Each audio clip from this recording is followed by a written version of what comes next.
Next up, the medal ceremony in the men's T54 800 as two Canadians dominated this event. Canada's Alex Dupont, arms raised 10 meters from the finish as he glides to victory just ahead of teammate Josh Cassidy and ahead of Juan Valadares. This was the rerun of this race. Earlier in the day, they held the final, but there was a massive crash on the back straight that took 5 men out of the competition, sent them flying out of their wheelchairs. And Cervantes, the Mexican who precipitated that mishap, was disqualified. They reran the race. James Senbetta, the American, maybe got the worst of it as he went upside down, landed on his head, still in his chair, managed to get fixed up and come back and compete and just missed the podium. It was really, really fortunate that none of the athletes were badly injured. That was a very, very bad high-speed crash.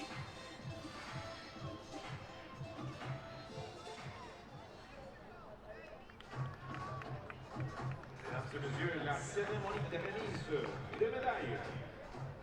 Damas y caballeros, la ceremonia de premiación. Ladies and gentlemen, the medal ceremony for the men's. And now the medal ceremony for the men's T54 800. Alex Dupont making his way on his own legs, his second gold medal in competition. Josh Cassidy, his second silver medal.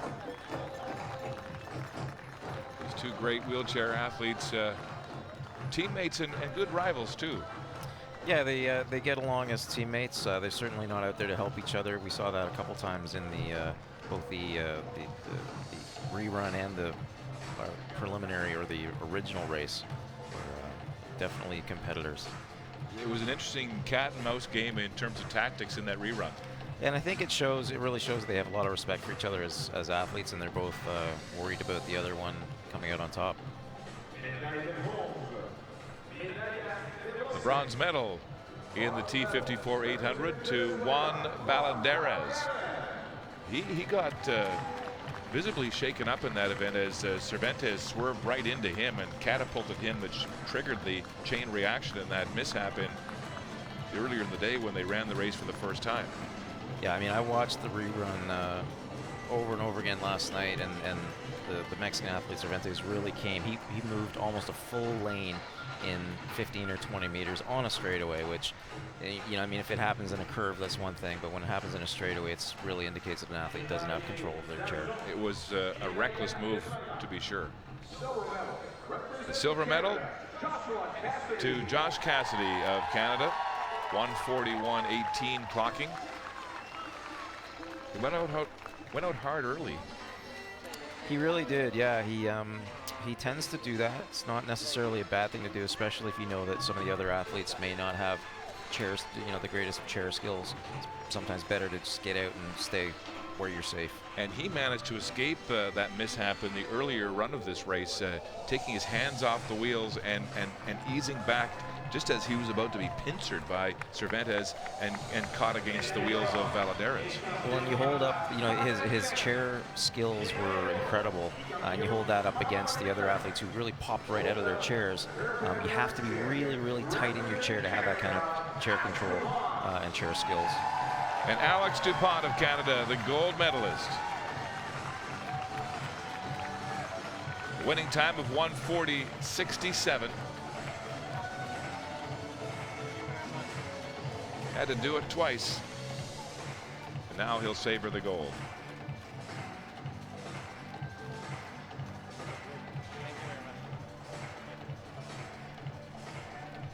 Dupont and his wife Alana both competing here. She's won silver and bronze so far in competition, and 2 golds for this man, Alex Dupont. And now, the national anthem of Canada. Ladies and gentlemen, the national anthem of Canada.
Canadian tradition of world-class wheelchair sport continues here in athletics at the Toronto 2015 Parapan Am Games.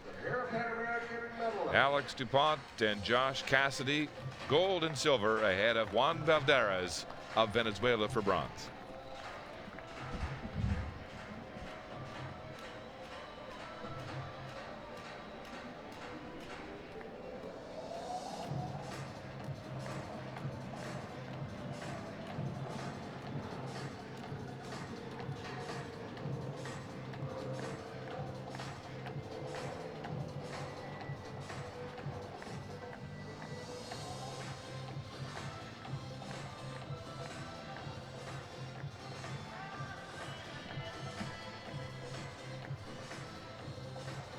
Yesterday in the men's shot put F57 classification, a terrific battle for the podium won by this man. He topped them all.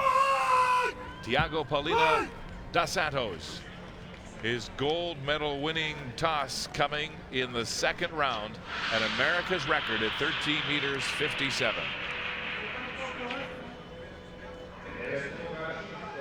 The final standings looked like this. Paulino dos Santos first, followed by Michael Wisnia of the United States and Claudine Batista dos Santos of Brazil as they make their way out onto the infield for the medal presentations.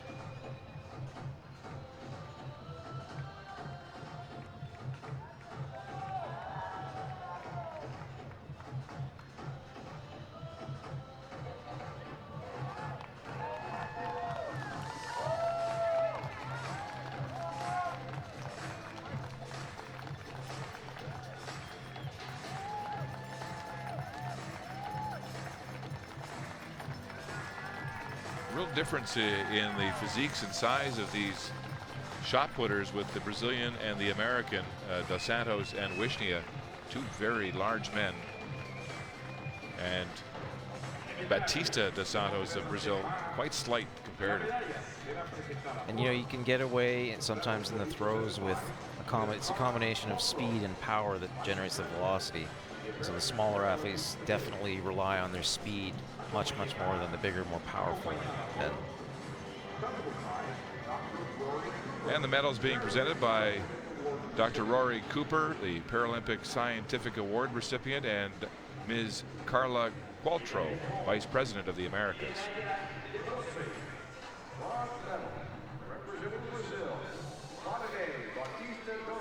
And the bronze medal going to Brazil's Claudine Batista dos Santos. A best of 11 meters 93 in the fourth round. Congratulations. Thank you. Good job. Well done.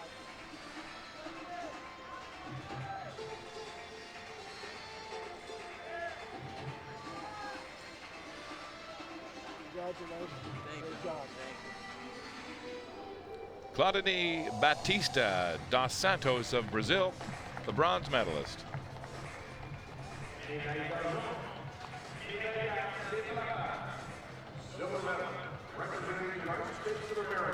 The silver medal to Michael Wisnia of the United States, winning the silver with a toss of 12 meters 70.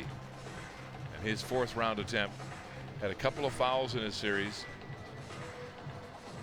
and less than a meter off the gold medal mark of the Brazilian.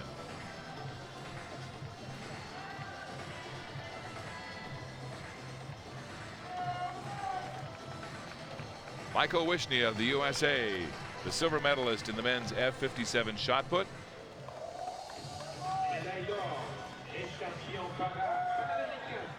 And now the gold medal champion here at the Parapan Am Games in Toronto.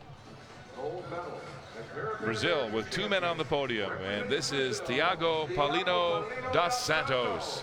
An America's record 13 meters 57. In his second round toss to win the gold medal.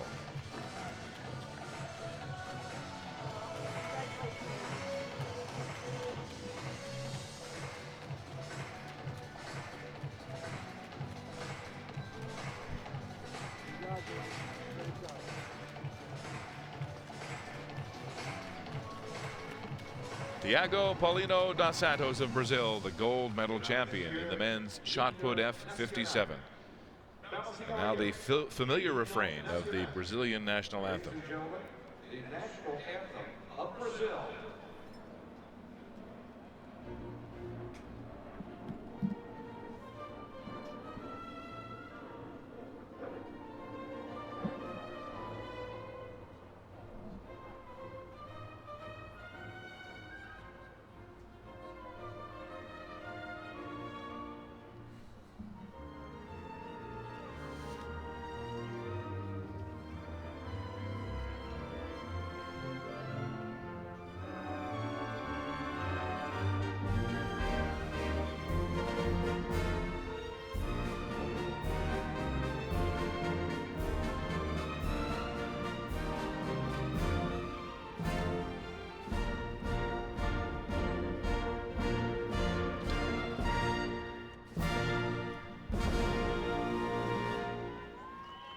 The national anthem of Brazil, as they have two athletes on the podium here today in the men's shot put F57. Tiago Paulino dos Santos for first, Michael Wishney of the USA second, and Claudino Batista dos Santos of Brazil the bronze medal.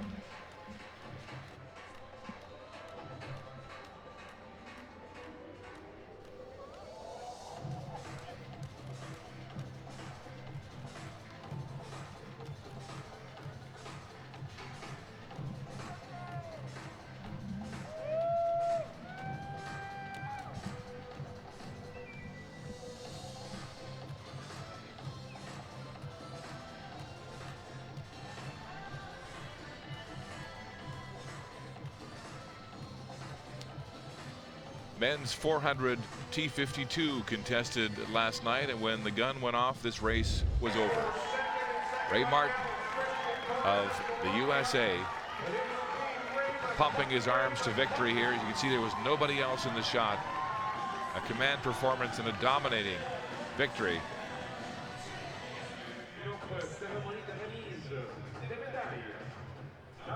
Martin first with a Parapan Am record. You see his time, 57.72, almost 5 seconds ahead of the silver medalist in this event, Christian Torres. Now the medal ceremony for the men's T52 400. All three of these men with outstanding performances. A seasonal best by the bronze medalist from Mexico, Salvador Hernandez. Personal best with the silver medalist, Christian Torres of Colombia. And that Parapan Am record by Ray Martin of the United States for gold.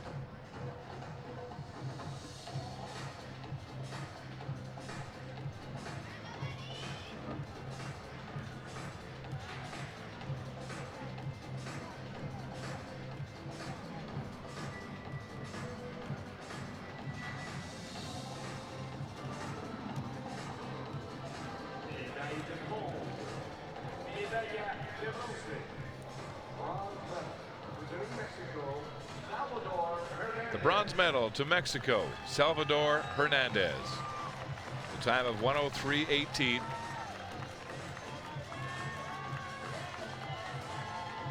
A seasonal best performance for the Mexican as he captures the bronze medal.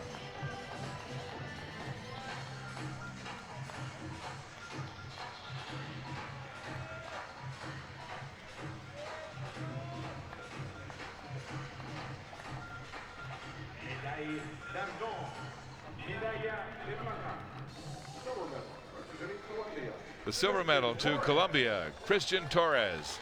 A personal best for him, 1 minute 2.84 seconds.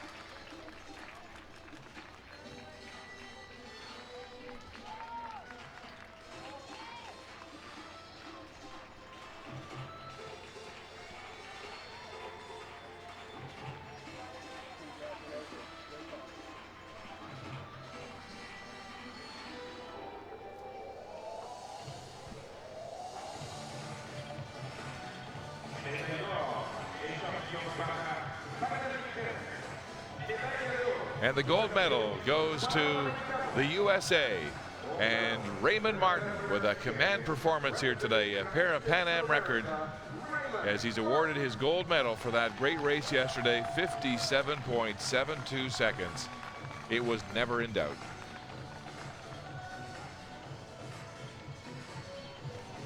Well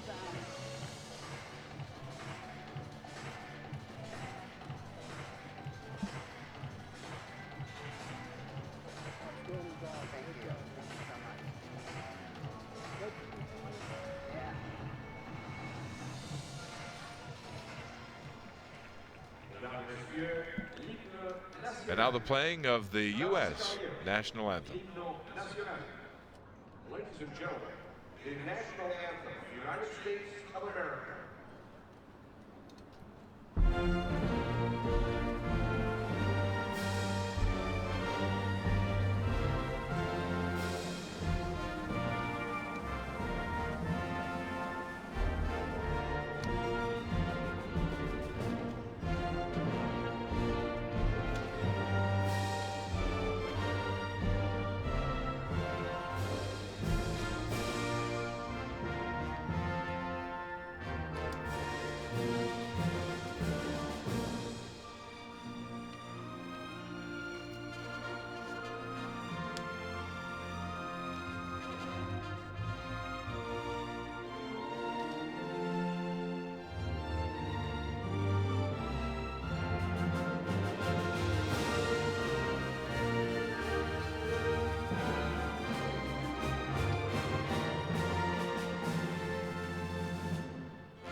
The medalists in the men's T52 400 final, as American Ray Martin dominates the field, the only man sub 1 minute, ahead of Christian Torres of Colombia and Salvador Hernandez of Mexico.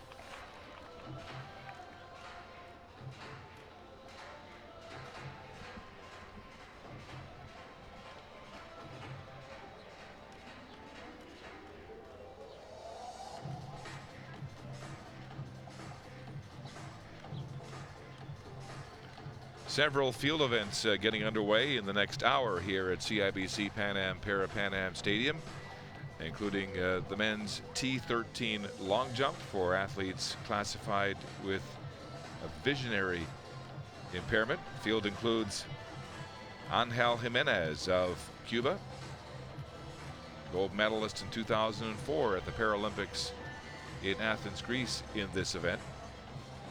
Luis Gutierrez, silver medalist in the 100 meters here in Toronto, is also taking part in the long jump in the T13. We'll have that for you coming up.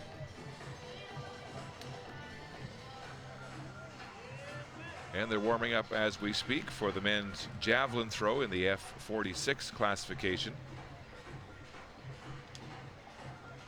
A field of 6 men, including Abraham Ortega of Venezuela, who's already captured the shot put gold here in Toronto, and Elitzer Buenaventura of Mexico, who set an America's record in this event in June of last year. So strong competition expected in the men's F46 javelin.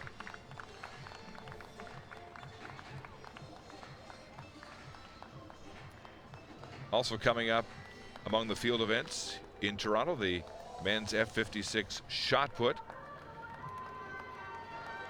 Leonardo Diaz of Cuba taking part in this.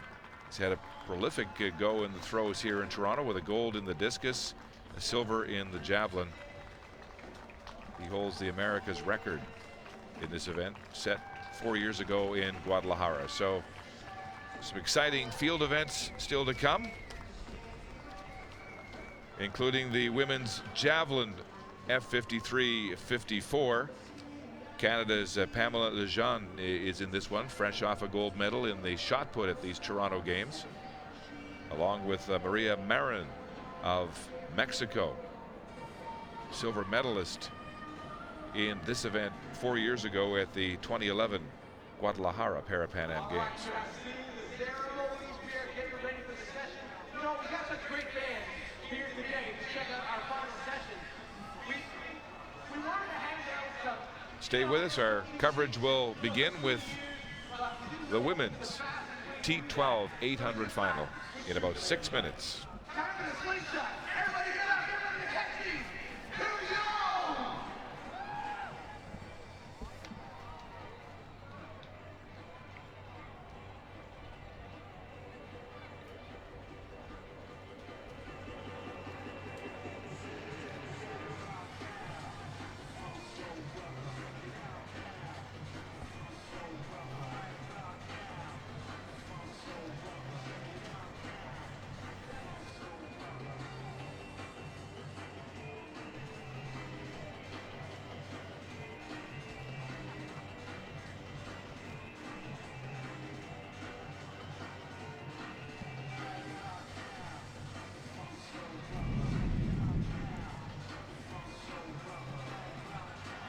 A warm summery day in Toronto as the Island Ferry makes its way back to the downtown core. A good look at Toronto's landmark, the CN Tower, 1,400 feet. Jeff, you actually climbed that in a wheelchair a few years back. What was that like? It was a great event. We did it to raise awareness for the need to promote both physical accessibility and ramps and tactile floors and well-lit areas, but also to broadcast the need to open people's minds to the abilities of people with disabilities. So I climbed it in a specially modified wheelchair that only rolled up backwards, and I had some little, used the railing and a short crutch to basically do a dip up each stair. And just, the idea that someone in a wheelchair could climb that many stairs, we hoped would open people's eyes to the, and their minds to the need to, recognize that sometimes people are able to do things that we don't expect. Right. And which is exactly sort of the message of the Paralympic movement and what we're witnessing here at the Parapan American Games. Great example. Well, we're ready to go here with the final of the men's T12 800 final. 4 women in this final for the visually impaired. And all 4 of the finalists here today, Jeff, will be running with their guides. Talk about the teamwork involved for these athletes with the visual impairment. So in the categories, the classification for athletes with visual impairment, we've got 3 categories, T11, 12, and 13. And as with all of the classifications, the T designates track, F for field, and then we've got the numbers which correlate to the level of disability. So the lower the number, the more affected the athlete is by their disability. So these women are smack in the middle of the category, T11 being the most affected, T13 being the least. And this category of athlete, the T12s, are allowed to choose whether or not to use a guide. And so we've seen a mixed bag. Some athletes choose to, some don't. But the T12s generally will have a 5-degree or under or below field of vision, and they would recognize at 2 meters what someone with 20/20 vision would recognize at 20. At 60. And wow. So the need for these athletes to really work as a team with their guides is of paramount importance. The guides will do everything from orienting them on the track, making sure that when they line up in the sprints that their hands and their fingers are well behind the line. They'll line up in the blocks in the sprints, sometimes tethered, sometimes not. But basically, no matter what the personal preference is, at the end of the day, the job of the guide is to shepherd these athletes around the track and across the finish line as safely as they can, but also in with regard to maximizing these athletes' performance throughout from start to finish of each race. Yes, and there's a great deal of communication between the guide and the athlete as they make their way through these races. Yeah, there really is. There's physical communication through the tether, sometimes verbal communication. The guides letting the athletes know where their competitors are, if they have a gap to close, if they're falling behind. An enormous amount of information that the athletes simply don't have access to without their guide. All right. Let's set the lanes then in the women's 800 T12 final. The field includes the America's record holder in the T11 category. That's Maritzia Arango Butrango. Will be running in lane number 5 here today. The world record in this event held by Daniela Velasco Maldonado of Mexico, and a best of 2:17.91. That's in the T12. The world record in the T11. Tracy Hinton of Great Britain with a time of 2:17.66.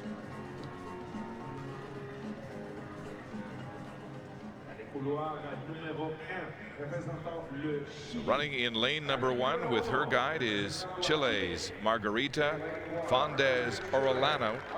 27-year-old was a gold medalist here in Toronto in the T12 1500 and 4th in the 400 meters.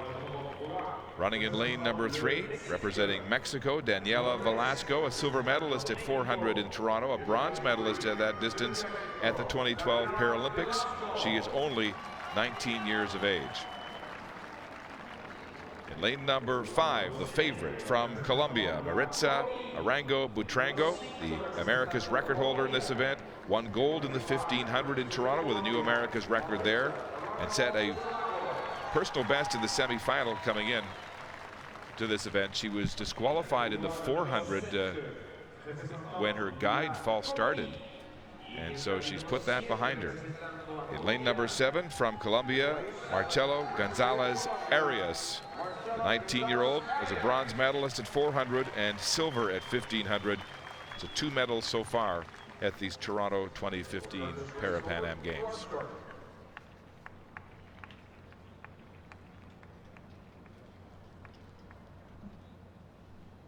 The final of the women's 800 in the T12 classification for visual impairment. The gun, and they're away fairly. And through the opening bend, Fondez Orellano of Chile going out fairly hard as she runs past Velasco of Mexico, and they go down the straight. Swirling winds here today, gusty. The back straight will be more of a headwind. And now outside, the 2 Colombians take control of this race, with Arango Butrango running in 2nd place, tucked in behind teammate Gonzalez Arias. All tightly bunched right now, and this is where the guides will be making sure their athletes stay out of trouble, know where they're positioned. Now Velasco and her guide move outside and begin to make a move up as they head to the bell lap. Velasco parked in 3rd place, right behind Butrango. And Gonzalez still with the lead in the bell lap of this women's T12 800.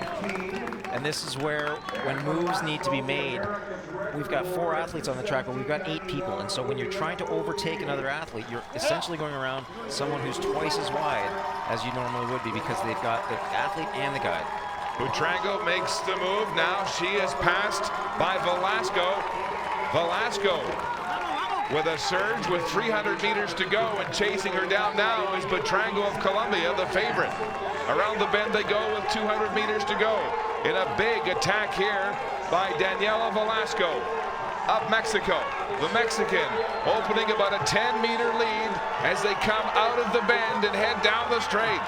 Velasco putting a big attack into this race with 300 to go. And Butrango has no answer as they come down the straight. A 10-meter lead for the Mexican athlete and her guide, Jose Fuentes. A 15-meter line as she runs away from everybody else. First at the line, Velasco of Mexico. Second is Butrango of Colombia, followed by her teammate, Gonzalez Arias of Colombia. Once that move got made, there was no question. Velasco really took a decisive victory here today. Just absolutely no answer from Butrango over that last 150 meters. Very close race for 3rd, with Fondez Orellana coming back on Gonzalez. Separated only by less than a second. Velasco's guide is still down on the track as we take another look at this replay. So here we see Velasco really putting everything she has into this attack. And Petrango desperately trying to hang on, but just can't answer the Mexican today. And we see Velasco running well in sync with her guide, striding confidently towards the finish line. And look at the synchronicity, and he releases her to cross the line. Of course, the runners must cross the finish line, and look at the effort on the guide. Look at the effort on the face of the guide. He seems more spent than his athlete does. He was prone on the track and has now just gotten up on his feet and being escorted by Velasco off the track. The guide, Jose Fuentes, was down on his back and got up on to his knees and finally up on his feet. Absolutely gutted after this race. So it is Daniela Velasco first in an America's record time of 2:16.89, ahead of the two Colombians, Petrango and Gonzalez Arias. You know, and we've seen this a number of times, the athletes getting better starts where the guide has to catch up on the curve, and it just highlights how important it is to be properly matched in terms of the running style and the stride length and the ability to synchronize, but also in terms of fitness levels and whether you're having a good day or not.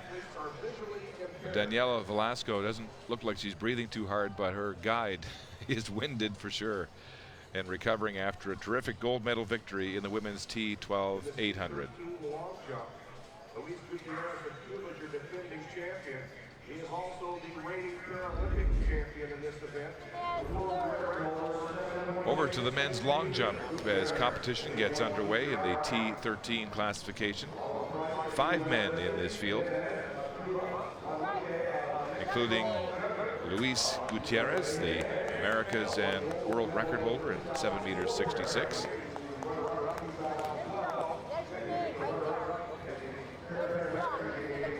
Markeith Price of the United States will open this competition, the 25-year-old American with the best this year of 6 meters 14.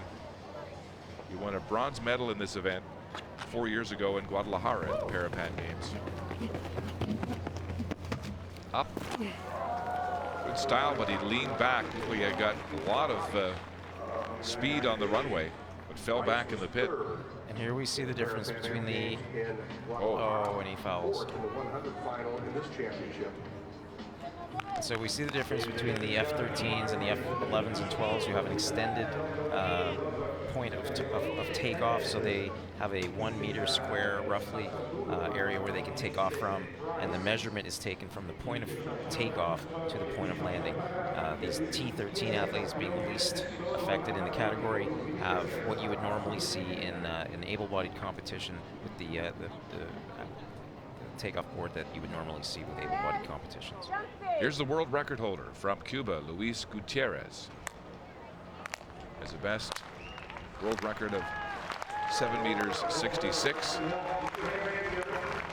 Gets the crowd into his opening attempt.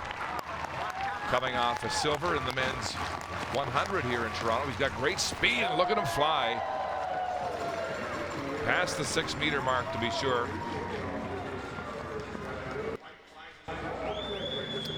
Seems like he gets good speed on the runway. Very nice placement on the takeoff board. Good height. Lands it. We'll wait to see his result. Again, he leaned back when he landed in the pit. His feet were well past the 7 meter mark, so we know he's got one of those in him here today based on his opening performance. Gutierrez, a 2012 London Paralympic champion as well. So a decorated Cuban athlete and the favorite in this field into a slight headwind, 7 meters 03. So a good start for the Cuban.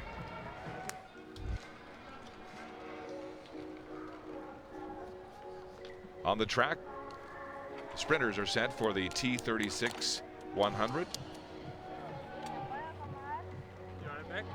8 lanes filled here today as they set up quickly the blocks in lane number 9 for Milagros Nunez of Argentina.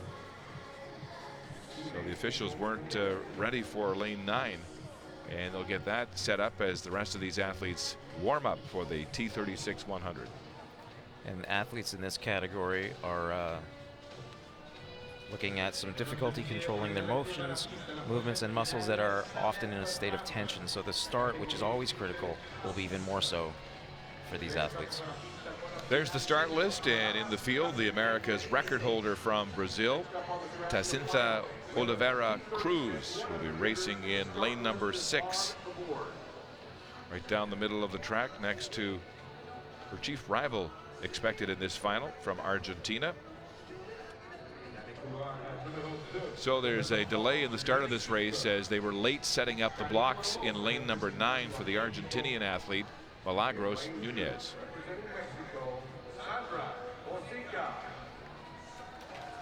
So she sets the blocks now that they're installed to her liking, keeping the rest of the field waiting. So the Brazilian Oliveira Cruz running fast this year at 14:66, although Argentina's Yanina Martinez has a faster seasonal best at 14:09 next to her in lane number 8.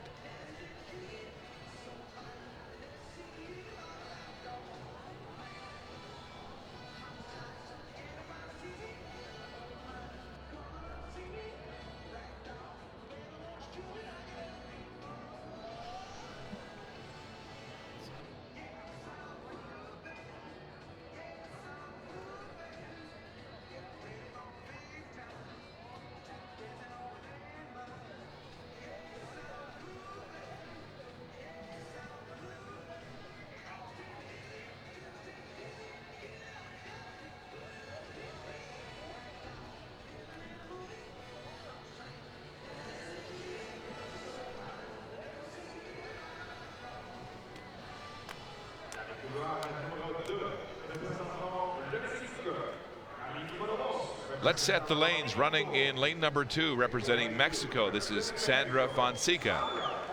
Personal best of 16.28 seconds. In lane number 3 from Colombia, Daniela Rodriguez Angulo. The faster best this year, a new personal best of 15:59 for the Colombian in lane number 3. In lane 4, her compatriot, Martha Hernandez Florian of Colombia, with the best this year of 15.46 seconds. In lane number 5 from Argentina, Yanina Martinez, the 21-year-old who won gold in the 200 meters here in Toronto, has a best this year of 14:09, the fastest in the field. In lane number 6 from Brazil, Jacinta Oliveira Cruz, the 22-year-old, born with Kinder's which causes neurological damage to the brain. She's run 14:66 this year. In lane number 7, representing the United States, Elisa Seeley. Her left foot was amputated due to complications of a congenital condition that wasn't diagnosed until 2010 when she began to have problems walking. She actually started competing in triathlons and tried to learn to walk again after surgery before taking up parasports. In lane 8, there's Argentina's Marcela Carabol. She has a 16:85 best this year. And in lane number 9 from Argentina as well, Milagros Nunez, the best time of 17:85 this year. 8 finalists here in the women's T36 100. These athletes dealing with issues surrounding controlling their movements, muscles that are always in an increased state of tension, and fatigue that hits them a little harder, making the start all the more difficult. Oliveira Cruz of Brazil in 6, Seeley of the United States in 7, and Martinez, the diminutive Argentinian, in 5. Final of the women's T36 100.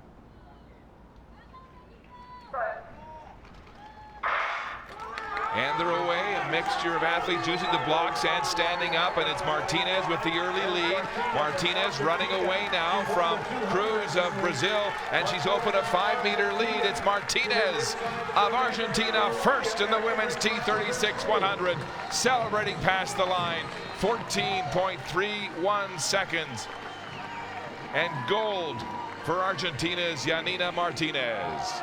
America's record time, 14:31, as she lowers the mark previously held by her rival, Oliveira Cruz of Brazil. Cruz finishing second at 14:95. A very, very slight following wind, 0.3 meters per second. We had a clean start in this race.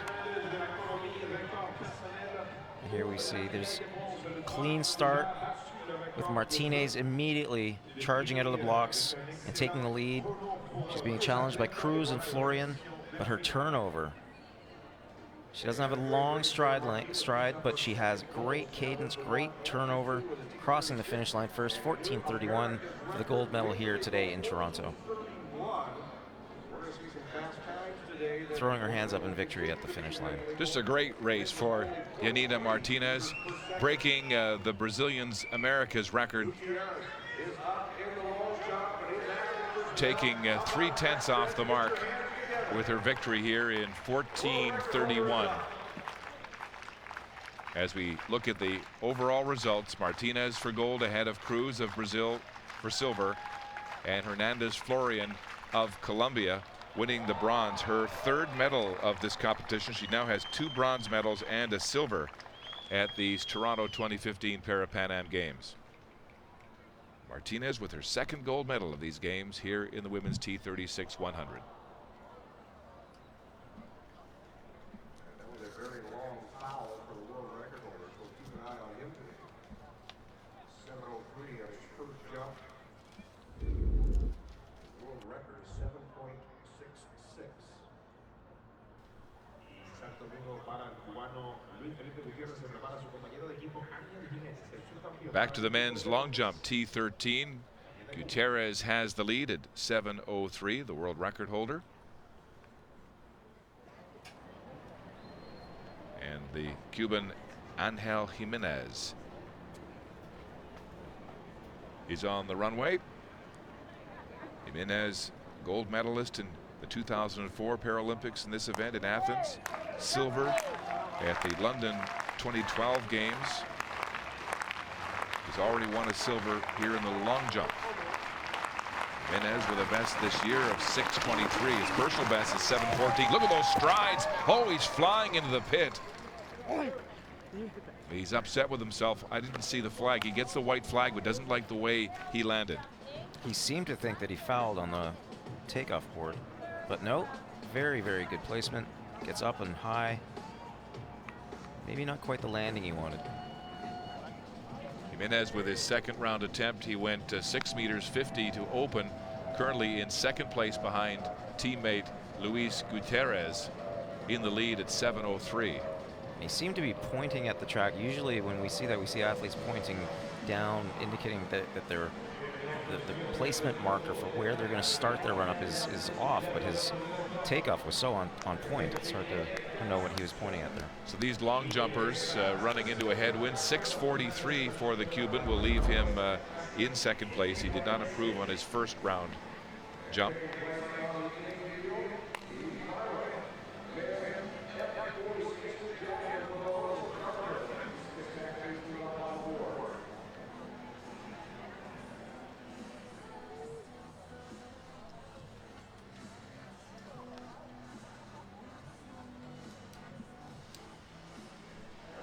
Competition has begun. Gustavo Adolfo Esteban Gomez of Colombia opened things up with a new Parapan Am Games record at 33 meters 52. So we're off to a great start again today.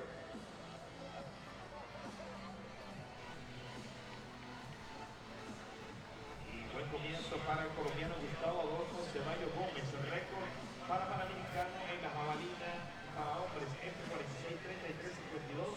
Es el primer lanzamiento de esta final y récord ya para el colombiano Gustavo Adolfo Ceballos. Más de 6 hombres participan en la final. La récord para Panamericano au javelin pour les hommes, le colombiano Gustavo Adolfo Ceballos en 3:52, le premier récord panaméricain de la finale au javelin. On the track, the final for the women's 100 in the T37 classification. 4 women contesting 3 medals here today. It's Carly Medina of Venezuela, the fastest woman in this field with a 14:62 clocking so far this year. Two Venezuelans joined by Brazil and Argentina for this final. Castellanos, the tall, rangy athlete, running in lane number 4.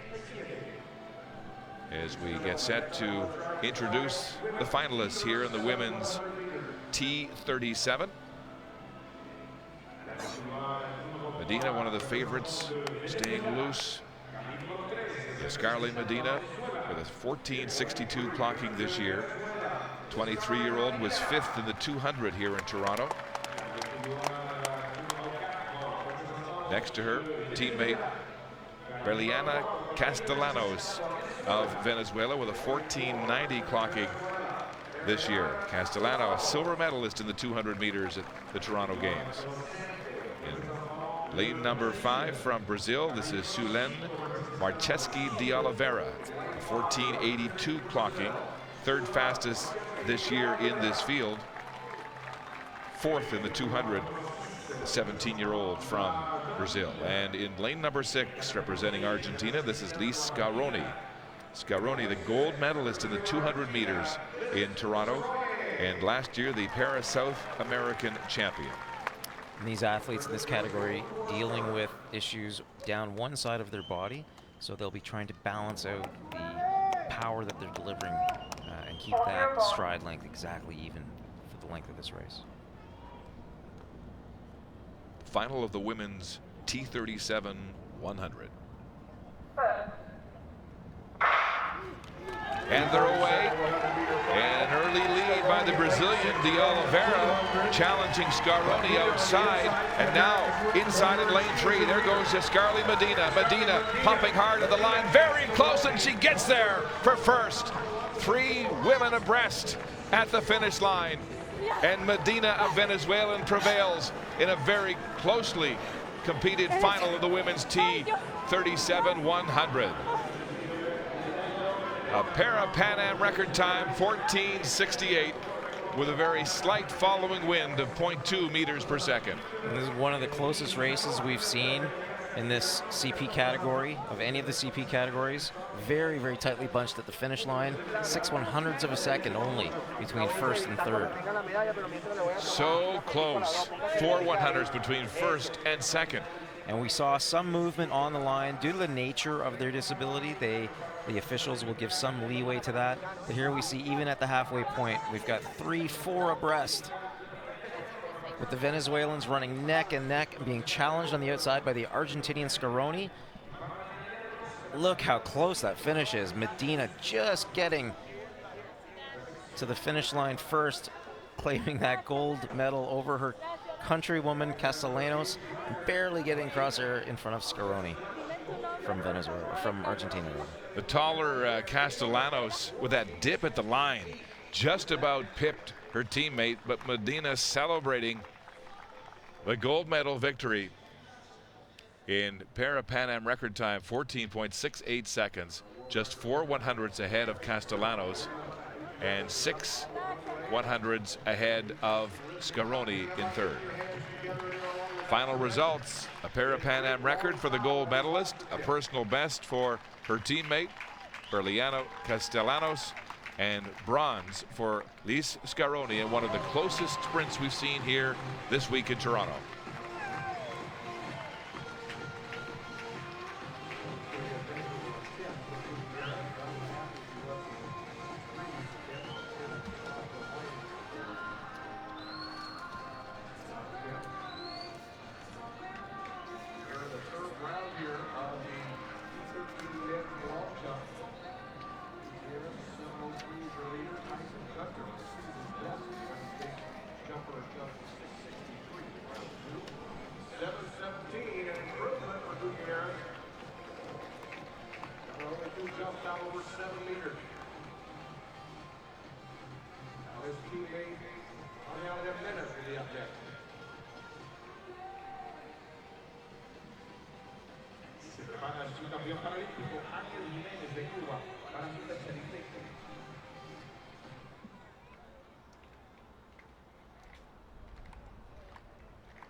there for Jimenez.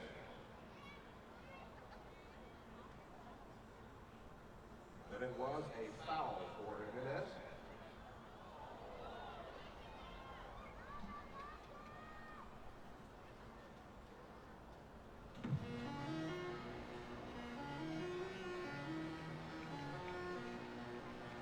Mesdames et messieurs, une prochaine finale au terrain. Le lancer du bras pour les hommes de la catégorie F56. Men's javelin F46 getting underway as well here in Toronto this afternoon. This is Daniel Gana of Argentina. The southpaw, his opening throw. Oh, he's going to like this one. Gana coming in with a 36.74 personal best this year. And he's going to go way over that. That's at least 5 meters further. We take another look at it. You know, it's interesting. He's throwing left-handed. Doesn't necessarily mean that's his dominant hand naturally. Due to the nature of his disability, he may have lost his dominant hand. But he certainly gets that throw well out into the sector. 42.71 meters, a massive new personal best and a Parapan Am record to open this men's F46 javelin throw. So after the opening round, it is Daniel Gana of Argentina in the lead, just ahead of Gabriel Buenaventura of Mexico, and then Gonzalez of Venezuela is third at 39.28.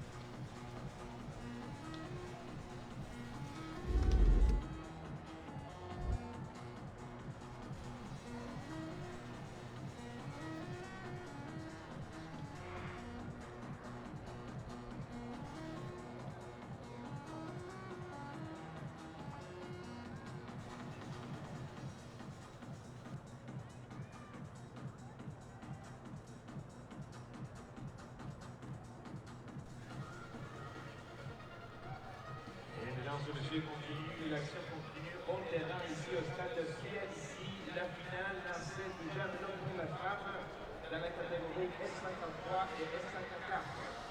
Y continúa la acción aquí en el campo del estadio Fiat. Ici, otra final lanzamiento de la jabalina para damas en las clases F53 y 54. And our next event, the final. Women's F53, 54, javelin throw. You see the start list for this event up on the board.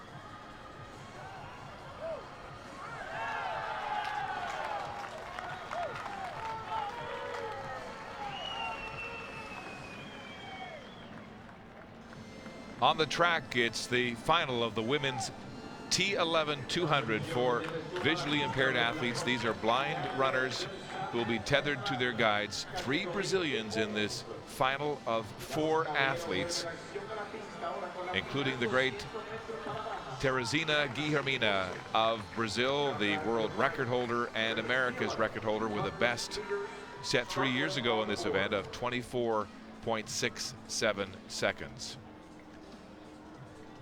All right, let's meet these athletes as we set the lanes. Running in lane number 1 is Mexico's Diana Carrazo with her guide, Jesus Ramasco. A best of 27.94 this year, a new personal best for the Mexican athlete in lane number 1. Lane number 2 from Brazil, the favorite, the world record holder, Teresina Guilhermina, already a gold medalist in the 100, so she defended her title from Guadalajara and is now a 2-time champion at 100. She has won 6 medals in Paralympic competition. Again, wearing her brightly colored blindfolds, her trademark.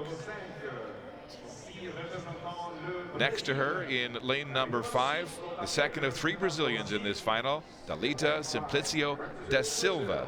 Da Silva has won silver already in these games in the long jump.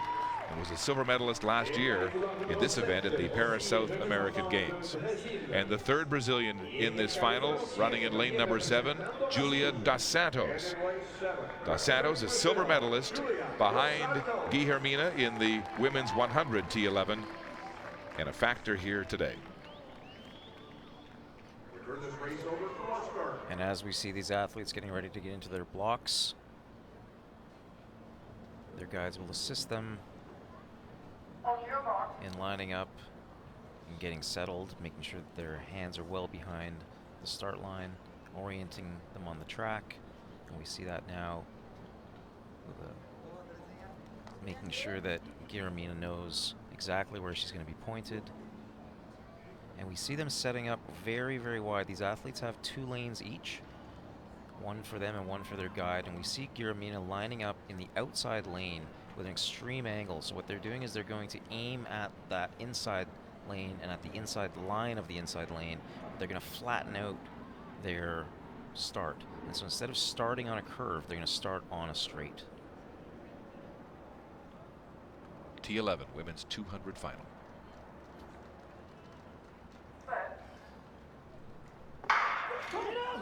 The gun, and they're away cleanly in this T11 200 final as they go through the bend. And it is Brazil's Guilhermina running right past her teammate Da Silva and out of the bend with a massive lead. Down the straight she comes with her guide. Guilhermina, Brazil in the lead. Da Silva beginning to fade and challenged by dos Santos. The 3 Brazilians, 1, 2, 3, led by the world record holder, Guilhermina of Brazil. First in 24:89. Just slightly off her world record, capturing yet another gold medal at these games. Brazil's female Paralympian of the Year 1 year ago continues to distinguish her country with a Parapan Am record time and a gold medal here today at 24:89. So as expected for the gold medal, we've got the Mexican one of the athletes athlete down on the track. The Mexican Diana Carrazzo did not finish the race, and she is down on the track, well back of the 3 Brazilians, as she was out of the race very early on that bend. She's on her feet now, seems to be being comforted by her guide, doesn't seem to be badly injured, if at all.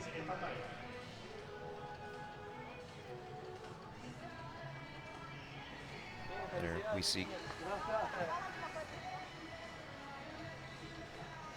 So we're watching the Brazilians coming out of the turn, but we do not see the Mexican yet. She's pulled up. Oh, she's looking like she's grabbing at one of her legs, possibly a lower limb injury, lower leg injury. Here we see Guilhermina coming out of the bend, as expected, in the lead. But what a race for second and third between Simplicio da Silva and dos Santos, with a bit of a surprise. Dos Santos going in with a better time for the season, but da Silva coming out on top here. But Brazil 1, 2, 3 continuing to dominate on the track. You know, Guilhermina has become a spectacular Paralympic athlete for Brazil, and she mentioned her motivation at trying to become the best she can be in this sport when she said when she returned from the 2008 Beijing Paralympics, she went to her father's house to show him her medals, and he had to look at them by candlelight because he had no electricity, no lights in the house, and she promised herself that she would give him a house before Christmas that year. It was the best present the sport has given me, she said. And she continues to be spectacular in this event 7 years after Beijing, and still on top of the world record holder, and now the Parapan Am champion here at 200 to go with her 100 gold in Toronto.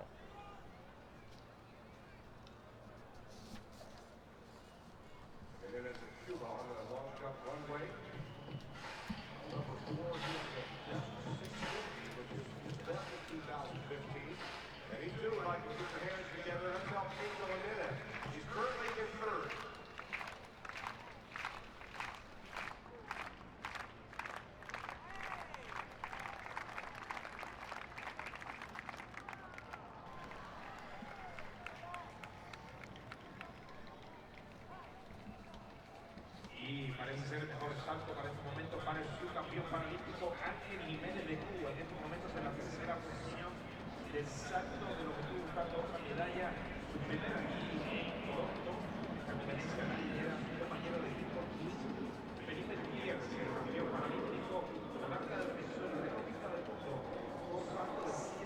On the track, it's the women's T12 200 final for athletes with visual impairment.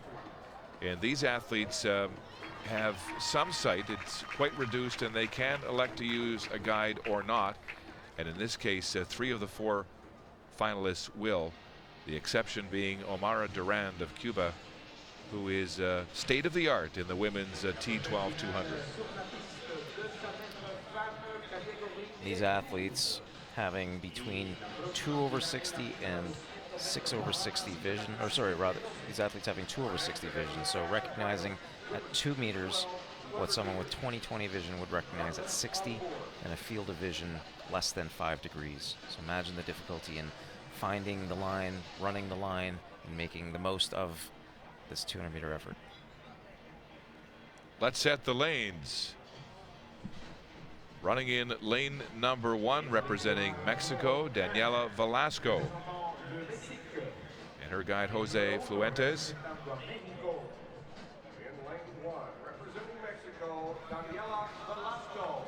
A best this year of 26:36.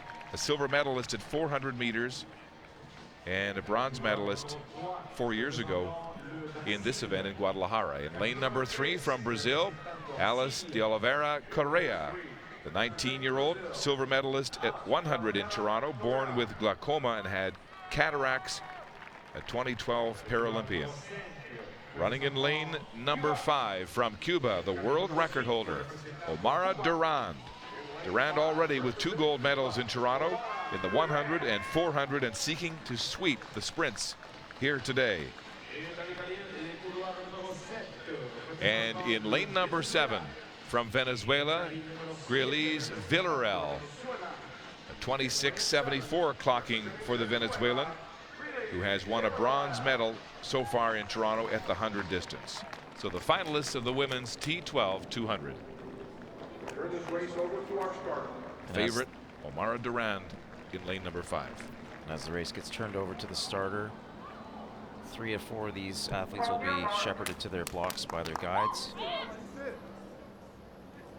Incredible, Jeff, that Velasco, running out in lane number 1, captured the gold medal 30 minutes ago in the 800 and is lining back up in lane number 1 to race here in the women's 200 final.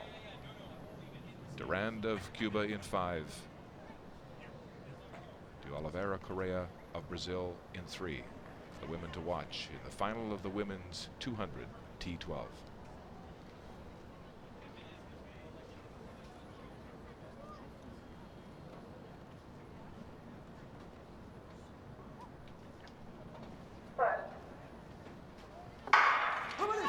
And they're away.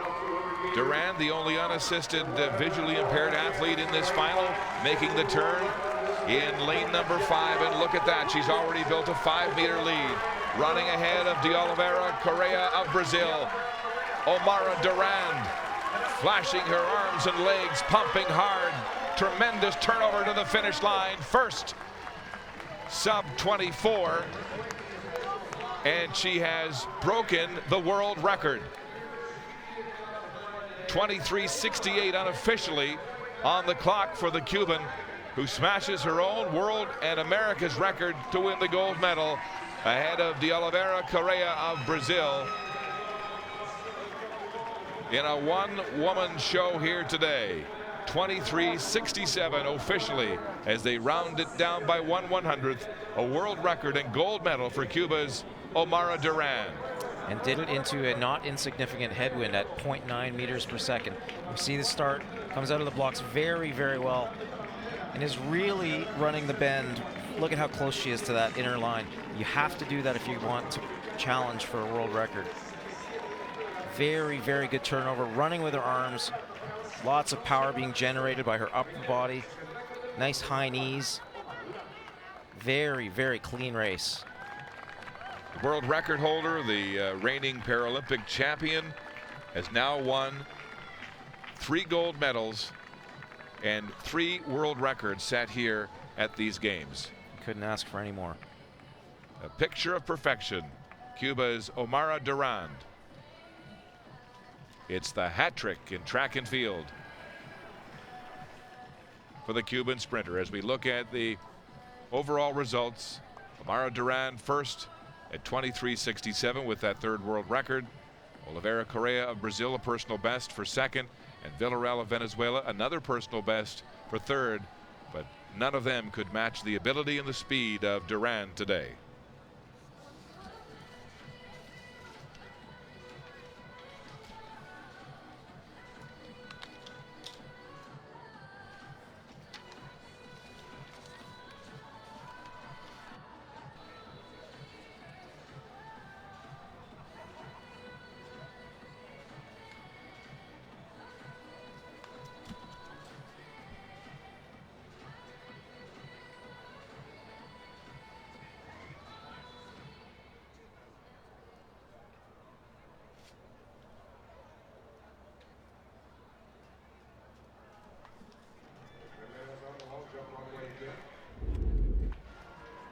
Over to the men's javelin F46 final. And back to Argentina is Daniel Gana, who opened this competition with a Parapan Am record. It's his 2nd round attempt. And it looks like he's not going to get a mark here. We'll have to see if they spot it. Yes, they will mark this for Gana. And he'll get a score of 45.55, so another improvement, another personal best for the Argentinian. That'll move him into 2nd place in this competition.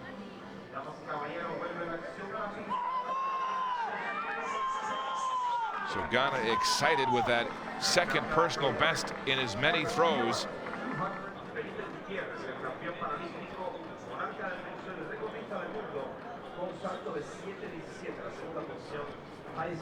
Mexico's Gabriel Buenaventura. And his 3rd round effort, and that's a huge throw, shy of the 50-meter mark. It looks like he's bested the Argentinian here. And here we see him generating an enormous amount of speed on the runway, blocking very well. These athletes do struggle because they are missing a limb on their non-power side, which is normally used to block.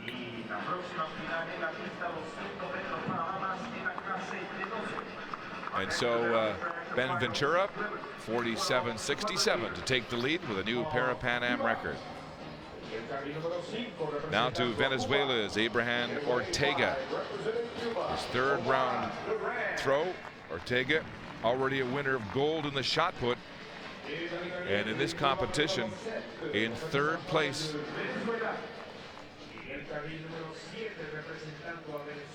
Nice speed generated on his power arm. Comes through cleanly. Again, really can't use his non-power side to pull into his body and stop that motion to create that whip effect that we see in the javelin. Ortega will remain in 3rd place, an improvement at 44.50 on his 3rd round throw. So here are the standings after 3 rounds. Eliezer Gabriel Buenaventura of Mexico leading with that Parapan Am record, followed by Daniel Gana, who's had a couple of personal bests here today, and Ortega in behind him representing Venezuela.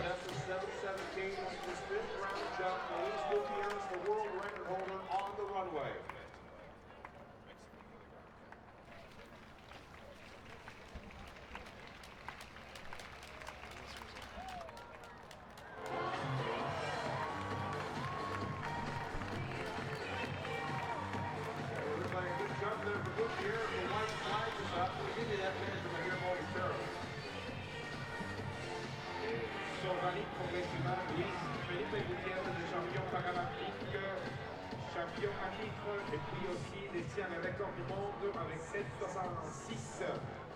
Il lidère la compétition finale longueur pour les hommes. La 7,5e avant-dernier saut. El salto válido para el cubano campeón paralímpico 7,47 para el cubano. Apenas 19 centímetros de su récord del mundo.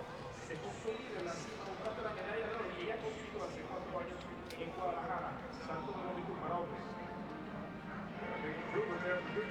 7 meters 47, a legal win. Extra standings on the board in the men's long jump.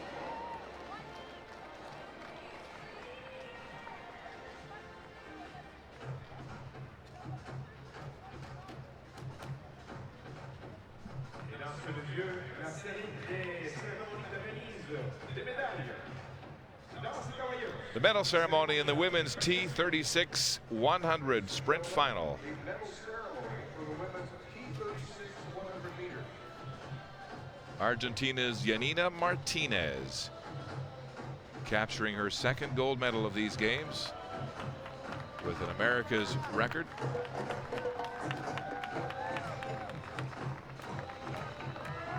Winning the double here in the T36 classification at 100 and 200 meters.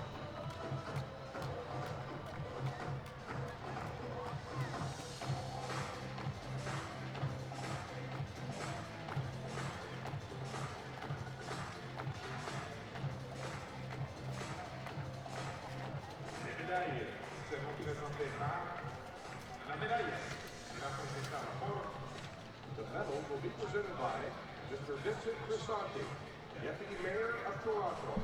Medals being presented by Mr. Vincent Crisanti, the Deputy Mayor of Toronto, Accompanied by Ms. Stephanie Keller, Director of Protocol and Ms. Stephanie Keller, National Paralympic Committee. the Director of Protocol for the International Paralympic Committee. Médaille de bronze. Médaille The bronze medal in the women's T36 100 to Colombia and Martha Hernandez Florian. Her third medal of these games, her second bronze to go with a silver in what has been a prolific competition for her.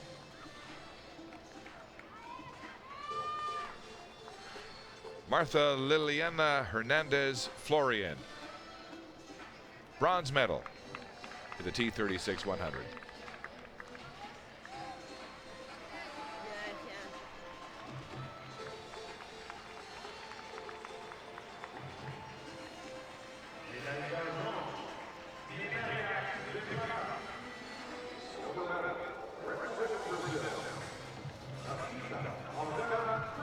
The silver medal to Brazil and Tacita Oliveira Cruz.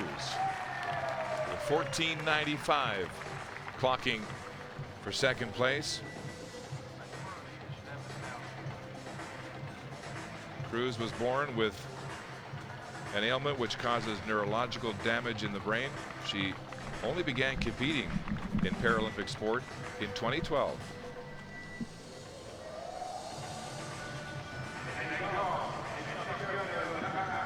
And the gold medalist and Parapan Am champion representing Argentina, Yanina Martinez, winning the gold medal today with an America's record time of 14.31 seconds.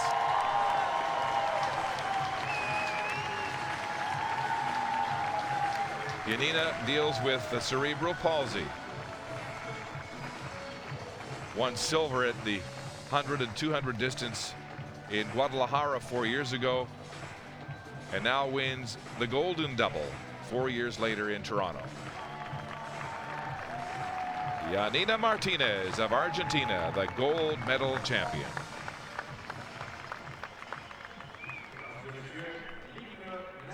And now the national anthem of Argentina. Ladies and gentlemen, the national anthem of Argentina.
Medalists in the women's T36 100.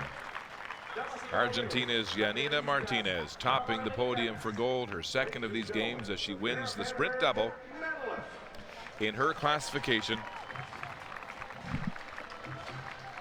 joined by Cruz of Brazil and Hernandez Florian of Colombia for silver and bronze.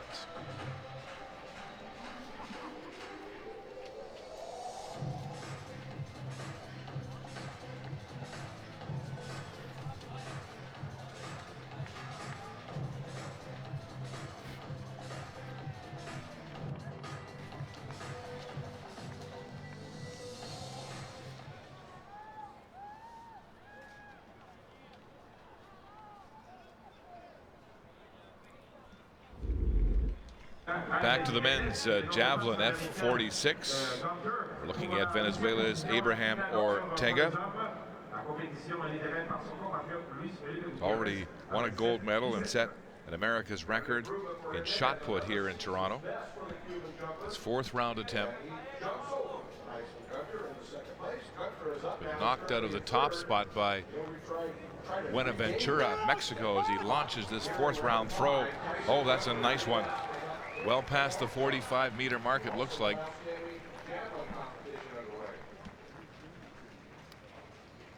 And we see great arm speed being generated. His release angle is quite good, maybe not quite as good as it could have been even. A great result on this throw. Ortega's had a good series going here. Began at 39.15. Was up to 44.50 in the third round. Now 45.87, and he'll be second, the personal best here in this competition, ahead of Danielle Gana, who's had a couple of PBs. But it is Mexico's Buenaventura who has the commanding lead here by 2 meters for the Parapan Am record in his third round throw.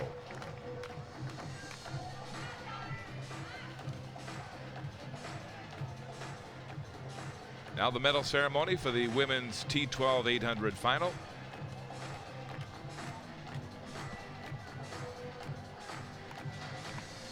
Danielle Velasco, busy woman today, lining up in 2 finals, winning the 800 today in a time of 2:16.89 and a new America's record. But first to the bronze medalist and Colombia's Marcela Gonzalez Arias. Finished third at 2:22.59.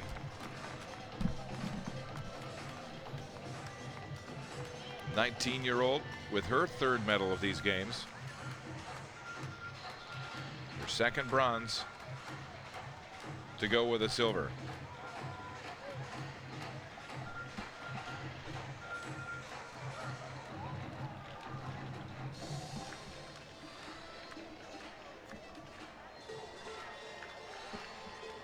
Marcela Gonzalez Arias, the bronze medalist from Colombia.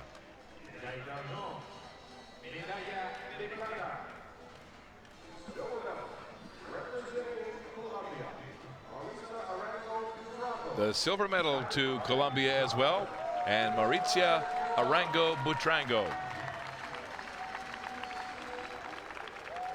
Second at 2:20.33.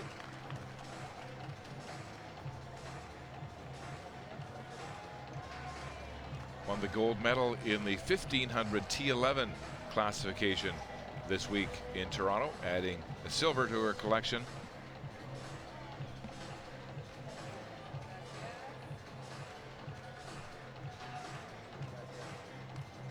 Set a Parapan Am record in the semifinals, qualifying here at 2:28.79, going faster again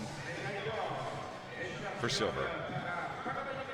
And the gold medalist from Mexico, Daniela Velasco.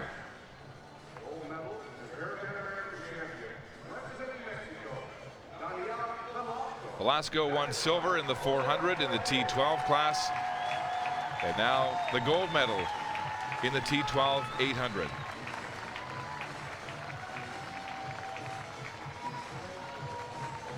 Her guide was completely spent at the end of this race and collapsed after the finish line, was down on his back, managed to get to his knees, And Velasco didn't appear to be breathing that hard. She helped him to the feet, put to his feet. She guided the guide off the track.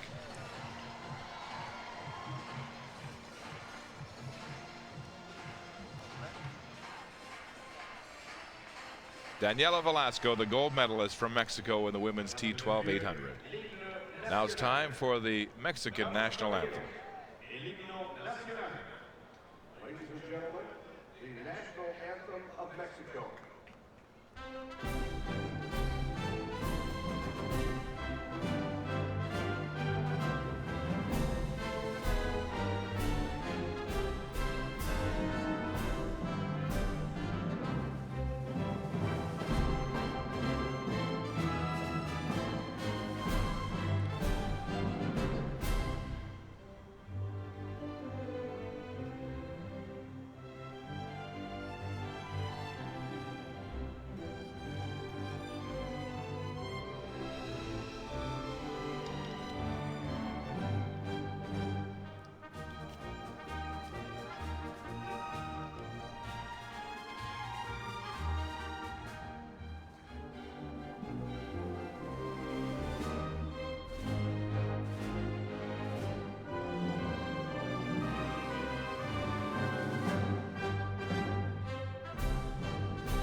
The medalist in the women's T11 800. And Mexico's Daniela Velasco, the gold medalist, along with her guide Jose Guadalupe Fuentes.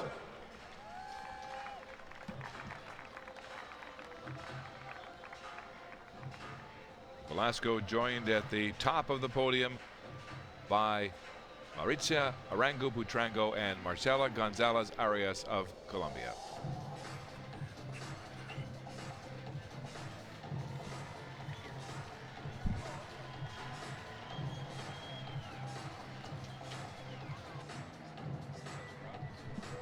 There on the backstretch, ladies and gentlemen, and up on the big board, your long jump champion, Luis Gutierrez, winning jump today of 7 meters 47.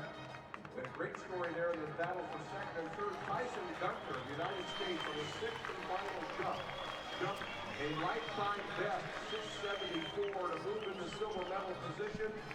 And Angel Jimenez of Cuba was third, 669 with a season's best. So we had great jumping in the long jump. Gutierrez of Cuba, your champion, 7 meters 47. Et voilà, dans les grands écrans, les champions Parapan American à 10e reprise de Gutiérrez de Cuba, accompagné par son compatriote Ángel Jiménez. Médaille d'or et médaille d'argent pour le Cuba ici. En fait, l'athlétisme qui a donné, et puis aussi les médailles d'argent, Tyson Gunter des États-Unis.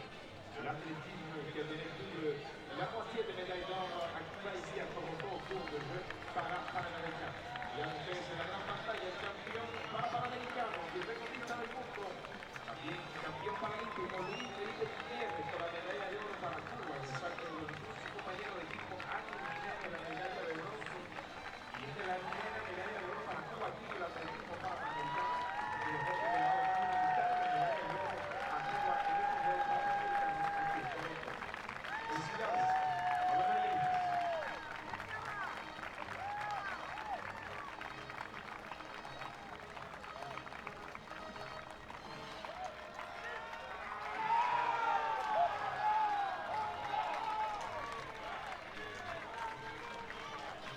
On the track, the men's final in the 244 T44 competition, men's 200 final.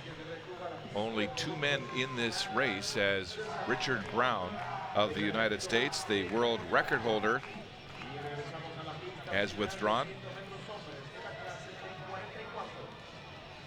And so 2 men will race for medals. And it will be USA versus Brazil. As we set the lanes, running in lane number 3. This is Alan Cardosa de Oliveira 22-year-old, and the London Paralympic champion at 200 meters. Has a best 22:63 this year. Won silver in the 100 here in Toronto.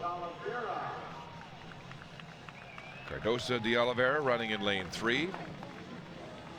And ahead in the stagger next to him in lane number 4. This is the defending champion in Parapan Am competition at this distance, David Price of the United States. Had his right leg amputated below the knee in 2002 after a motorcycle accident. A 4-time world championship medalist. He said, you know, he was a drug user and a drug pusher before the accident, was arrested and sentenced to 2 months in jail after recovering from the accident that took his leg, and realized that he needed to change, and it was a matter of accepting that he'd failed and needed help, and got involved in Paralympic sport, and it's helped turn his life around. So this event for lower leg amputees, you can see Prince running with one prosthesis and his rival Cardosa Oliveira on 2 blades. And Prince, by nature, with his affected limb being on the outside, will have difficulty running this bend, because that power leg, that outside leg, is normally used to drive back and fight against the centrifugal forces as the bend is run. Cardosa de Oliveira of Brazil in 3, and ahead of him the stagger, the defending champion from the United States, David Prince. Prince with the best this year of 22:58. Cardosa 22:63. Very evenly matched as these 2 men race for medals. They go around the bend, and Prince of the United States trying to make up the gap but can't, as the Brazilian comes out of the turn just behind him on the shoulder. Now they come down the straight, and the Brazilian de Oliveira with those double blades, great momentum, and runs to victory. A quick shoulder check as he eases up at the line, and his first 22:08 for the Brazilian Cardosa de Oliveira. And Jeff, you could see with the double blades, he seemed to pick up momentum with the feedback he gets off those prostheses, and ran past Prince, who had a bit of a lead coming out of the bend. You know, it's one of the unique things about these amputee races, where Prince is technically a category above de Oliveira, but the imbalance of power and the need to balance that prosthetic leg with his non-affected leg can sometimes be more of a challenge than running on, and I think we might have seen de Oliveira with a lane violation there just on the inside. There is a hold on the race. But the imbalance of power is really, really a big thing to overcome. And so sometimes running with double prosthetics may not necessarily be an advantage, but it certainly does reduce the need to balance the power, because you're driving with a similar amount of power on both sides. And there has been some controversy about the length of these blades now, you know, whether there should be a limit, because we remember back in the Paralympics there was a controversy when Oscar Pistorius lost. You know, I think if we accept the fact that this is not, it's not running per se. There's a lane violation, Jeff. We've just been informed that the Brazilian has been charged with a lane violation. This would just be disastrous for him. It's on this step. There we go. Yeah, he clearly is. He stepped out just two. Yeah, that's a clear lane violation. It's all it takes is one step on the line now, and it used to be 3. But now more severe. Well, and when it's such a tight competition, you want to run so tight on that line, because it makes a big difference in your results. I don't think he knows yet, as he's conducting a winner's interview unofficially. It is Alan Fonteles Cardosa de Oliveira first in a Parapan Am record time of 22:08, joined by David Prince in that record. But Prince behind him at 22:69 for silver. Richard Brown, the world record holder, did not start. And so we'll have to wait and see, might this be a one-man race ultimately if they disqualify the Brazilian.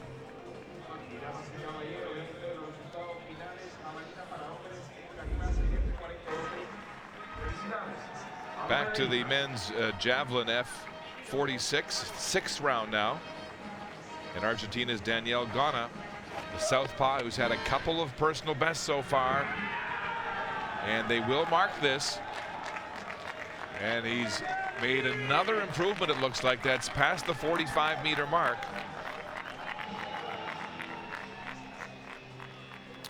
wow, look at the speed that he's generating with that power arm. Launching the javelin, and he knows it's a good throw. He was in second, dropped down to third after the 5th round, and he will remain in third place with that third personal best for him today of 45.62. Here are the results of this F46 men's javelin, with Buenaventura of Mexico leading with a Parapan Am record and winning at 47.67 ahead of Ortega of Venezuela, and then Ghana of Argentina at 45.62, just 5 centimeters out of the silver medal position.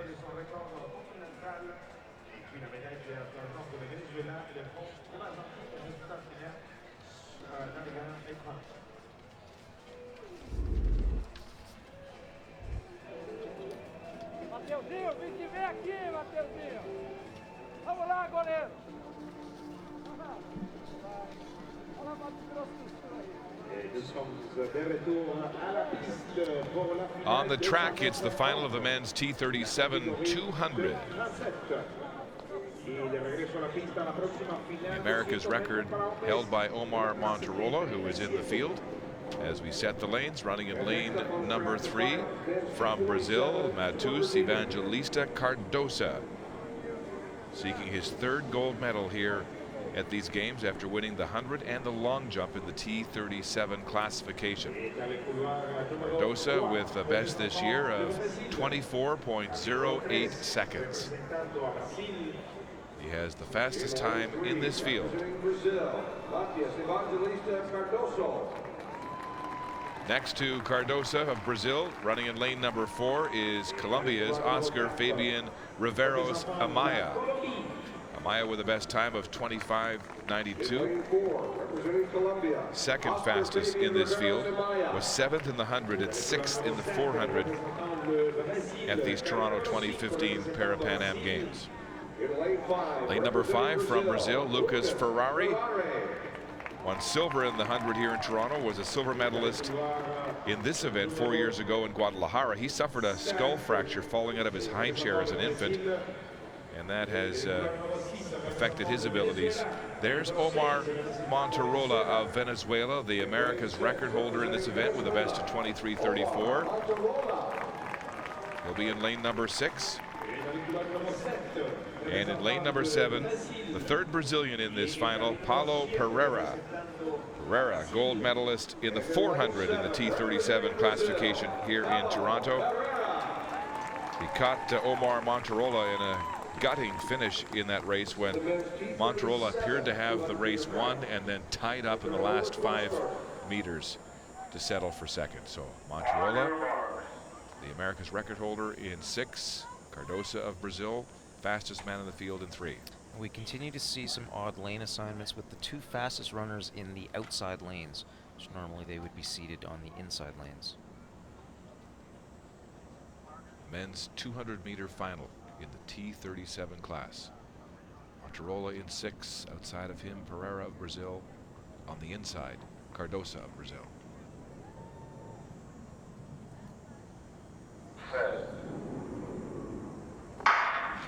And they're away fairly in this T37 200 final. Monterola running a very strong bend, keeping Ferreira in his sights now. He moves up on the smaller Brazilian, runs right by him, but inside, Evangelista Cardoso is blazing into the lead. Cardoso with the lead. Here comes Monterola, the big man from Venezuela at the line. Monterola hasn't got enough, and he won't catch Cardoso. Brasilia winning this one handily. Evangelista Cardoso, the Brazilian athlete, first at 24.02, a personal best for him.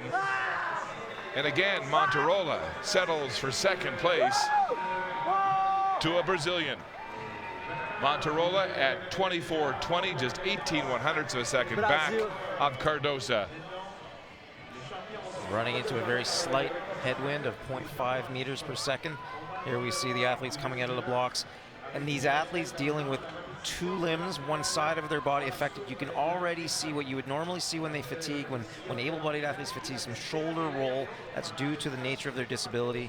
And here we see Cardoso desperately trying to hang on to victory against the charging Monterola, the bigger man coming up on the finish, but Monterola fades, giving Cardosa the victory here today in Toronto.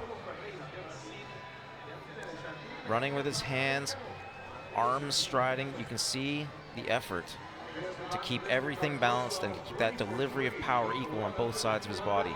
Cardosa ran a terrific bend. He made up the stagger on Amaya of Colombia right away as Monterola was running blindly really ahead of him and keying off of the other Brazilian, Pereira, who beat Monterola in the 400. Monterola coming out of the bend ahead of Pereira, but looking to his left, and Evangelista Cardosa was away to the races. A personal best 24:02, 18/100ths ahead of the Venezuelan, and then Pereira of Brazil third for bronze at 24:70. Brazil with 2 of the 3 medals as they continue to really clean up here in athletics competition.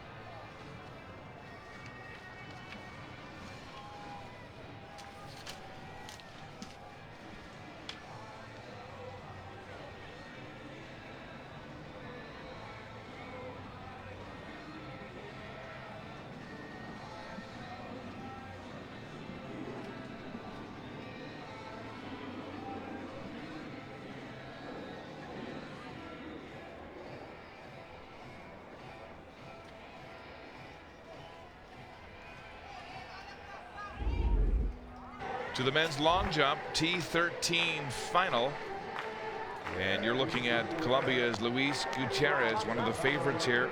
He holds the world record and is the 2012 London Paralympic champion. His 5th attempt, Gutierrez best so far, 7.17, well below his world record of 7.66. Long strides flying through the air, and that's a magnificent jump for the Cuban. He's going to like this one. Big, powerful long jumper. Running up, well placed on the board, little to the right of it, but he corrects in the air, gets up very, very high on that jump.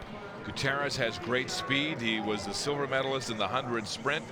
7:47 to take the lead. 7 meters 47 for Gutierrez in the 5th round to take the lead in this long jump.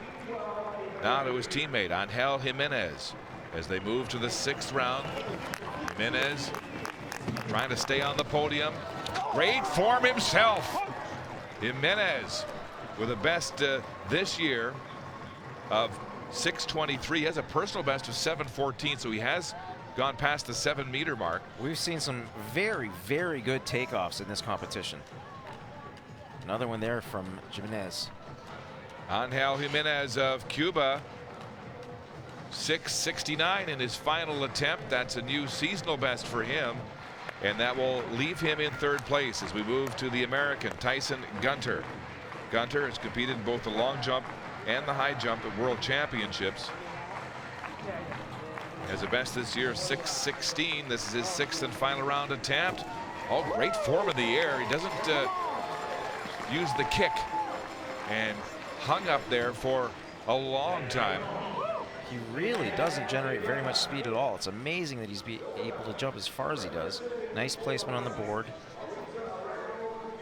Nice landing. Tyson Gunter of the U.S. in the 6th round.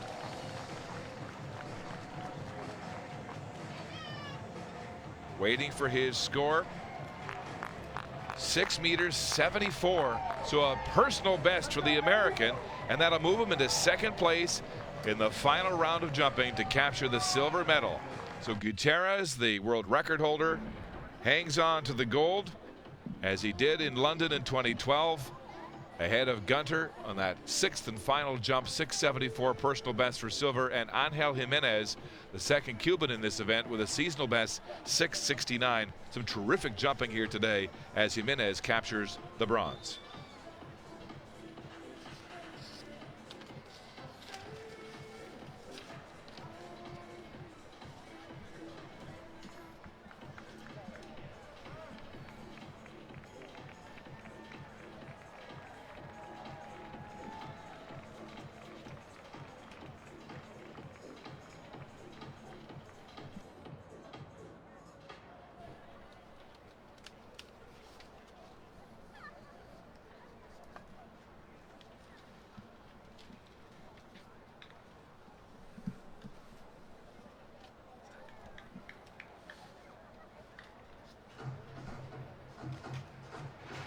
Mesdames et messieurs, la cérémonie de remise des médailles.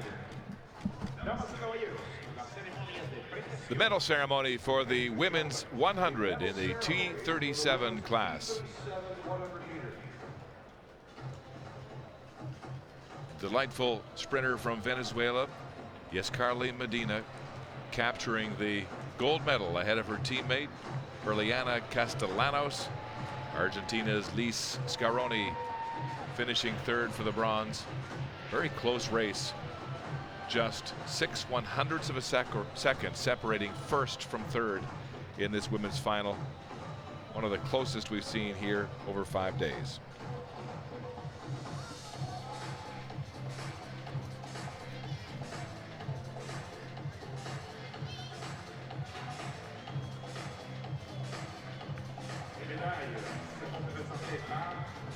La medalla será presentada por medal represented by Ms. Jessica Uriela Andrade Campagna, Vice Minister of Sport of Ecuador.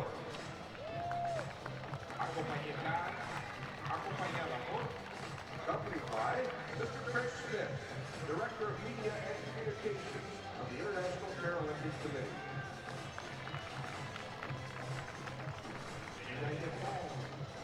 Medalla de bronce. Bronze medal representing Argentina, Lise Scaroni.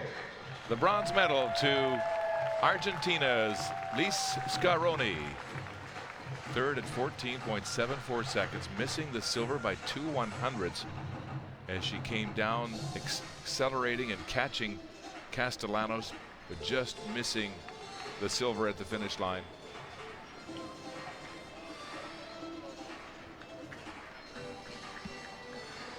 Lise Scaroni of Argentina, the bronze medalist.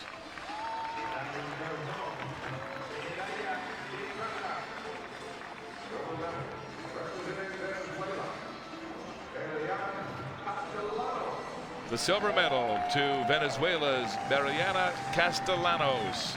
A personal best performance at 14.72 seconds. 4/100ths of a second shy of the gold in this closely contested women's final.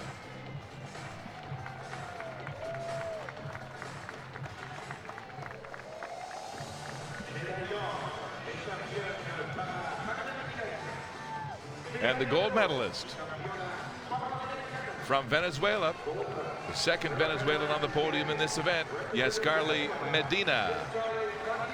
A Parapan Am record, 14:65 for first and the gold.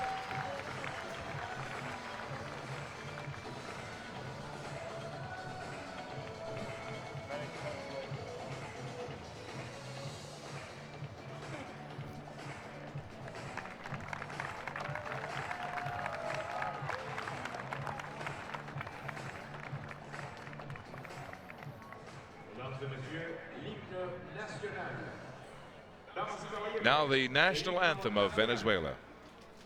Ladies and gentlemen, the national anthem of Venezuela.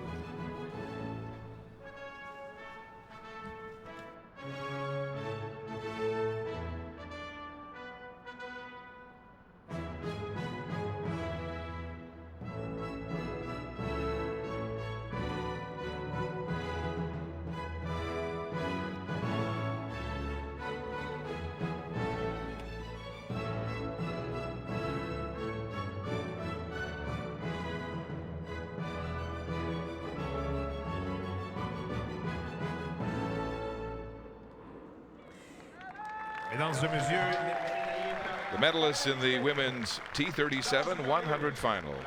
Yescarli Medina of Venezuela, the gold medal champion, joined by teammate Lise Scaroni, the bronze medalist from Argentina, and teammate Berliana Castellanos for silver of Venezuela.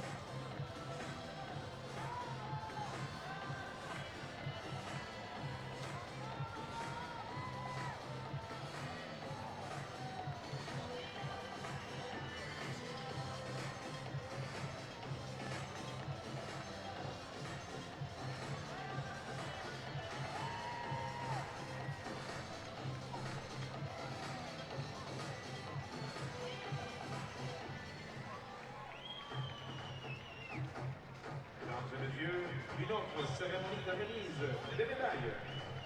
Damas y caballeros, la ceremonia de premiación. There's been a change in the final results in the women's T11 200 as the Brazilian Julia dos Santos has been disqualified for a lane infringement. Diana Corazzo of Mexico pulled up on the bend and did not finish the race, so just 2 medals being presented here today to the world record holder and gold medal champion Teresina Guilhermina and Thalita da Silva of Brazil. The 2 Brazilians, the only athletes making their way out after the disqualification in what would have been a Brazilian sweep.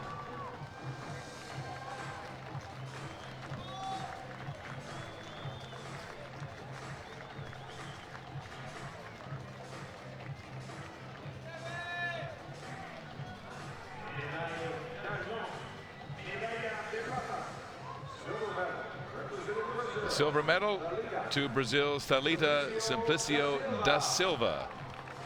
Second at 25.78.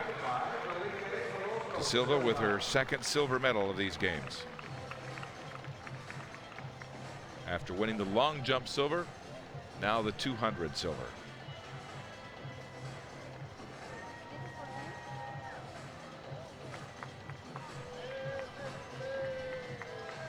Of course, the guides also receive medals in this T11 class.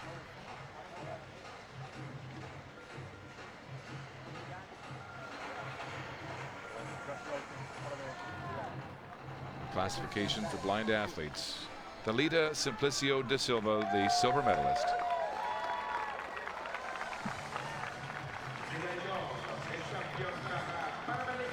Now the decorated champion from Brazil, Teresina Guilhermina, winning the double in the T11 class. Gold and 2 to go with gold in the 100. 2-time Parapan Am champion here in Toronto. A 6-time Paralympic medalist. And Brazil's greatest female Paralympian.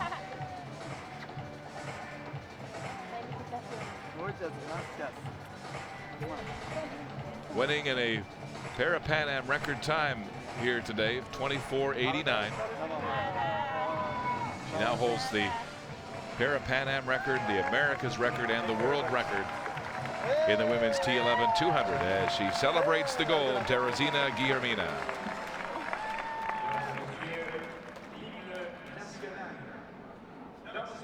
Now the national anthem of Brazil. Ladies and gentlemen, the national anthem of Brazil.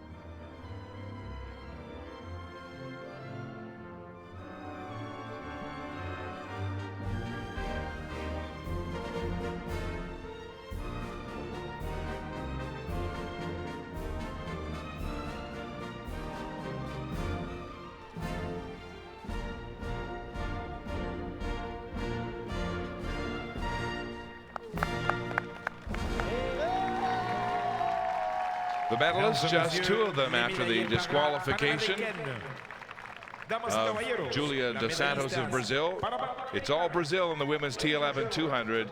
Teresina Guilhermina, the gold medalist, winning the double here in Toronto. And da Silva, Thalita Simplicio da Silva, the silver medal, her second silver of these games.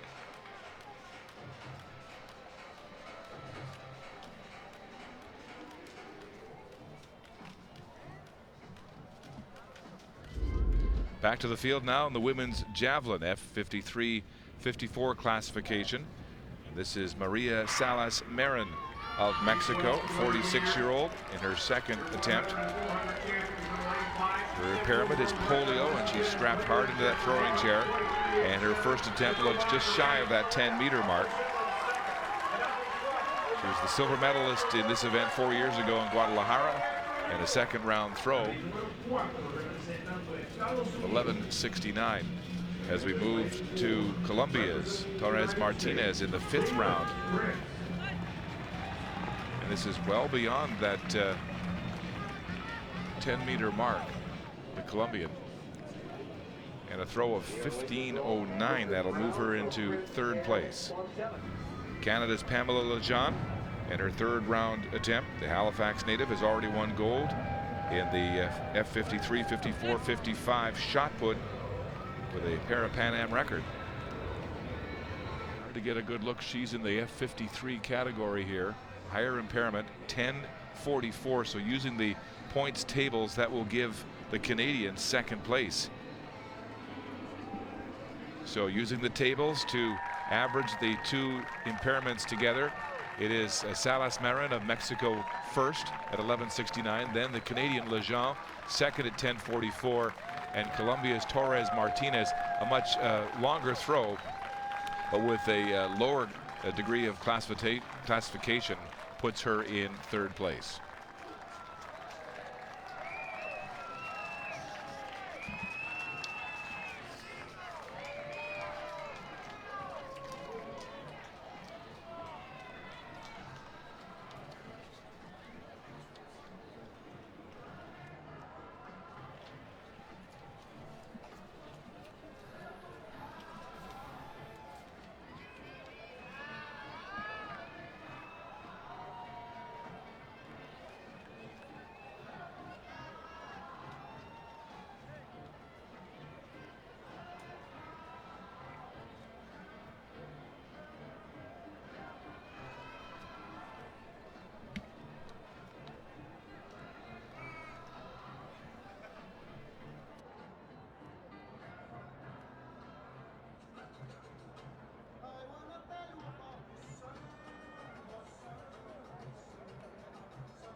This is the men's F56 shot put final. You're looking at Mexico's Jose Archer Larrandi and his 6th round attempt.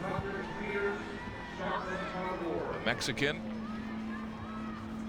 with the best so far of 9.76, and this will be an improvement to 9.84 and 2nd place. Now Cuba's Leonardo Diaz, his 6th round throw. Diaz already winning gold in the discus here in Toronto. Big, powerful thrower, and that's a beauty. 10.68 will move him into the gold medal position in the 6th and final round. Still to come, though, Mexico's Jairo Santiago and his 6th and final attempt, his best so far, 9.30. 10.68, the mark to beat. I don't think he's going to get there today.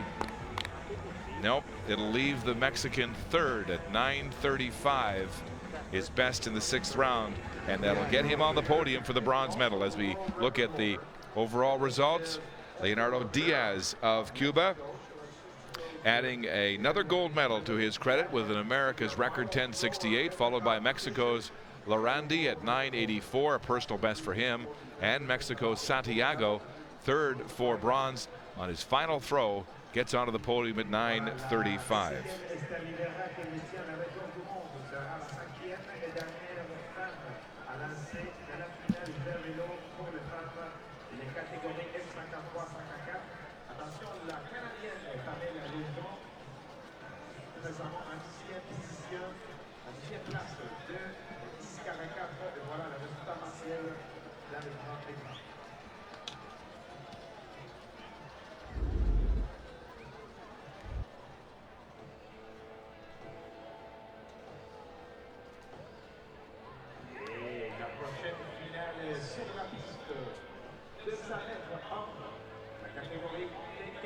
On the track, the final of the men's T47 200 meters.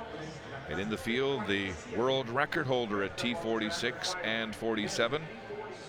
Patricio Ferreira dos Santos, he's running in lane number 6 for Brazil this afternoon. And we have a scratch in lane number 2. David Basco of Jamaica will not start. So lane 2 empty as we get set to set the lanes here this afternoon in the final of the men's T47 200.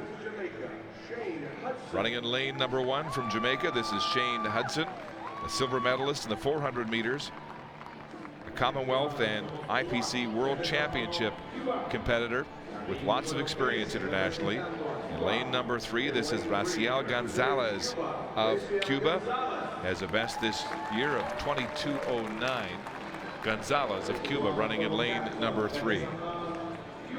In lane 4 from Cuba, the tall athlete Etienne Calderon, 22:45, clocking for a personal best.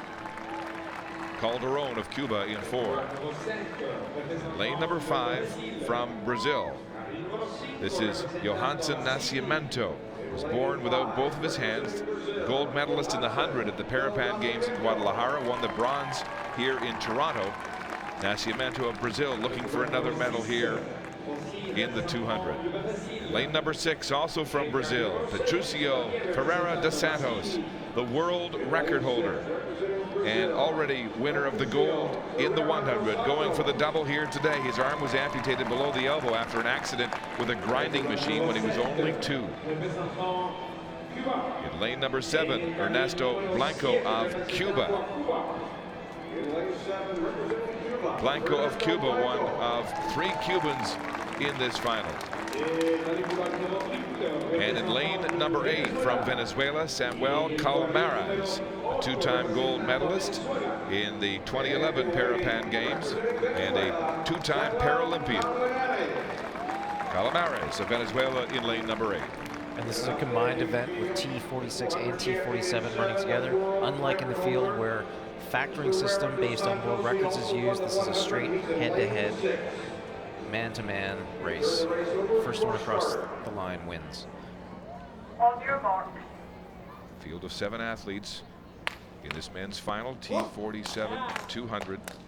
Brazilians have been so dominant at these 2015 Toronto Games, looking for more silverware here today, including the gold. Running in lanes 4 and 5, Nascimento of Brazil and Dos Santos of Brazil. We see the athletes using blocks to even out their starting stance.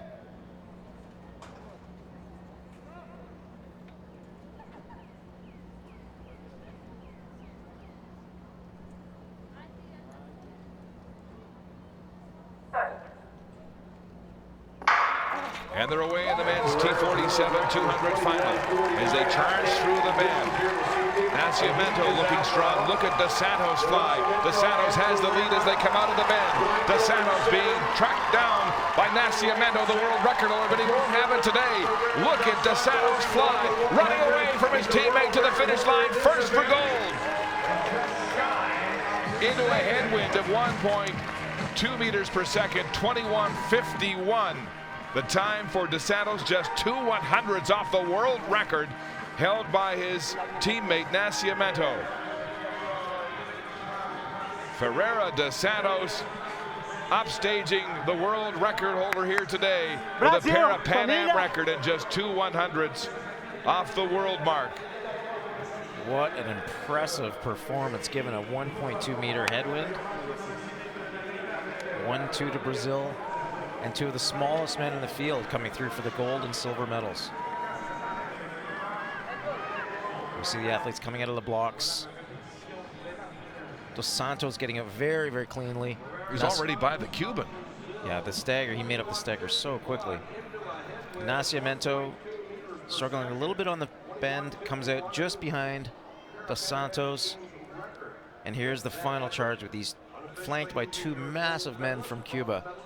The smaller Nascimento trying to hold them off, but today it's all Dos Santos striding across the finish line. Oh, it's stumbling across the finish line. That may have cost him. Gonzalez started his lean about 6 meters from the line. So critical to get every single part of the race just right. And I think that last element, the lean, may have cost him the bronze medal today. The day belongs to Ferreira dos Santos, nearly eclipsing the world record of his teammate Nascimento Ferreira. And again, running into that headwind of 1.2 meters per second, first at 21:51.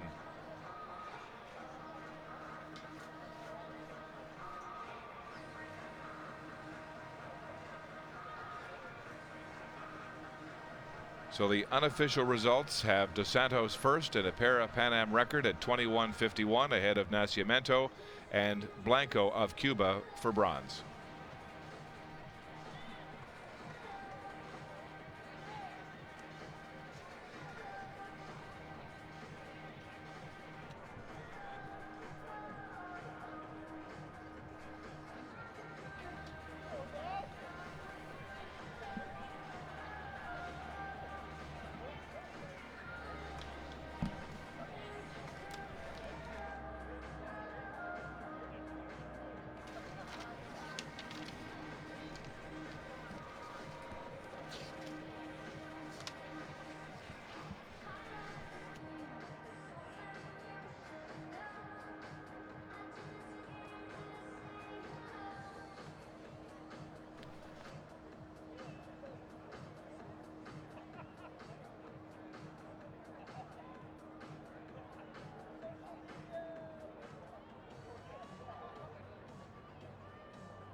Back to the women's javelin final in the F53-54 class. Great battle shaping up here as we go to Mexico's Esther Rivera. Rivera and her first round attempt, and they will mark it. And Rivera coming in with a best of 10:13 this year, a personal best of 11:74. So she opens at 10 meters 46. That'll move her into second place, the Mexican Esther Rivera, and a seasonal best performance for her to get underway here. So Esther Rivera still has 3 throws left in behind her compatriot Maria Salas Marin with a personal best 11:69. That's the mark to beat. Canada's Pamela Lejeune holding on to that bronze medal position with a best of 10:44. Lejeune getting that in her third round attempt.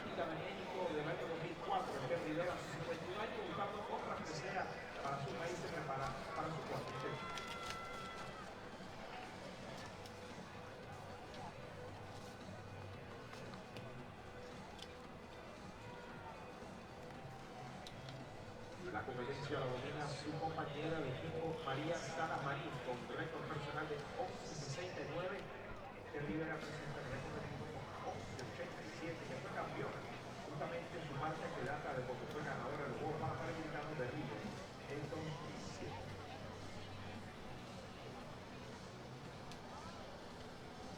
And an improvement for Rivera.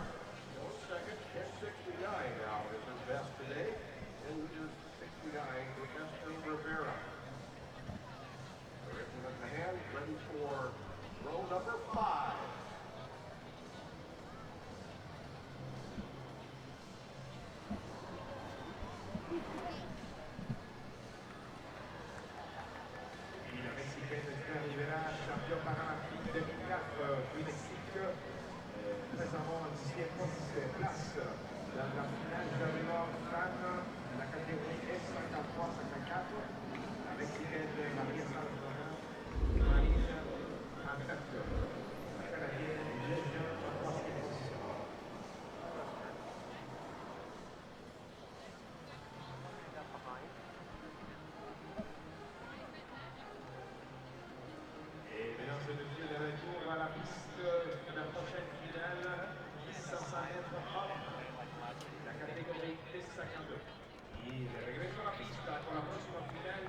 On the track, the men's T52 wheelchair final at 1,500 meters. 5 athletes in the field, including the world record holder at T52, Raymond Martin of the United States, racing out of lane number 3 to start this final.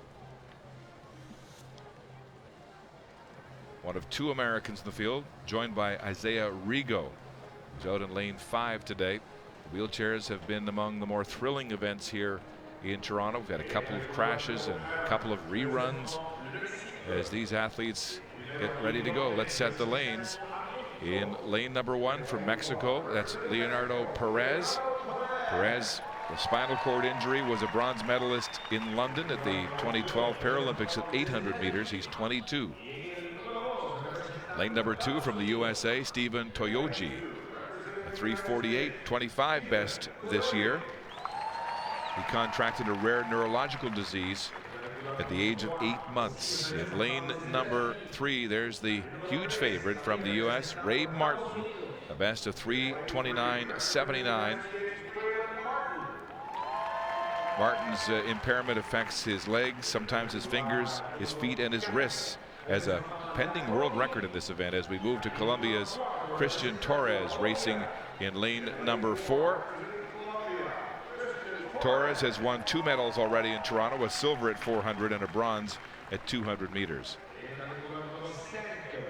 And in lane number 5 from the USA, the 3rd American in this field, Isaiah Rigo, the best of 4:07.20 this year. Rigo, a world junior champion last year at 4 distances. He's only 16.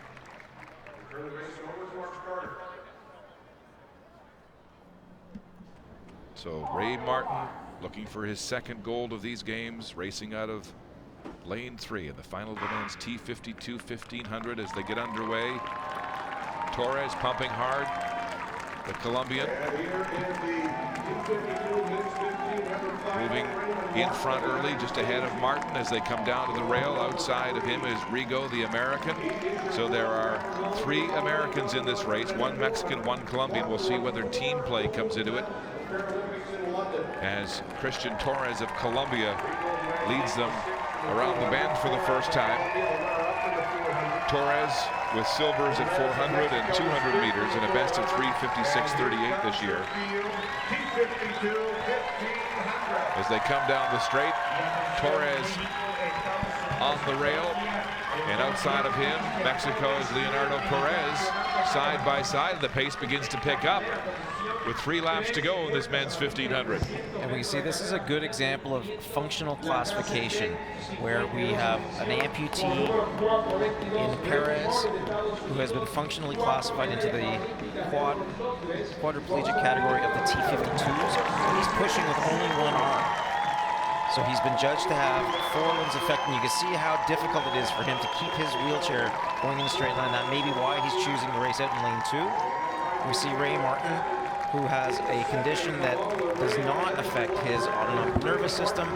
So he has a higher resting heart rate, a higher maximum heart rate, and the ability to process oxygen at a much different level than all of his competitors, which is why we see him with much, much better times. Ray Martin, the world record holder and favorite, boxed on the inside right now by the Mexican in 2nd place behind Christian Torres of Colombia.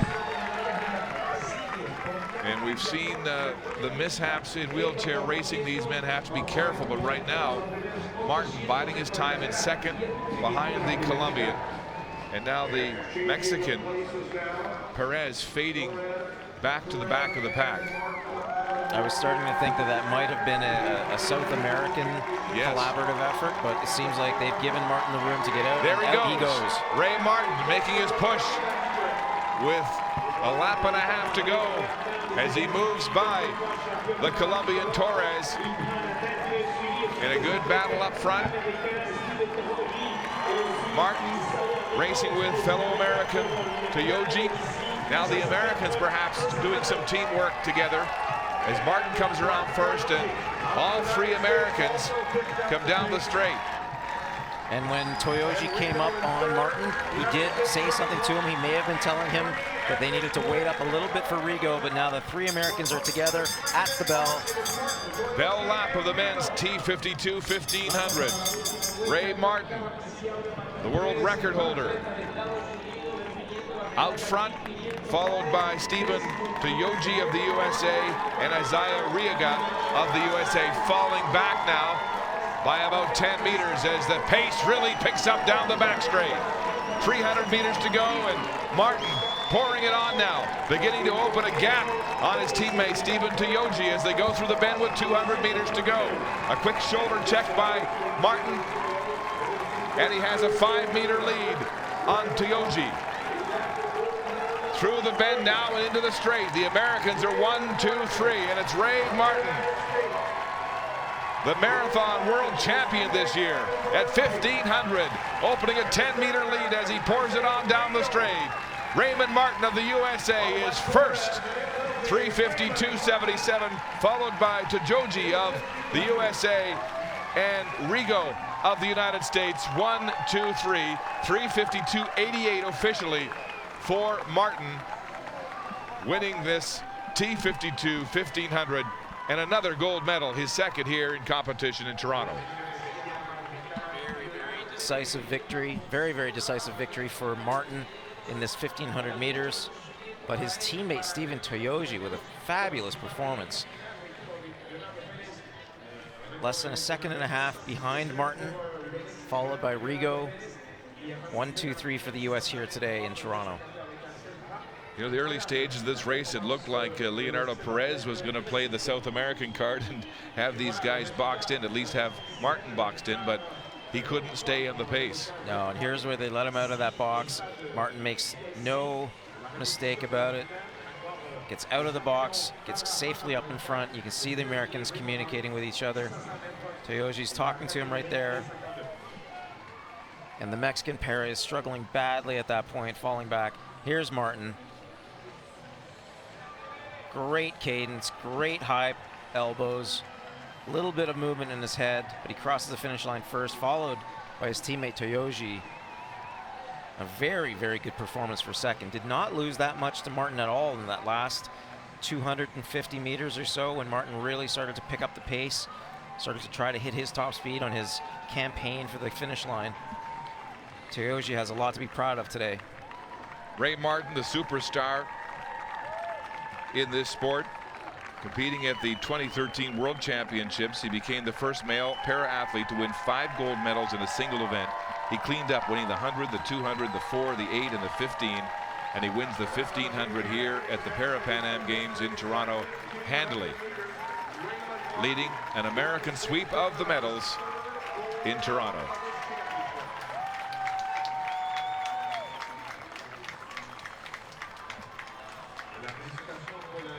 21-year-old Ray Martin, the champion in the men's T52 1500.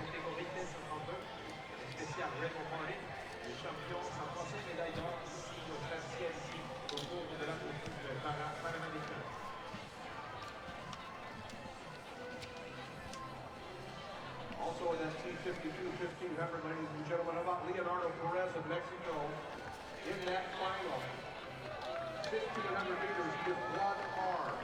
What an inspiration.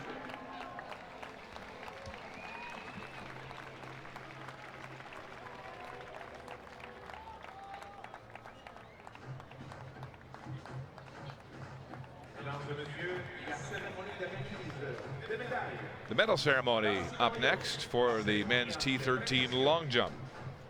Ladies and gentlemen, the medal ceremony for the men's T13 long Cubans flexing their muscles in this one, winning gold and silver as the world record holder, Luis Gutierrez, posts near perfect competition at a 7:47 jump in the 5th round, very close to his world record. To win this handily, there was nobody else over 7 meters in the men's T13 long jump final.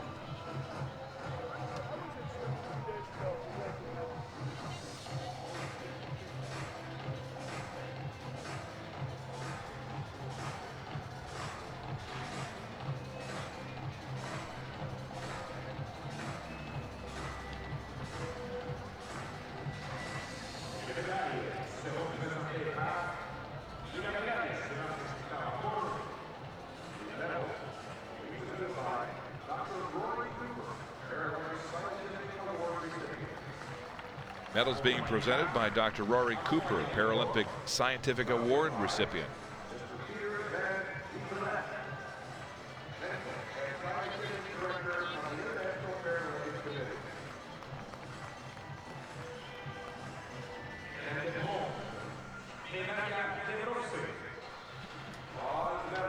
The bronze medal awarded to Cuba's Angel Jimenez. Jimenez with a personal best performance here today at 6 meters 69. Huge improvement off his 6:23 this year.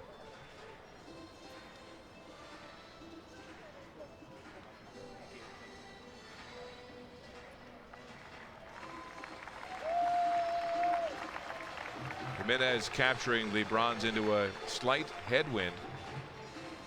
The other medalists had the favor of a following wind and the swirling windy conditions here today in Toronto. The silver medal going to the United States and Tyson Gunter. Tyson Gunter with a personal best at 6 meters 74. A huge improvement for him. He came in with a best this year at 6:16 and his personal best 6:72. So he smashes his personal best, and he did it on his 6th and final jump after 2 fouls in rounds 4 and 5. So 6 meters 74, a PB and a silver medal for American Tyson Gunter.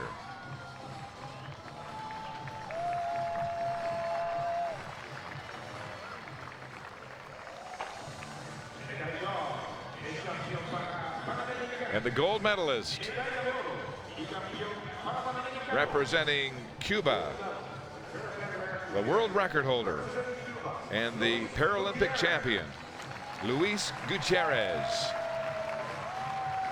A winning jump of 7 meters 47. He only had 3 jumps. He had 3 fouls in this competition. And he hit that 7:47 leap in his 5th jump, his 2nd last attempt to win the gold medal, to go with the silver he captured in the 100 meters, using his speed to full effect here today in the long jump. And now the playing of the national anthem of Cuba. Ladies and gentlemen, the national anthem of Cuba.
Medalists in the men's T13 long jump.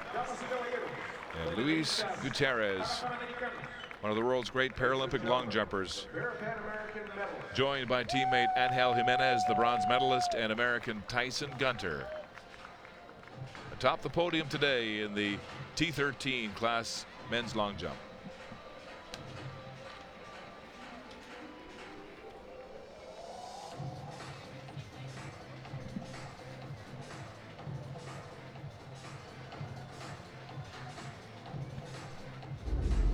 Back to the women's javelin final, F53-54, and this is Mexico's Esther Rivera as she readies for her 4th round throw. Rivera reaching back. She's already 2nd in this competition.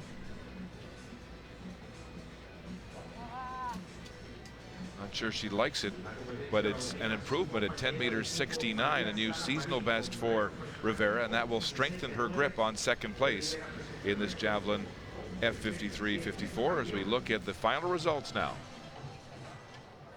Maria Salas Marin with a personal best today.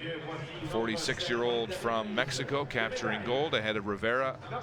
Teammate Pamela Lejeune of Canada holds on to the bronze medal with a best of 10 meters 44.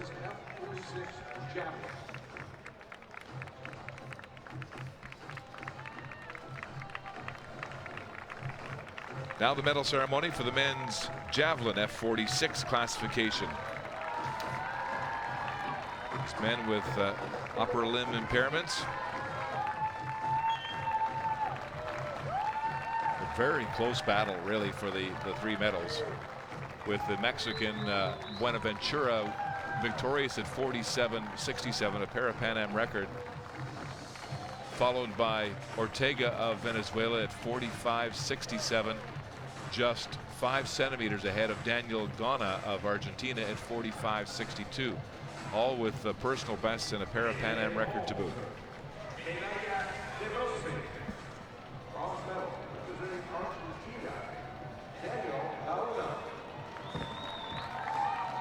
The bronze medal to Daniel Gona of Argentina, with that personal best throw coming in the 6th and final round to capture the bronze medal.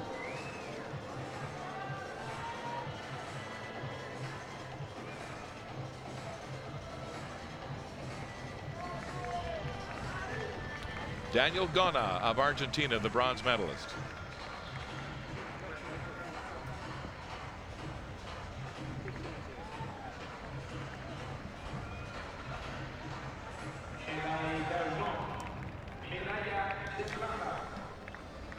The silver medal to Venezuela, Abraham Ortega.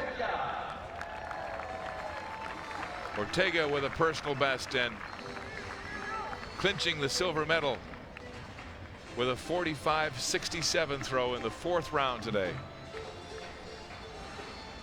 Ortega with silver in this event, the javelin to go with his gold in the shot put, in which he set a new Parapan Am record and an America's record. So a terrific competition in Toronto for the Venezuelan Abraham Ortega.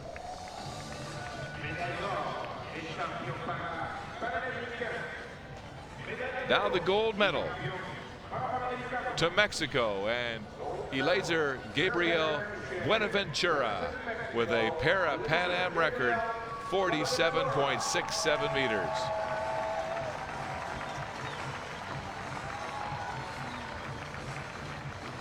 Buenaventura is 17 years of age. He set the America's record in this event June of last year in Tunisia. 47.79 mark, and just shy of that America's record, but a new Parapan Am record here at 47.67. The gold medalist, Eliezer Gabriel Buenaventura of Mexico. Now the national anthem of Mexico. Ladies and gentlemen, the national anthem of Mexico.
medalists in the men's F46 javelin.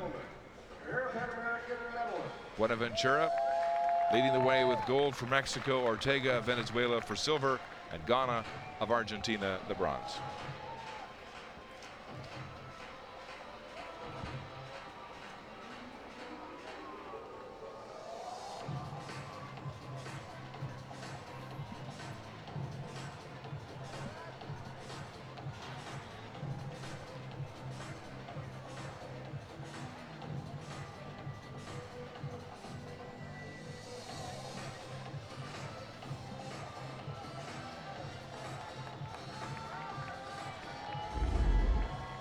On the field, the women's javelin final, F11, F12. A field of 6 women who've all been very involved in the medals in various throwing events, from the discus to the shot put, coming to this javelin. As we go to Mexico's Rebecca Valenzuela. Valenzuela, the gold medalist in the shot put here in Toronto with her opening round throw. She has a best of 34-17. It's a competition for visually impaired athletes, and she's well past the 30-meter mark and very close to her personal best in her opener. Critical for these F11 athletes is to count their steps. She gets nice up close to the line. Nice snap, nice follow through. Good throw for this athlete. Valenzuela opening with a Parapan Am record, 32:49. She's pretty excited about that. And the early leader in this competition, her first round throw. Games record for the F11 division. Throwing 18 So after 2 rounds, Valenzuela with the lead ahead of Yomara Milan of Cuba as the best of 29.86, and then Ness Murby of Canada in third at 18.92 in this combined class of F11, F12.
On the track, the athletes in a very busy final for the men's T54 1500.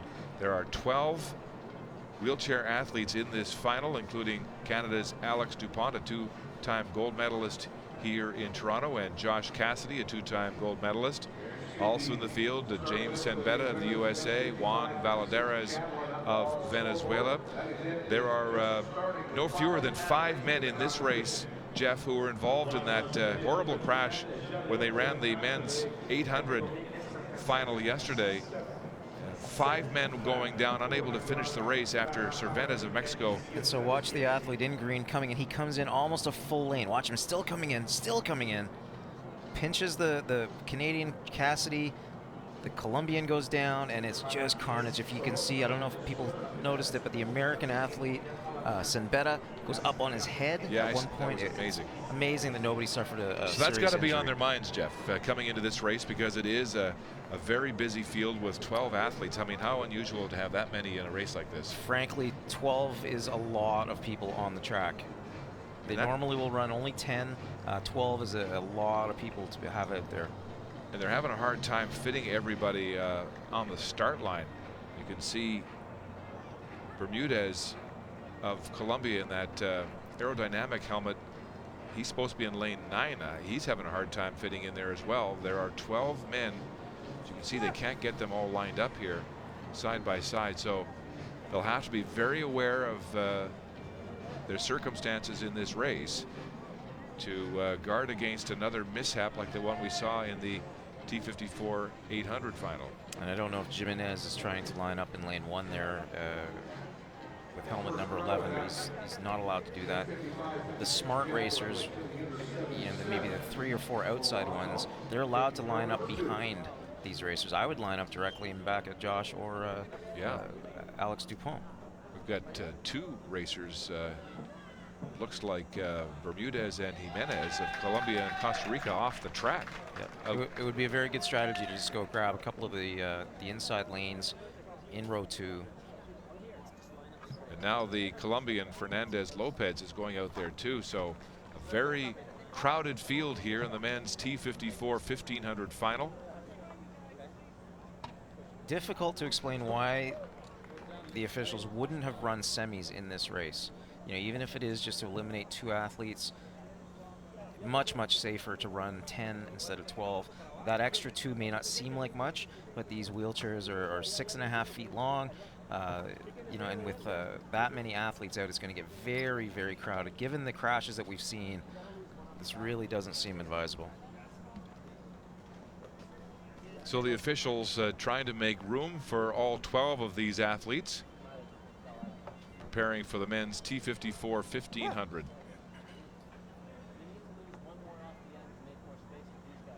You can hear Josh Cassidy trying to give some advice to these officials as they try to make space for everyone. But look at this, we have 3 athletes off the track to the right now. And so what these athletes want to do, you can see they're not lined up in lane 1. They want to have a straight shot at this first 100 meters. And so they're lining up starting in lane 3 and 4 so that they have that straight shot at the first 100 meters. So what they've done is they've got like a second stagger here. They've moved 3 of these athletes, it looks like 3 or 4 of them, 3 right now, into a second row start closer to the inside. You think that's the best? You were saying right away that they should get in behind the 2 Canadians, Dupont and Cassidy. Yeah, I mean, the issue is that they think they're going to get, things are going to fill in and things are going to, they're going to get boxed in. But you know these 2 guys are going to get out and they're going to get away from the pack. And so sit back there. You may sit back there for 2.5 or 3 laps, but you know they're going to get out front of the rest of the pack. So just sit back there, take a ride, and be happy with it. There's Alex Dupont of Canada racing in lane number 1, a double gold medalist in Toronto here at these games in the T54 400 and 800. Having to race them both twice to win those golds because of mishaps in those 2 events. The Clarenceville, Quebec native racing in lane number 1 in this crowded field of 12. Next to him, fellow Canadian Josh Cassidy. He's won 2 silver medals here. His strongest events are road events. He's the Canadian record holder at 15, 5, 10,000 in the marathon, the world record holder in the marathon. In lane 3, Daniel Romanchuk won gold in the T54 5000, that torrential rain on Monday night, the opening day of athletics. He's racing in lane number 3 for the United States. Third Canadian in this field is Tristan Smith from Lake Country, BC. He was injured in a skateboarding accident. Canada Games gold medalist at 1500 in 2013. Tristan Smith of Canada in lane number 4. In 5 from Costa Rica, this is Lorenz Molina Sibaya. Sibaya with a best time this year of 3:05:17 in lane number 6. Colombia's Javier Rojas Diaz. Diaz 3:09:72 clocking this year. Outside in lane 7, James Sambetta, who had that terrible fall in that 800, ended up on his head with his chair over top. He's lining up in this race along with Valadares, who was involved in that mishap of Venezuela in lane 8. And then you see there are 3 more athletes in this crowded field starting in behind the main row. We're underway. The men's T54 1500, and right away Alex Dupont getting away from the masses here on the inside along with Cassidy as they all try to collapse outside those athletes in 8 and 9. Valadares trying to move up, and there goes Cassidy outside of Dupont. Josh Cassidy likes to front run in races. This is a long race, and he's already showing a sense of urgency. He wants the lead, pumping outside of DuPont, moving ahead of him into the lead right now. You know, and it's one thing to be competitive with your teammates. It's another to race each other in the first 200.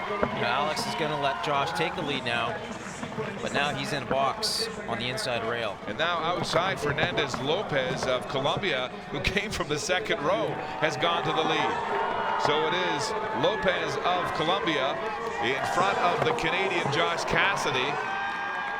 And then another one of those back row athletes, Bermudez of Colombia, is getting some face time in third place, just ahead of DuPont, who is boxed along the rail behind Josh Cassidy. It looks like Cassidy got bumped again going into that turn.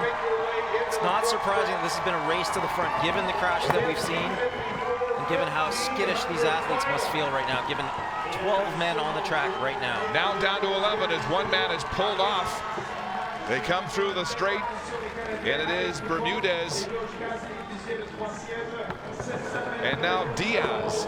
Diaz in front, the Colombian, in front of Josh Cassidy. We've got a break.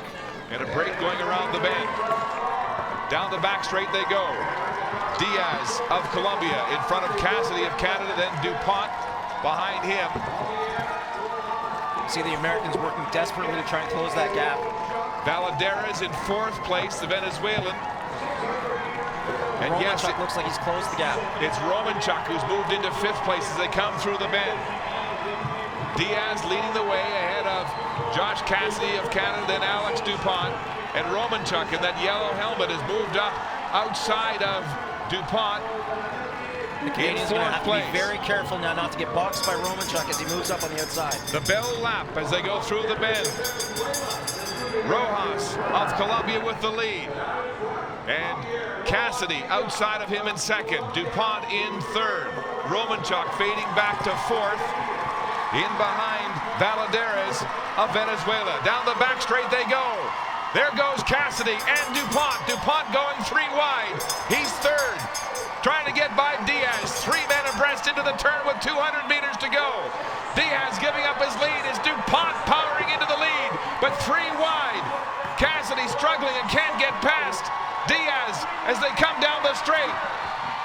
Pumping hard, it's DuPont of Canada in the lead. Cassidy in second place now, ahead of Diaz at the line, raising his hand in victory again. The third goal of these games for Alex DuPont of Canada.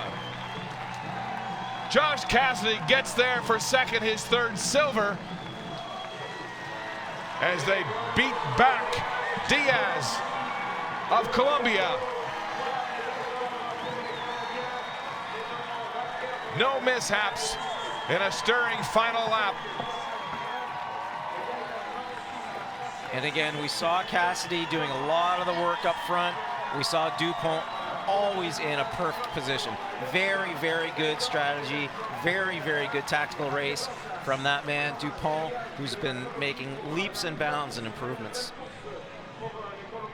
So DuPont first at 3:07.61, followed by Cassidy at 3:07.98, then Diaz with a personal best 3:08.08, but a crowded 12-man field, and what a start. And these athletes all feeling jitters, all feeling skittish, all wanting to get to the front, trying to get out front, trying to get safe, trying to get to where there won't be any crashes.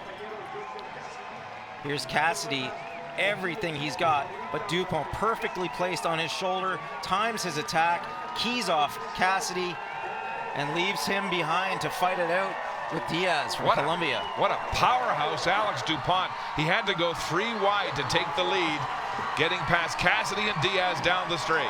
But you know, he had been perfectly placed from the bell. He was keying off Cassidy. He was in his draft going into 350 meters to go, enjoying the draft, sheltered from the wind, and timed his attack perfectly. Alex DuPont, triple gold here in Toronto, winning the 15 along with the 400 and 800 meters. 3:07.61 ahead of teammate Josh Cassidy, his third consecutive silver. And then Rojas Diaz with a personal best and a great race for the Colombian to come third to win the bronze. And about a tenth of a second separating him and Valadares in third and fourth. 12-man field And earlier in this race, I saw one of the athletes pulled right off and eased up and got away from the crowd.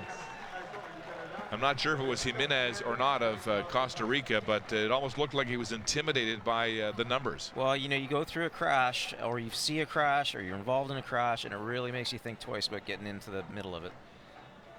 Alex Dupont stomped his way to the front there, and then made another statement by sitting up early again. When you sit up early before you cross the finish line, you're telling the field that you got something special going on. Dupont showing his great power as he went past Cassidy and Diaz. Diaz, the imposter, trying to take this race from the Canadians, gave them a heck of a race in the final 600 meters. And he'll get the bronze medal here today with a personal best.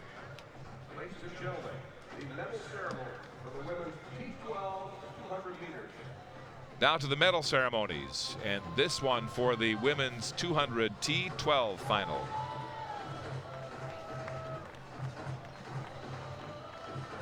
As these games have witnessed some spectacular sprinting from Cuba's Omara Durand, as she captures her third gold. 3 golds in 3 world records.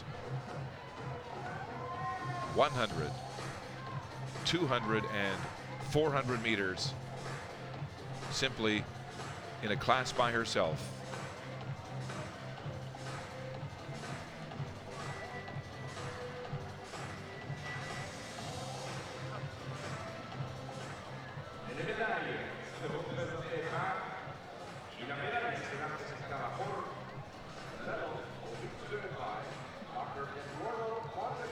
Medals being presented by Dr. Eduardo Montenegro, Executive Board Member of the America's Paralympic Committee.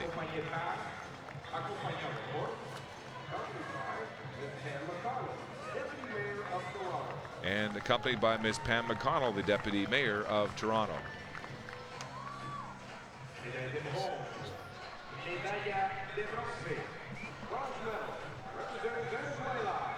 The bronze medal to Venezuela and Grelitz Villarreal.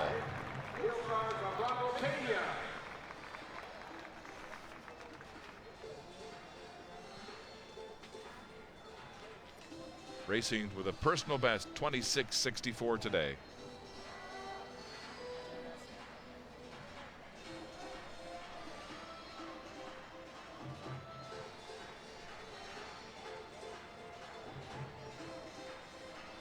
The athletes, along with their guides, each celebrated with medals and gifts in Parapan Am sport competition.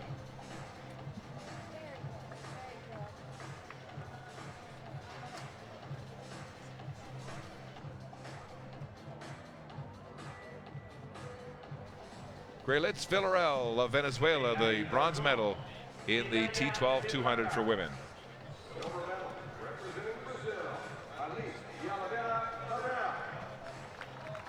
And the silver medal to Alice de Oliveira Correa of Brazil, a personal best time for her as well at 25:13. It is de Oliveira Correa's second silver medal of these games. Silvers at 100 and 200 meters for this Brazilian sprinter.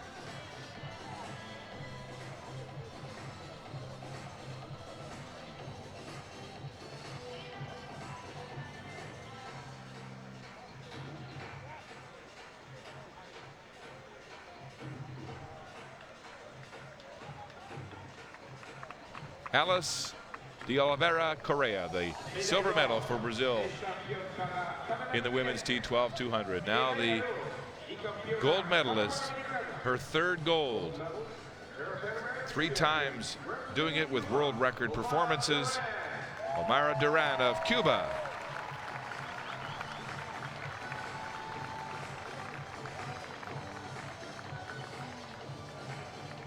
Two-time gold medalist at the Paralympics, now a 3-time gold medalist in Parapan Am competition. One of Cuba's celebrated para-athlete sprinters, Omara Durand.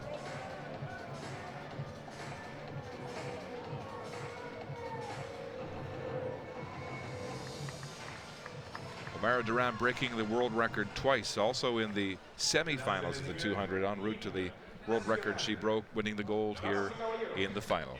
And now the national anthem of Cuba. Ladies and gentlemen, the national anthem of Cuba.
Mesdames et messieurs, les médaillés Medalists in the women's T12 200 meters.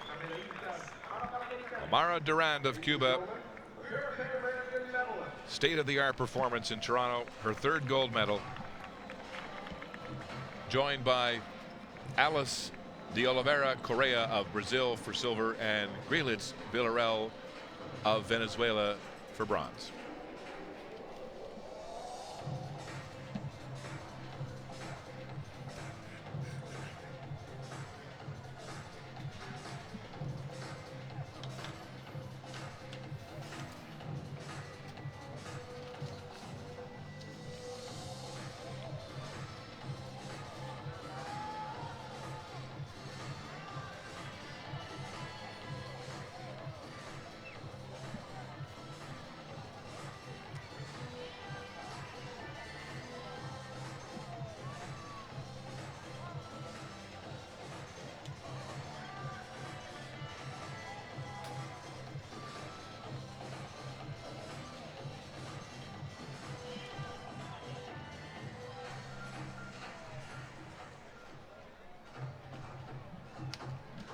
Mesdames et messieurs, voici notre cérémonie de remise de médailles.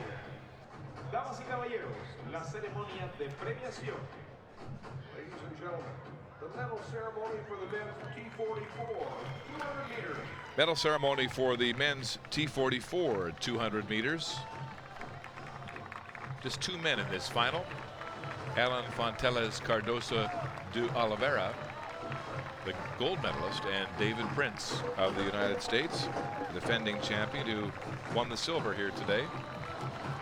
Richard Brown of the United States, who was originally listed, did not start. He is the world record holder, but not competing for family reasons.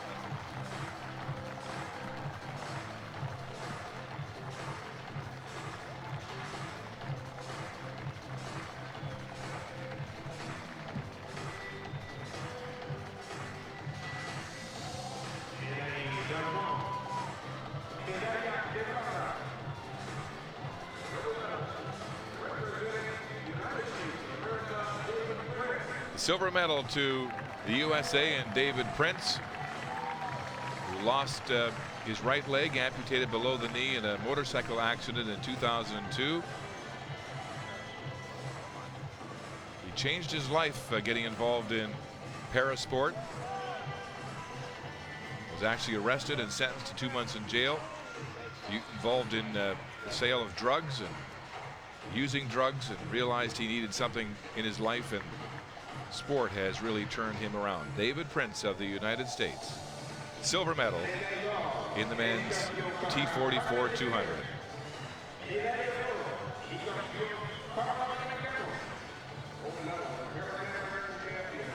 And now the gold medalist from Brazil, Alan Fonteles Cardoso de Oliveira, reigning London Paralympic champion, the T44 200.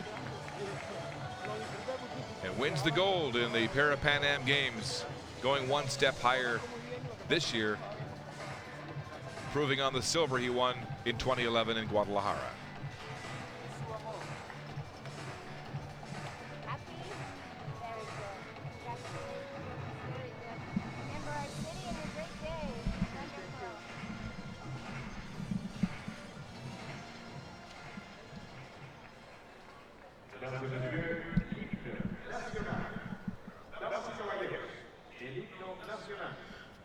Ladies and gentlemen, the Now the national anthem of Brazil. of Brazil.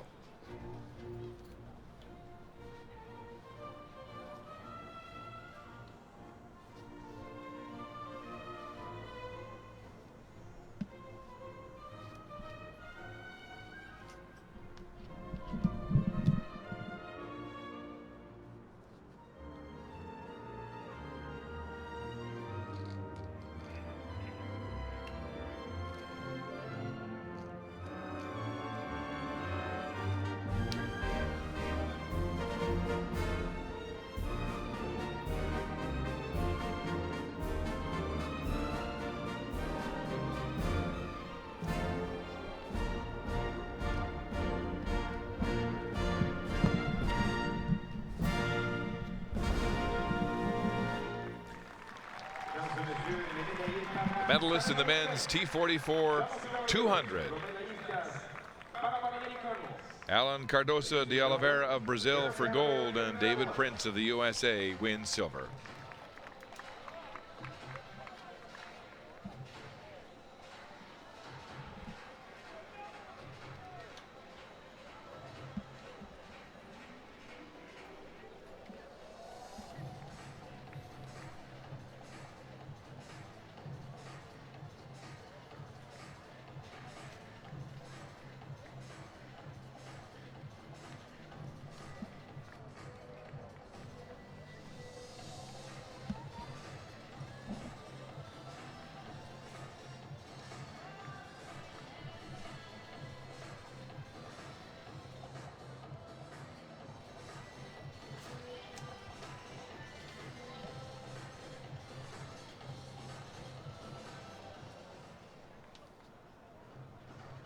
Mesdames et messieurs, voilà une autre cérémonie de remise de médailles. Damas y caballeros, la ceremonia de premiación. Ladies and gentlemen, the medal ceremony for the men's T37. The medal ceremony now for the men's T37 200 meters.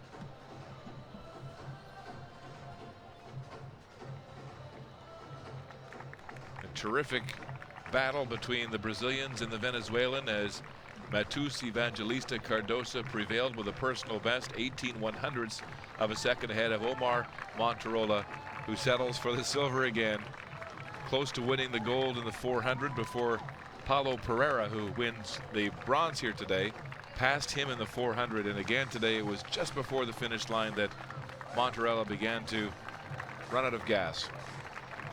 The big man with his second silver medal in the sprints here in Toronto. Médaille de bronze. Médaille de bronze. Representing Brazil, Paulo Pereira. The bronze medal to Paulo Pereira of Brazil, the gold medalist in that 400 here in Toronto, catching Monterola at the finish line. Great battle here, finishing third at 24:70 and the bronze medal. Second medal of these games for the Brazilian.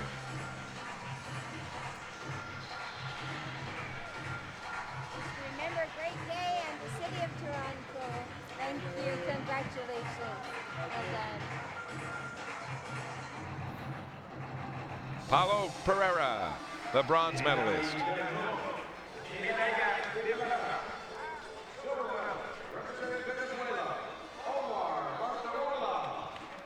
The silver medal to Venezuela's Omar Monterola, his third medal of these Parapan Am Games, his second silver. He's also won a bronze. Great series in the sprints for the big Venezuelan sprinter. Hola, Omar. Congratulations again. Very good.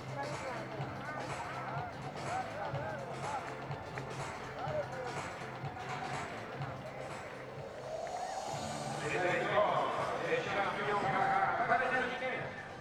Médaille d'or et champion. And the gold medalists representing Brazil, Matheus Evangelista Cardosa, a personal best performance, 24.02 seconds. Third gold medal of these games for this man, Evangelista Cardosa, as he dominates the 100, the 200, and the long jump at Toronto 2015.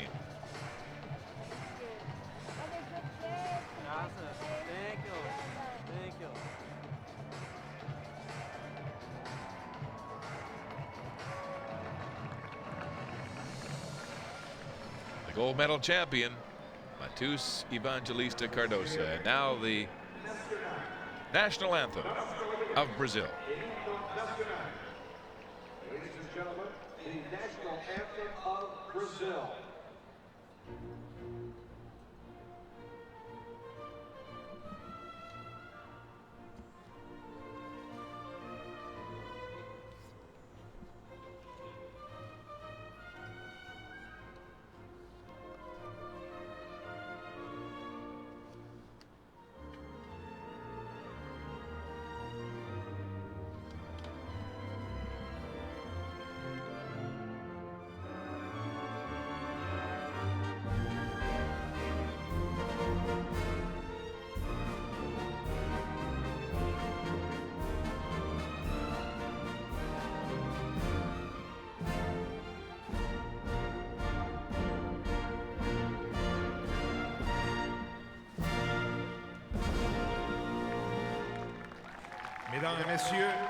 Medalists in the men's T37 200. Triple gold for Brazil's Matheus Evangelista Cardosa. He's pulling them all out for the photos. Got two of them with him anyway. Oh, there's the third. 3 golds for Cardosa for the photo op here, along with Monterola, double silver and a bronze for Venezuela, and Paulo Pereira, who wins bronze and gold. A proud moment for the Brazilian.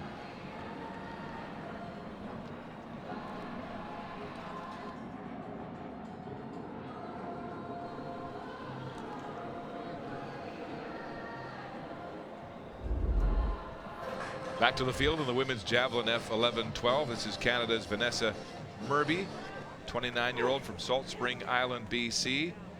And her first round effort, well past the 20-meter mark. She has a best of 22.78.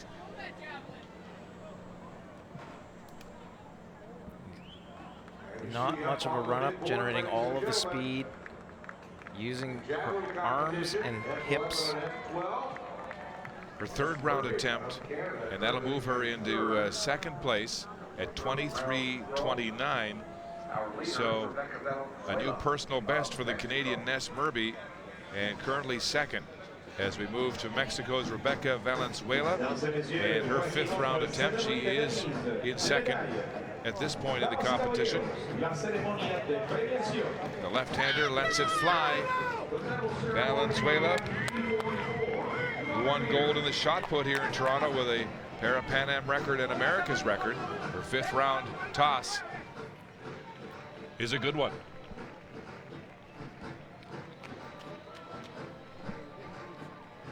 .36.33 meters, and Valenzuela of Mexico has the lead with an America's record. So 2 America's records in 2 different events for the Mexican. Now on to Cuba's Yamara Milan and her 6th round attempt.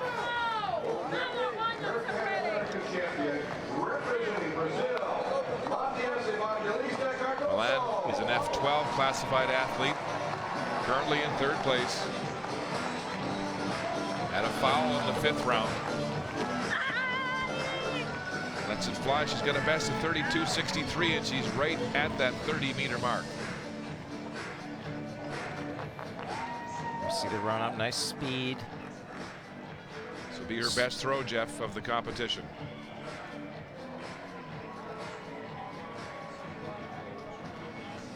.30 meters, 46 for the Cuban, and that will clinch the bronze medal.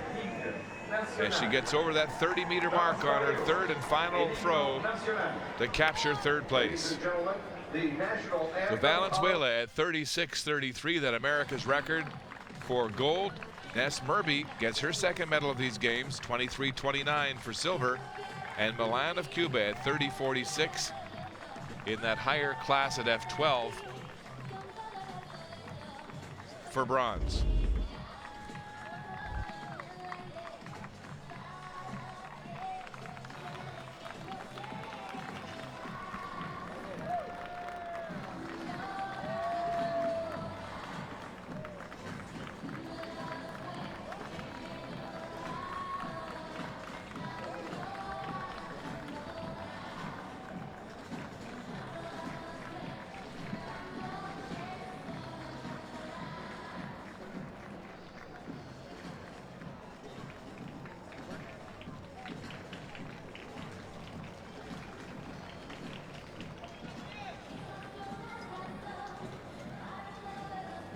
On the track, the men's T11 1500 meter final. T11, the impairment of vision. These are blind athletes. They'll all be matched with their guides. There are 7 runners in this final, including Oder Santos, the America's record holder, trying to come back in these games after winning the 5,000, then being disqualified for listing 2 guides. It was a real bureaucratic technicality. He listed 2 guides for that race and did not switch and just used his first guide, and so he was disqualified for that fraction. It was just a really unfortunate situation for him. And now, just like we saw in the T54 1500 meter final with 12 men on the track, we have an enormous amount of people. We've got 7 entrants, but that means 14 people on the track when you count the runners with their guides. So it's going to get very crowded out there. So the guide's job here, very important, keeping these men separated, keeping them up to date at where they are, and trying to prevent any pushing and shoving as we get ready to set the lanes. Running in lane number 1 from Chile, Christian Valenzuela Guzman. Silver medalist in that 5,000 on that rainy night in Toronto on Monday. Also the 2014 South American Games champion. In lane number 2 from Brazil, there's Oder Ferreira dos Santos, who's disqualified after winning that 5,000 on that technicality. In lane number 3 from Canada, Jason Dunkerley. Dunkerley promoted to gold after that disqualification. He finished second to Oder in that race. Great Canadian blind runner. In lane number 4 from Ecuador, Darwin Castro. Castro was the visually impaired athletics competitor of the year in Ecuador last year. He's only 22. In lane number 5 from Colombia, this is William Sosa. He ran the first few laps of that 5,000 like it was a 1,500, then pulled out because he was running later in a shorter distance that night. In lane number 6 from Mexico, Alejandro Pacheco. Pacheco in lane number 6 with a best this year, 4:34.76, a personal best. And in lane number 7 from Chile, Luis Gutierrez Silva with a new personal best this year, 4:46.80. So a 7-man field, 14 when you include the guides in the T11 men's 1500 final. It's very, very important in this race for the guides to be letting their runners know when to speed up, when to slow down, how big of a gap they have between them and the person in front of them, making sure to shepherd them away from any danger. Oder dos Santos, the America's record holder in lane number 2.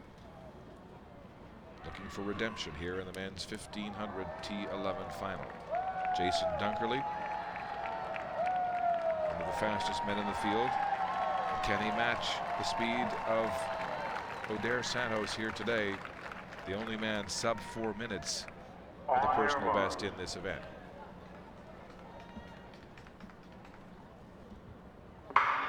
And we're underway in the men's T11 1500 final. You can see right away the guys try to find some daylight. Jason Dunkley listening to his guide, Josh Karanja, the Kenyan. He's outside and in first place right now as he moves past Guzman of Chile and taking the lead away from any sort of difficulty. The Canadian, Jason Dunkley up front. with a sterling record in international competition, in Parapan Am and Paralympic competition. So many medals, and a 3-time Canadian record holder at 800, 15, and 5,000 meters. And you can see, interestingly, in the jockeying for position off the start, it was the guides that seemed to exchange a little bit of an elbow. There comes gently letting each other know where they were. Dos Santos now moving up front ahead of Jason Dunkerley. And now Castro of Ecuador deciding with his guide to take the lead. So 3 lead changes here in the opening lap of this men's 1500 T11 class. Especially with these visually impaired athletes, it's so important to have clean track, clear track, so that they can let their stride out and really get into the rhythm.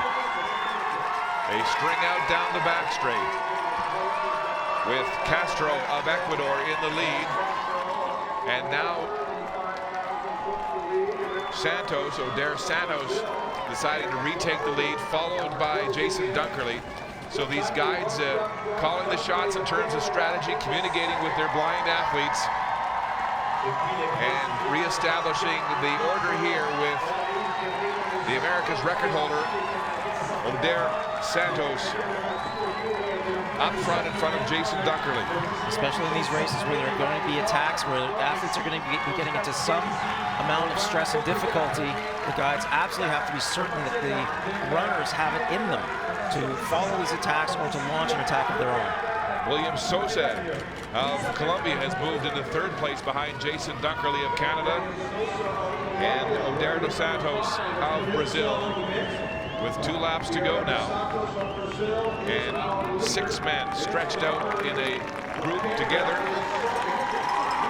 And the 7th athlete has been dropped off. That's Gutierrez Silva of Chile, who's out of the race now. A 71-second opening lap, a 70-second second lap. Very consistent pace. Shaping up as a 2-man race, really, with Oder dos Santos in front of the Canadian Jason Dunkerley, as they begin to open about a 8-9 meter gap on the 3rd place runner William de Sousa of Colombia.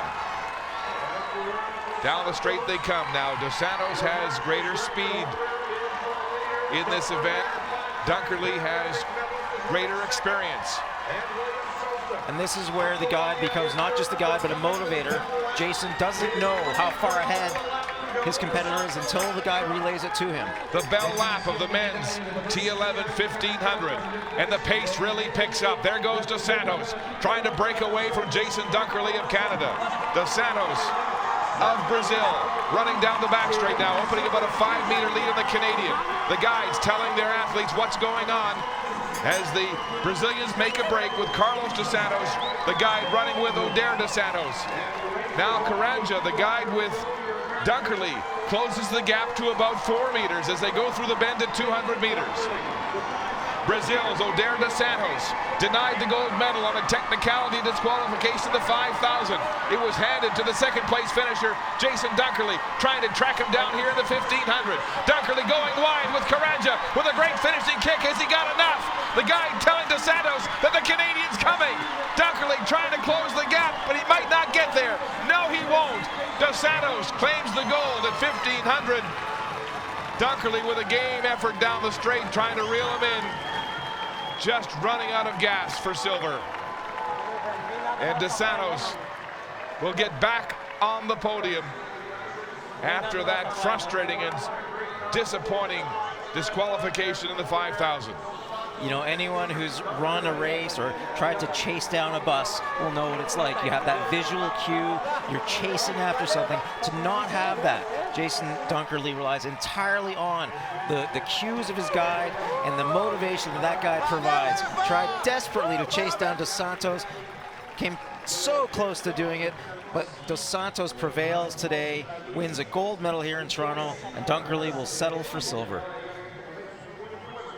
The guide calls the shots, but he's got to know his athlete. He's got to know when his athlete is ready to make a kick, what he's got left, what he's capable of. That's right. You can't just tell someone to chase after. You have to make sure that they have it in them. You have to make sure that they've got those stores of energy, the desperate need to catch something. And here we go. We see the attack by Dos Santos, and we see Dunkerley respond. Dos Santos running feverishly down the back straight, coming out of that corner, running perfectly in sync with his guide. Look at that, the arms moving in synchronicity, inside leg, outside leg, falling lockstep, and Dunkerley just off the shoulder. You can see the encouragement of the guide, telling him just how far away they are, telling him to move out, readying themselves for the final sprint. And look at Dunkerley's face. Everything he's got is going into this. Dos Santos running well within himself, trying to stay calm, but the guide checking and checking to see where Dunkerley is. What a finish. Great drama. Look at the guides inciting their athletes to give it all they've got as they come down the straight, as Dos Santos holds off Dunkerley, the Brazilian first, the Canadian second. Tremendous teamwork. What a stirring race.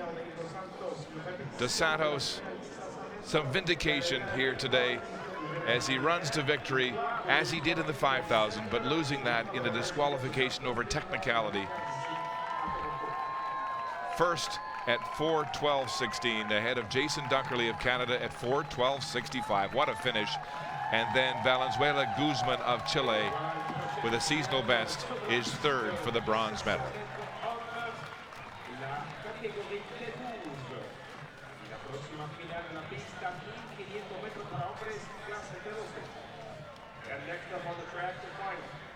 Next on the track, a second 1500 here. This one for the men in the T12 classification for visual impairment. And in this class, these men have some sight. Some will require guides, others won't.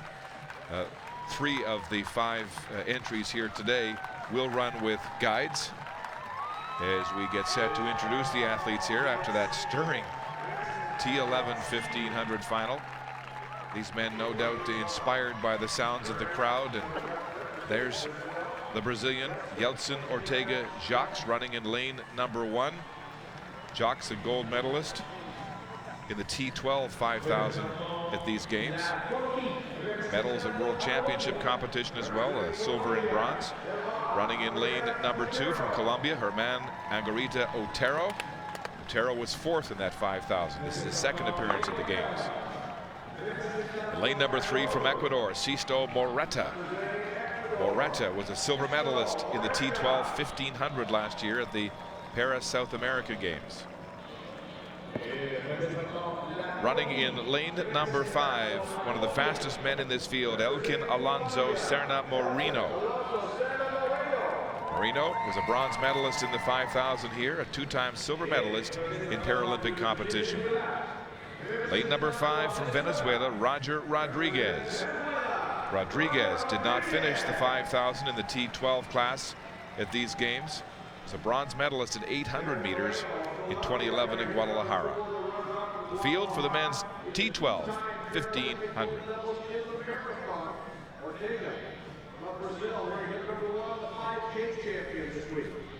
So Jeff, we have a mix here of athletes running with guides, and 2, the Colombian Otero and the Ecuadorian Moreta, who will not. In this category, it is their right to choose whether to run with or without a guide. On your mark.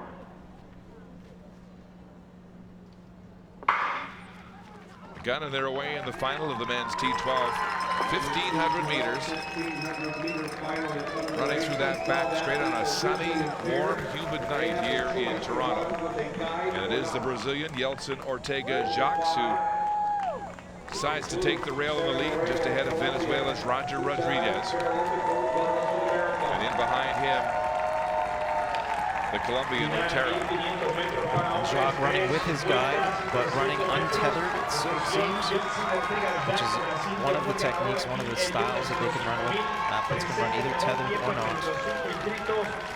So the tethered athletes have the help, the strategizing, and the tactics of the guide. The other 2 athletes will have to make their own decisions, as Otero of Colombia runs uptight in 3rd place by himself, along with Moreno of Ecuador, who's back in 4th place.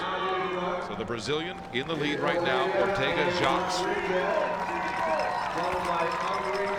just in front of Otero and Moreno. Marino and Otero, Colombian teammates, and it looks like Otero might be playing off his Colombian teammate and his guide right now, keying off him in third. With a 75-second opening lap, these runners are running well within themselves.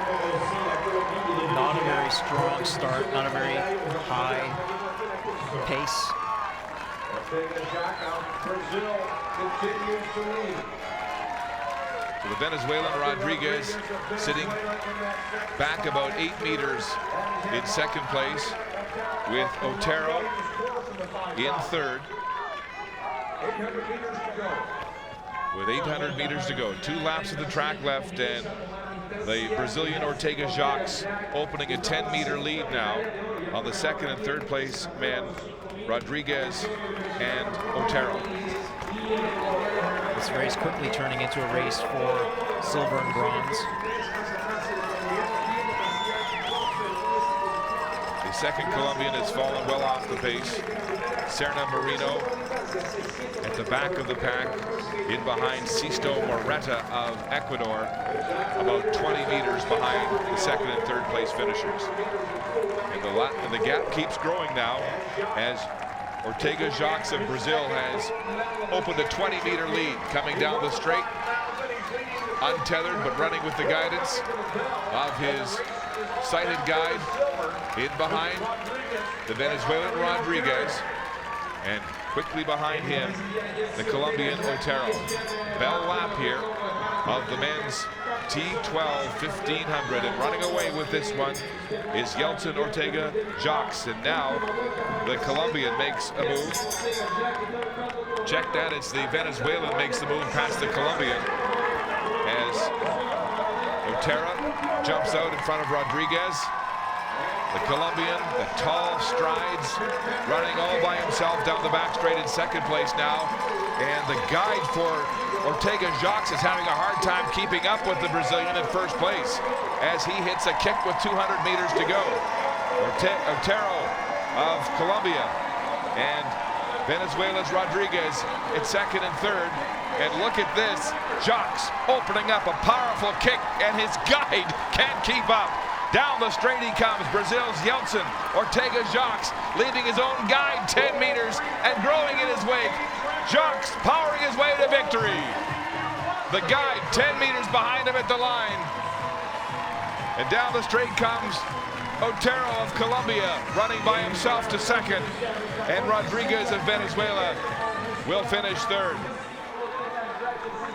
You know, at the bell, it looked like Jacques' guide did show some signs of stress, was showing some pain on his face, and sure enough, Jacques ran away with that race, even from his own guide. What a performance here tonight. The outcome was academic, and Jacques obviously with enough vision to feel his way to victory as he runs away from Rodriguez and Otero early in this race. The Colombian second at 4:06.23, followed by Rodriguez at 4:08.55. But Yeltsin Ortega Jacques, a command performance 3:56.73 and a Parapan Am record.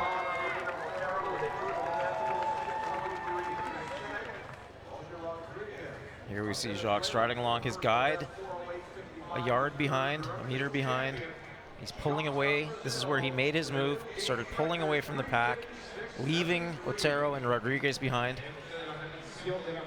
And Otero and Rodriguez running together at this point, but the outcome is academic. And here we see Jacques lengthening his stride, sprinting to the finish line, running extremely well, and running away from his guide, crossing the finish line, claiming the gold medal. Look at the pain and stress on the guide's face. And Jacques crossing the line in victory. You may have to invest in another guide if he gets into a race where it's really close. That's right. He's going to need some advice. And you know, who knows? I mean, the guide may not be feeling great. He may have a stomach bug. There's a million things that can go wrong with a performance. And when you have not just one athlete where everything has to go right, but where you have to have the guide not just performing, but being healthy, and it's so complex. These results are unofficial. There is a hold on these results on this race as Yeltsin Ortega Jacques runs away with the gold ahead of Herman Agarita Otero of Colombia and Roger Rodriguez of Venezuela. Sisto Moreta and Elkin Alonso Serna Moreno finishing in 4th and 5th.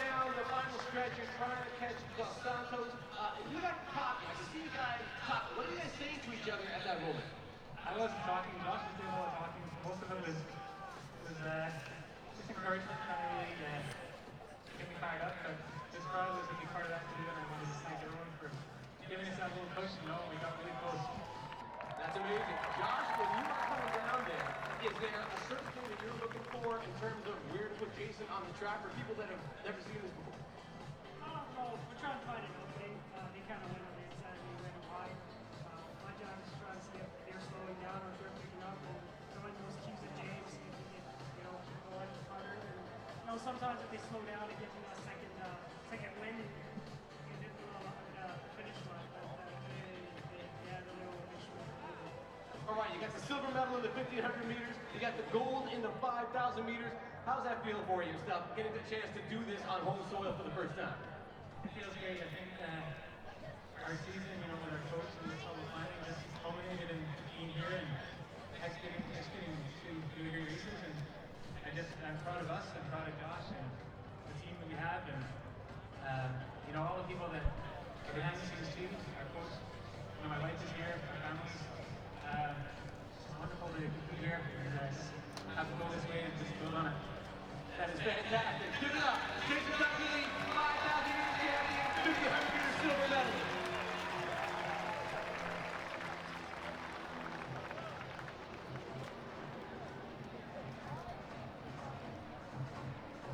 Mesdames et messieurs, la cérémonie de remise de médailles. Damas y caballeros, la ceremonia de premiación. Ladies and gentlemen, the medal ceremony for the men's The medal ceremony for the men's 200 T47 final.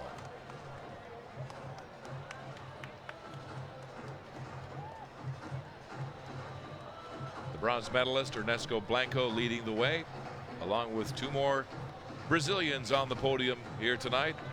Johansson da Nascimento Ferreira for silver and Patricio Ferreira dos Santos winning the gold in a Parapan Am record 21:51.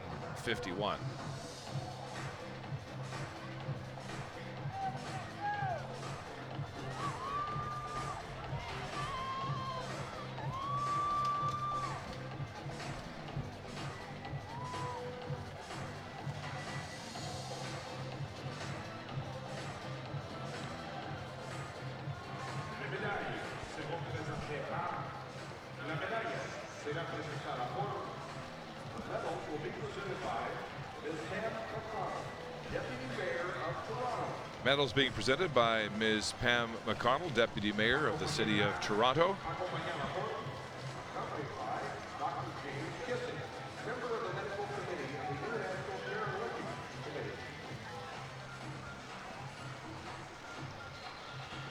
As rain begins to fall here in Toronto, this overcast day, very humid with thunder showers in the forecast. Bronze medal presented to Ernesto Blanco of Cuba.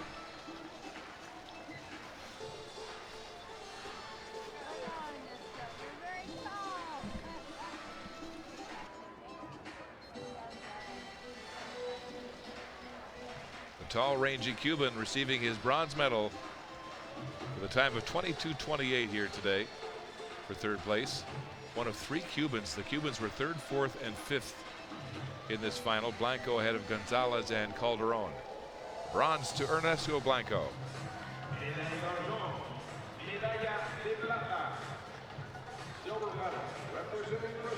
The silver medal to Brazil's Johansson do Nascimento Ferreira. He's actually a T45 class athlete, racing 2 classes higher. He holds the world record at T45 and captures his second medal of these games, silver, along with the bronze in the T47 100. He won the gold in the T46 200 in London at the Paralympics and right afterwards proposed to his girlfriend by unfolding a written note and displaying it to a television camera and a worldwide audience.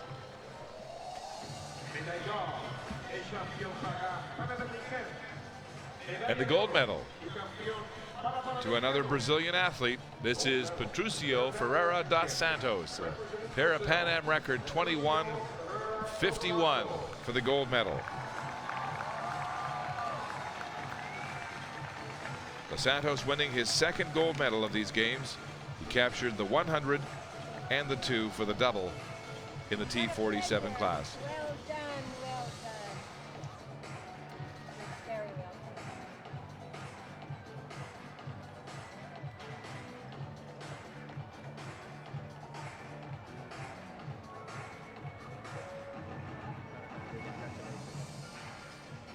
Pai, mãe, esse é pra vocês.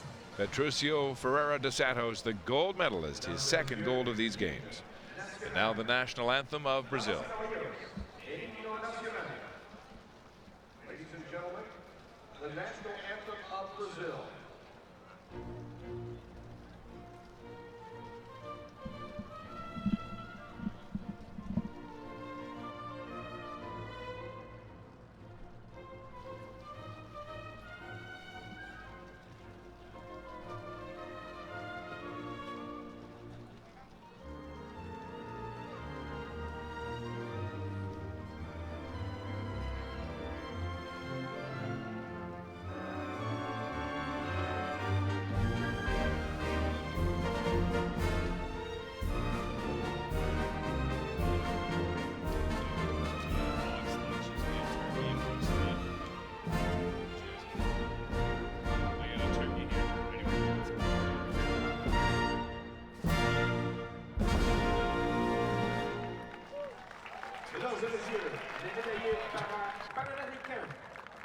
The medalists in the men's T47 200.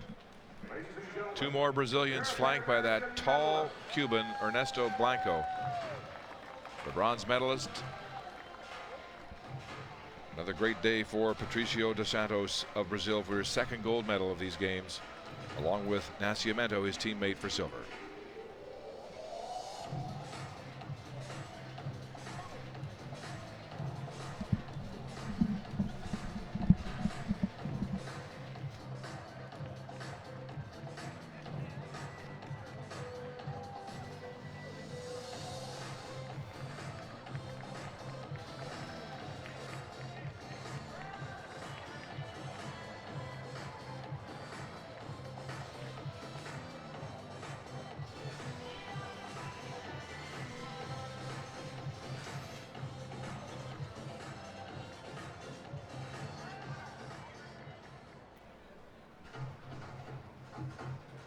Mesdames et messieurs, voici notre cérémonie de remise des médailles. Damas y caballeros, la ceremonia de premiación.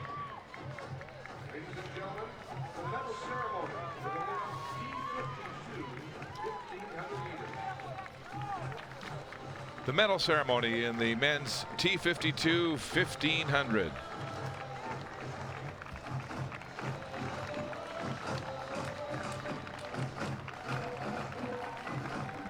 An American sweep of the medals, led by Ray Martin, followed by Stephen Toyoji and Isaiah Rigo.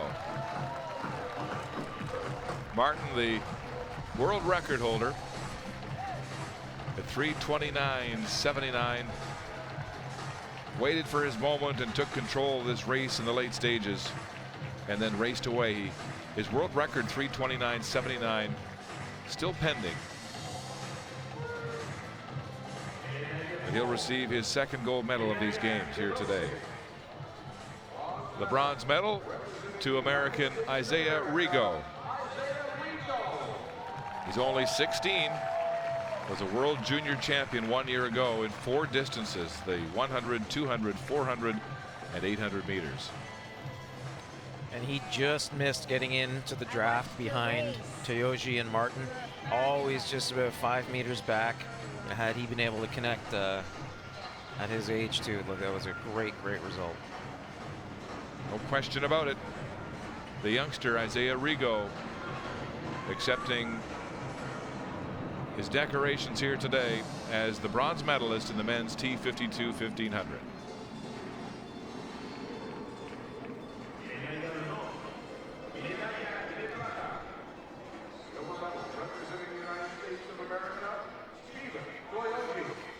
Stephen Toyoji of the United States is the silver medalist, the former wheelchair basketball athlete who discovered track and made the switch to this sport.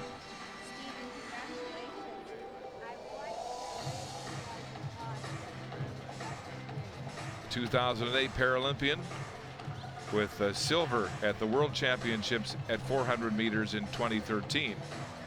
Won bronze in this event at the Worlds in 2013. And silver here today in Toronto, the Parapan Am competition.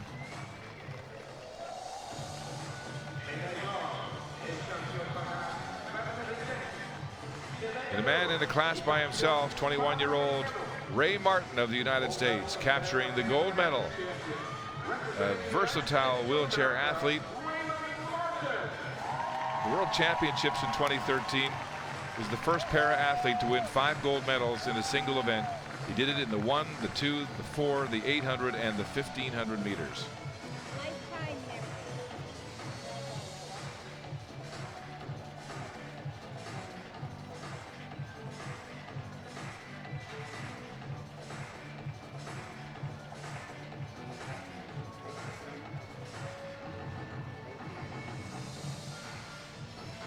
Ray Martin of the United States, the gold medalist in the men's T52 1500. And now the playing of the national anthem of the United States of America. Ladies and gentlemen, the national anthem of the United States of America.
Raymond Martin leads a U.S. sweep of the medals in the men's T52 1500, joined by Stephen Toyoji for silver and Isaiah Rigo for bronze.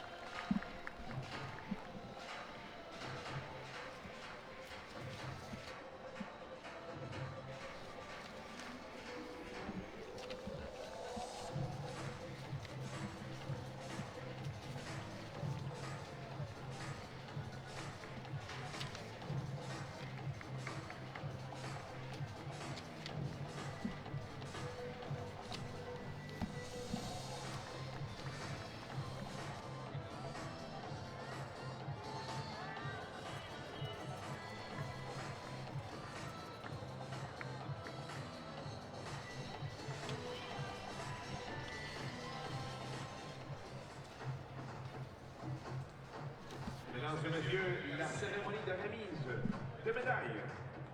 Damas y caballeros, la ceremonia de premiación. Ladies and gentlemen, the medal ceremony for the men's F56 shot put. The medal ceremony now for the men's F56 shot put. Mexicans with 3 athletes in this 6-man final, and they'll take 2 of the medals here today, finishing 2nd, 3rd, and 4th behind the powerful Cuban Leonardo Diaz, who captures his 2nd gold of these games along with that silver. He had gold in the discus, silver in the javelin, and now another gold in the men's shot put.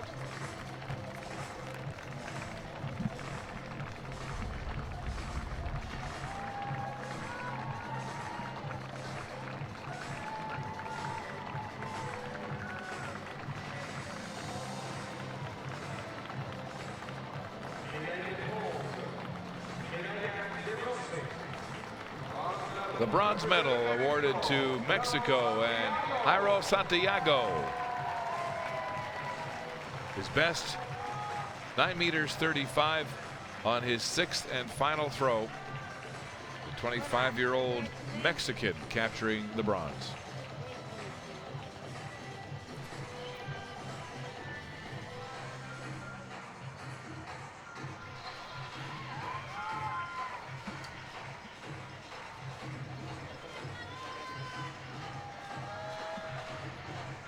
Jairo Santiago of Mexico, the bronze medalist in the men's F56 shot put.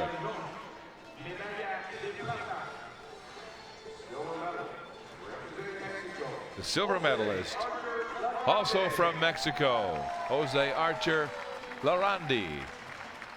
Jose, good work. Jose with a 984. Good battle between those teammates for second and third, and a personal best at 9 meters 84. He threw that on his final throw. So both those Mexicans down to their final throw in a gritty competition. And it is Archer Larandi with the silver.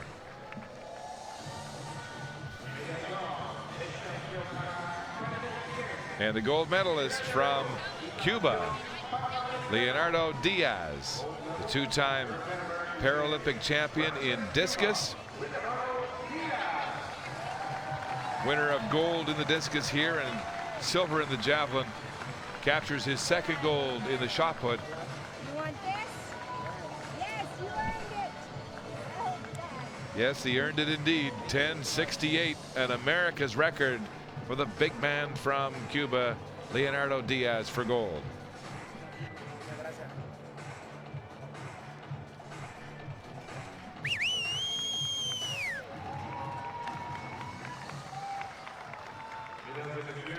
And now the playing of the national anthem of Cuba. Ladies and gentlemen, the national anthem of Cuba.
The medalist in the men's F56 shot put final. Leonardo Diaz congratulating the silver and bronze medalists. He takes the gold, his second of these games, and the two Mexicans, Larandi and Santiago, for silver and bronze.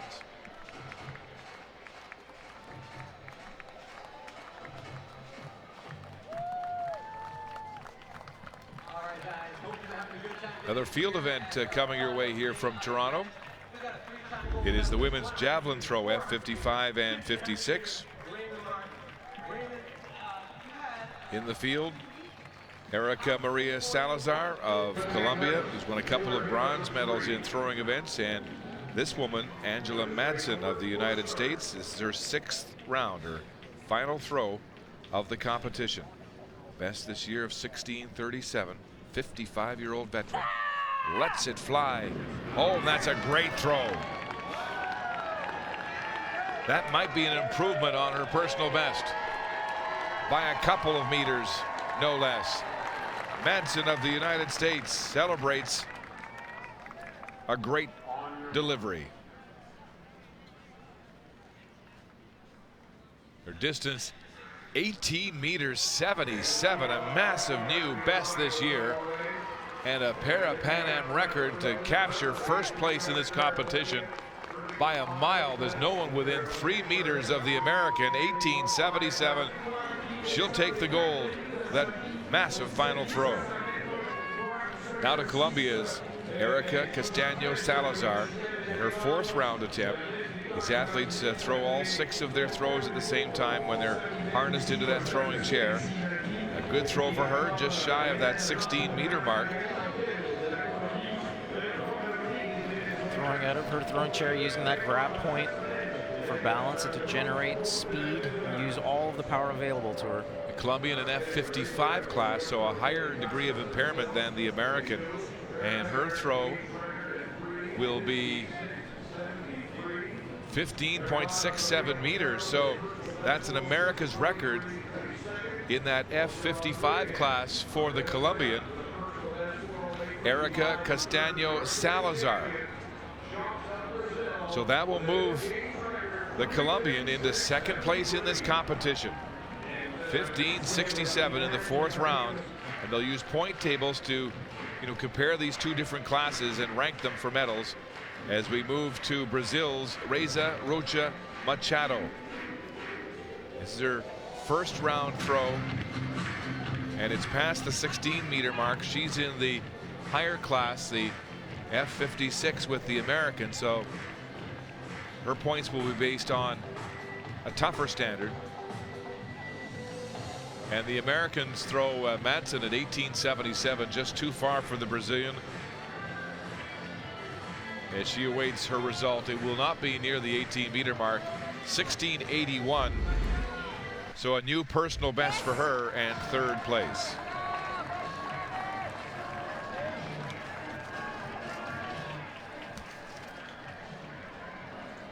On the track, it's the 400 final in the women's T38 as we introduce the athletes running in lane number 3. This is Maria Zamora of Mexico. Zamora with a best of 1:16.39 and a couple of 4th place finishes here in Toronto at 100 and 200 meters. From Canada, this is Leah Robinson. She's already won bronze at 200, has a best of 1:12.11 in this event. The native of Mannheim, Ontario, who deals with cerebral palsy. She's a 2-time Paralympian. In lane number 5 from Brazil, Veronica Silva Hippolito. Hippolito with a huge stash of medals so far at these games. 2 golds in the 100 and 200 and a silver in the long jump. 19-year-old from Brazil.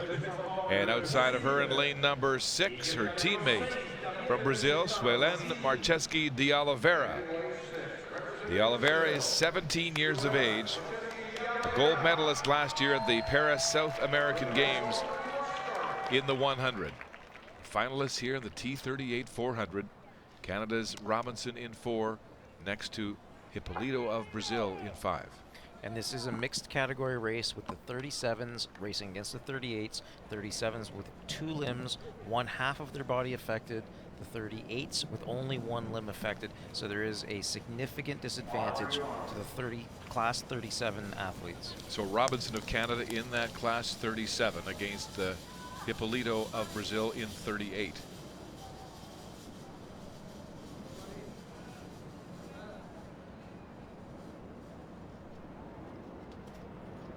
Hippolito late to settle into the blocks. The starter patient. And they're away. Women's 400, T38. Running strongly is de Oliveira of Brazil, way outside. And being tracked down by her teammate Hippolito right away. Running away from Robinson. You can see the effects of the 2 classes of impairment right here. As the Brazilian Veronica Silva Hippolito streaks past de Oliveira of Brazil. and has a lead now of about 10 meters down the back straight.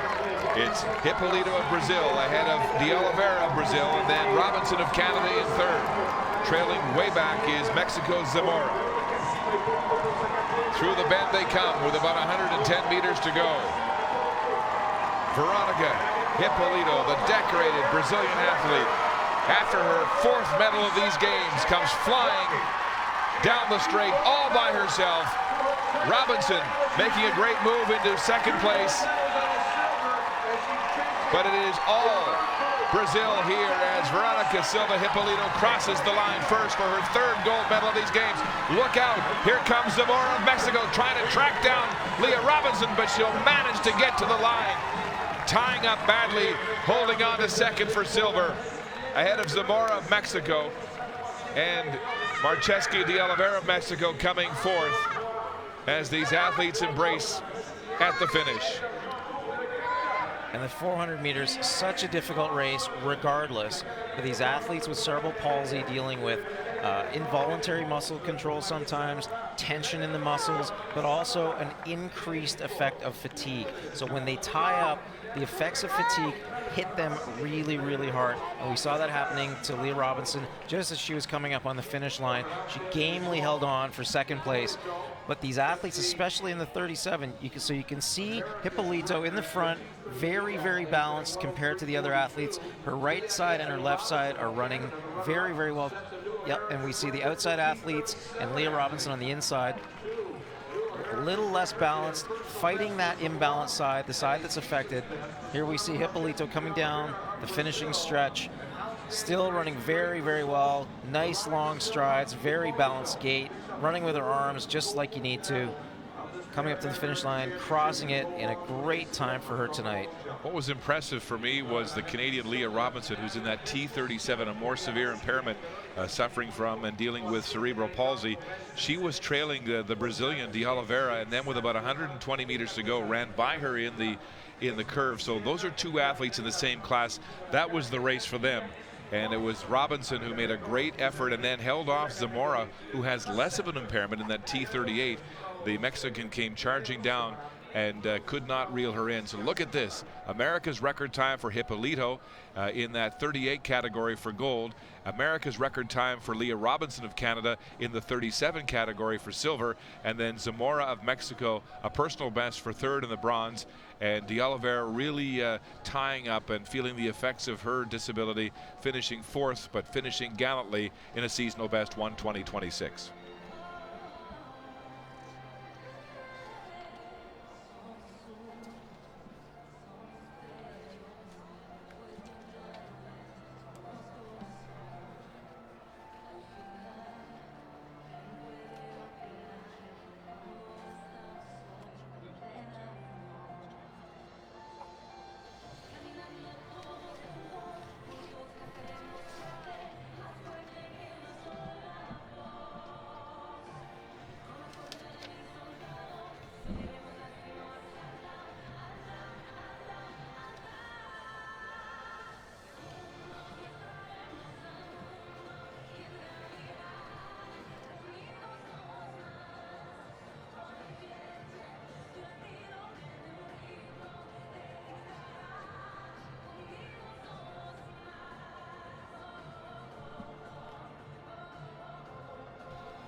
Mesdames et messieurs, la cérémonie de remise de médailles.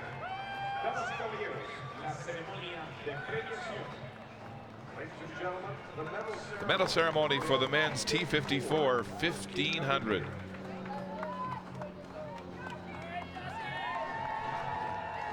Canada's Alex Dupont, a fixture on top of the podium in this wheelchair sport in Toronto, about to be presented with his 3rd gold medal, winning the 400, the 800, and the 15. Josh Cassidy, his teammate, with his 3rd silver. These 2 men really dueled it out 3 times. 12-man field here today in this event, and many of them likely in the back of their minds thinking about the mishap in that T54 800 yesterday, where 5 men went down and they were forced to rerun that race, and DuPont finishing first again. And you know, whether you were involved in the crash, whether you were involved in the race or just were watching it, it plays on your mind as an athlete. La medalla será presentada por Mr. Eladio Alcamante, 54 member of the American Paralympic Committee.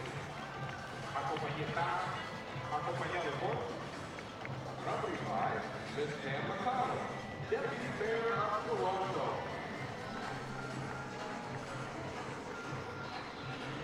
Medalla de bronze, medalla de bronce.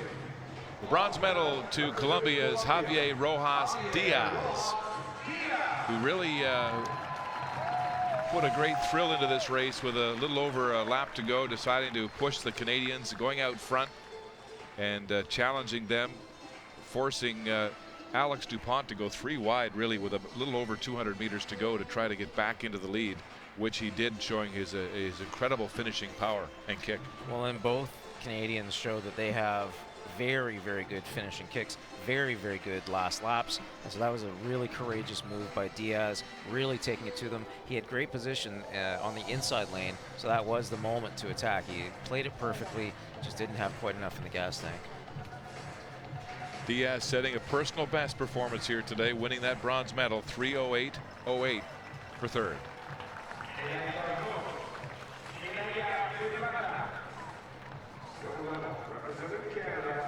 The silver medal to Canada's Josh Cassidy of Guelph, Ontario, the 2-time Paralympian, about to receive his 3rd silver medal of these games.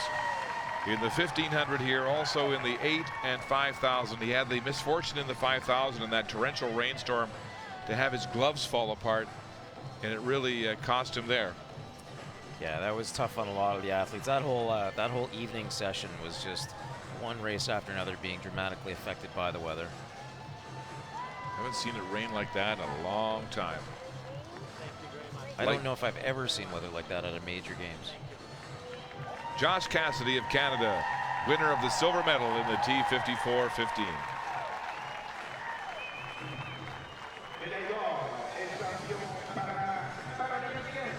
And now the gold medal champion, also from Canada, Alex DuPont, the 29-year-old from Clarenceville, Quebec, was injured in a motorcycle accident at the age of 17, where they had to amputate part of his right leg. He took up this sport a year later after watching and being inspired by people like you, Jeff, at the Athens 2004 Paralympics. And he has written a tremendous record of achievement, winning Commonwealth medals, World Championship medals, and now 3 gold medals here at the Parapan Am Games. He's been making great strides in the last number of years, training under Rick Reilly, one of the Canadian coaches, coming into his own just in time for Rio. His kick is hard to match, isn't it? It's very, very strong. Alex DuPont, triple gold in Toronto.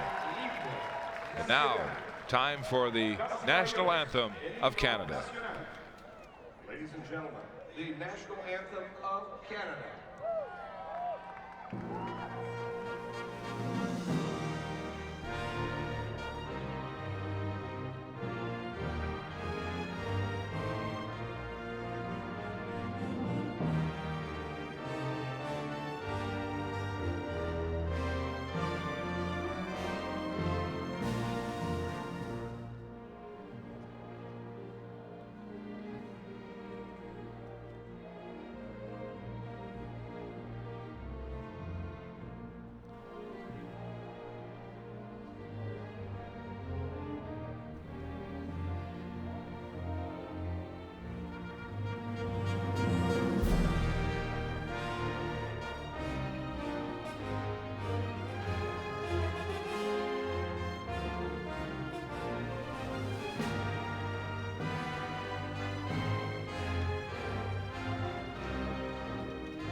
The medalist in the men's T54 1500.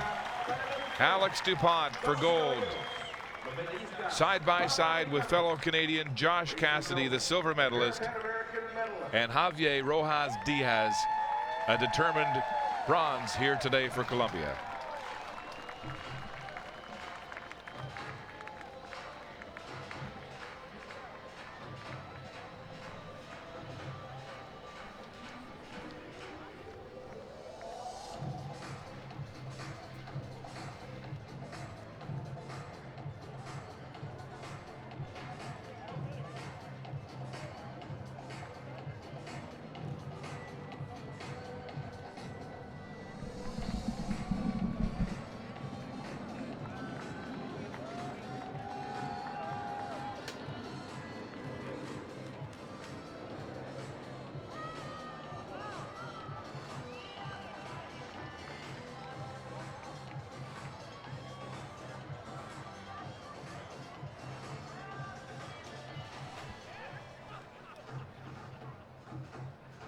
Mesdames et messieurs, voici notre cérémonie de remise de médailles.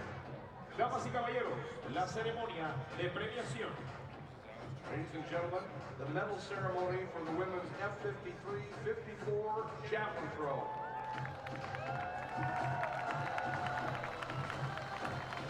And now the medal ceremony for the women's F53-54 javelin.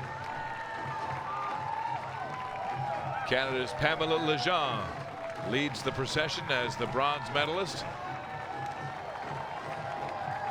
Managed a 10-meter 44 throw for third. In behind the two Mexicans, Esther Rivera and Maria Salas Marin.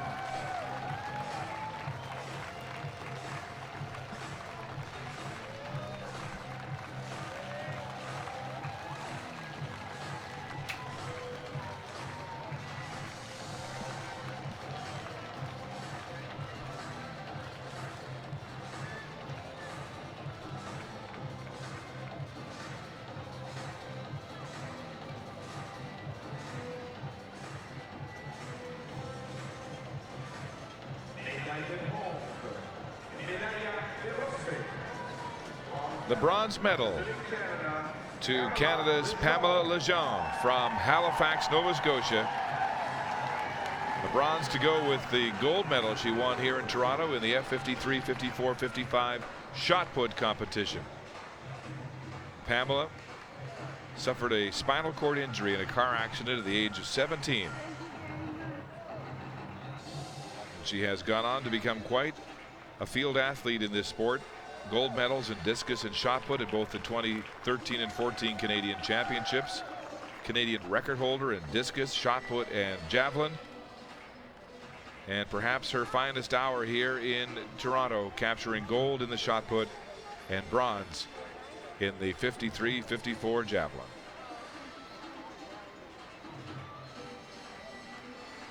Pamela Lejeune of Canada for bronze.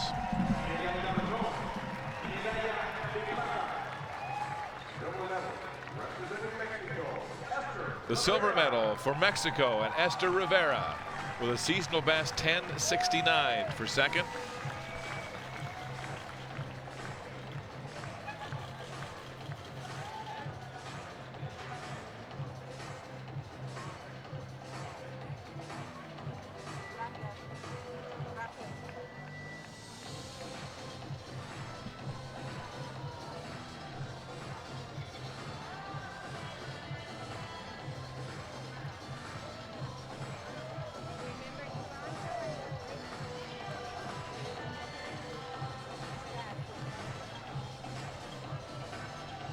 Esther Rivera of Mexico, winner of the silver medal in the women's F53-54 javelin. And now the champion. Also from Mexico, Maria Salas Marin.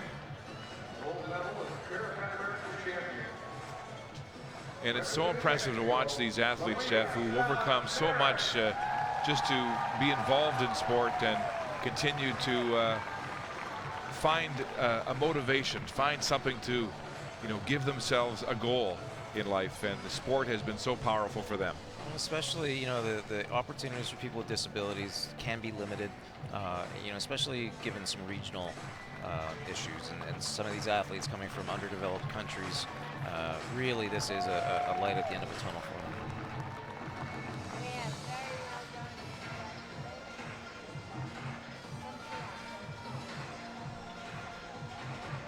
An emotional moment for the gold medal champion on top of the podium, Maria Salas Marin of Mexico, holding back the tears with a personal best 11:69 to win the gold. And now, time for the playing of the national anthem of Mexico. Ladies and gentlemen, the national anthem of Mexico.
The national anthem of Mexico stirring the emotions of the gold medalist, Maria Salas Marin.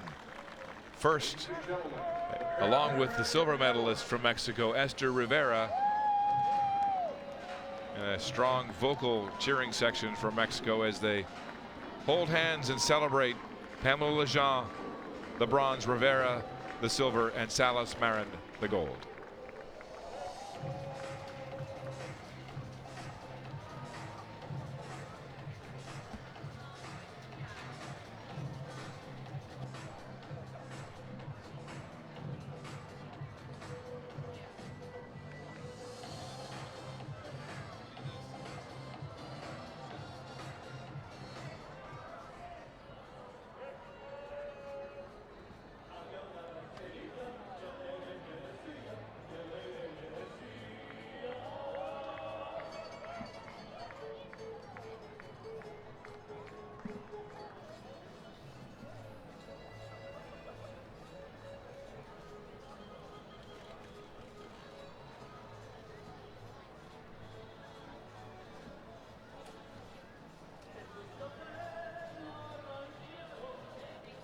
On the track, the final in the women's T11 400 meters. 4 athletes, 3 from Brazil, as they continue to dominate this athletics competition, and 1 from Mexico.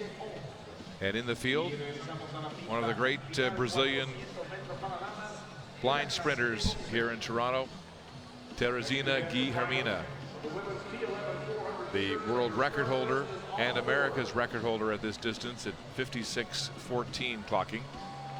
As we get set to set the lanes and introduce the athletes here today, warming up, getting out of their sweats, and all 4 of these athletes will be running with their guides. And the introductions get on as Dos Santos tries to get out of her sweats. Jerusa Gerber dos Santos of Brazil running in lane number 1, a bronze medalist at 100 here in Toronto. In lane number 2 from Brazil, this is Thalita Simplicio da Silva, fresh off a second place finish in the T11 200 earlier today.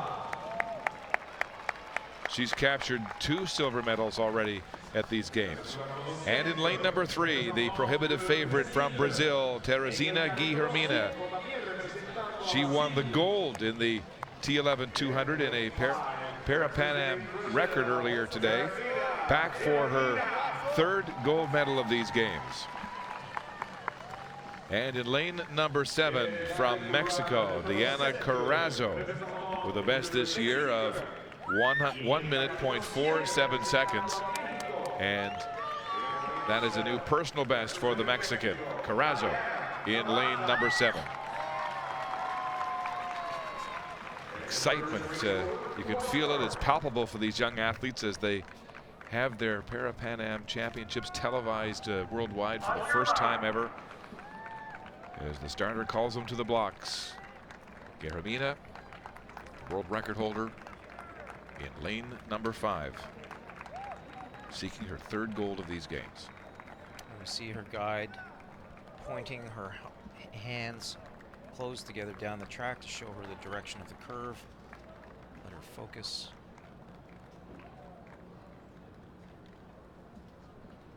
And tethering themselves tightly together so that they move as one.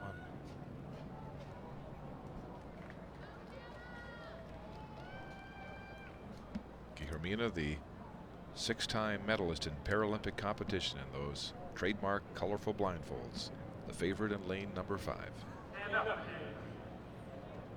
And the starter, perhaps hearing that airplane flying low overhead, has asked these athletes to start up. Being able to listen clearly to your guide is paramount for these blind sprinters. Absolutely, especially for a start, sprint in these sprint events. Especially for the starts in these sprint events, and especially in the 400, where it's so critical to have great communication right from the beginning. You need to pace themselves for the duration of the race, and having to adjust accordingly depending on how the race is going. So the Air Canada flight landing at Pearson here in Toronto has moved past York University, and the starter ready to bring these athletes back to their blocks.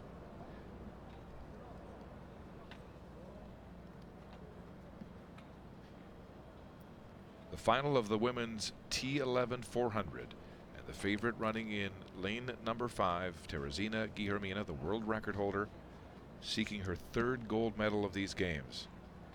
A 6-time Paralympic medalist and Brazil's greatest female Paralympian in track and field. Her big rival from Brazil in lane 3, Thalita Simplicio da Silva. Santos of Brazil in 1, Mexico's Carrazzo in 7. In their way in the final women's 400 at T11. Guillermina running away from her teammate in the stagger and already running right past the Mexican Carrazzo. Down the straight they go. Tandem with her guide, Suarez Santana, and the great Guillermina streaking away from the rest of this field, building a 10-meter lead in the bend with 200 meters to go. Guillermina looking for 3 gold medals here in Toronto. Out of the bend she comes, running so fast and so strongly. Dos Santos of Brazil in second. Here comes Da Silva making a case for second, running right by Dos Santos, but it's all Teresina Guillermina first. A sub 58 clocking. 57:45 for the Brazilian as she captures her third gold medal of these games in a Parapan Am record time of 57:45. Absolute dominance in the sprints as Guillermina wins gold at 100, 200, and 400 meters at these Toronto 2015 games. Good reaction times from all of the athletes, all in the 2.7 range, 2.8 range. Here we see them coming into the back straight. Guillermina already in the lead, running strong with a following wind. Going into the last bend, running very well with her guide. Here we see the finishing straight with Dos Santos, Da Silva, and Carrazzo all desperately trying to hang on. We see Da Silva now finally coming through. Guillermina crossing the finish line for gold. Da Silva for second and Dos Santos for third. What a great race for second and third. Here we see how closely these two athletes are running together, arms in sync, running really, really well as a team, as we've seen all week long from these two athletes. Teresina Guillermina, who took up sport not until she was 22. She started in swimming because she had no shoes for athletics until her sister gave her her own shoes. She came from a very poor background, and of course we know the story of how she returned from Beijing with her medals to show her father, and he had to look at them by candlelight because her dad had no electricity in his home, and she's used her greatness in Paralympic sport to give him a house, and it has really changed her life. Teresina Guillermina, her third gold medal of these games, a Parapan Am record 57.45. Da Silva coming second, and Dos Santos third in a Brazilian sweep of the medals.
Men's javelin final underway in the F44 class. 5 men in this final, including Canada's Alistair McQueen, Jeff Skiba of the USA, and Trinidad and Tobago's Akeem Stewart. Big, powerful athlete. His opening attempt here. Stewart has already won gold in the F44 discus competition. He's got a great arm. Opening round here in the men's javelin F44. Look at that fly, close to the 50-meter mark, and that's going to smash the world record. Not only did he not run up, he barely leaned back. That's entirely upper body strength, generating speed in that throwing arm. Incredible. Akeem Stewart of Trinidad and Tobago, 48.74, a world record, and the lead, the early lead in this competition. And it's going to be a great one indeed, as McQueen, the Canadian, is right behind him at 47.34, and then Fonseca of Cuba at 46.87. So a great battle shaping up for medals.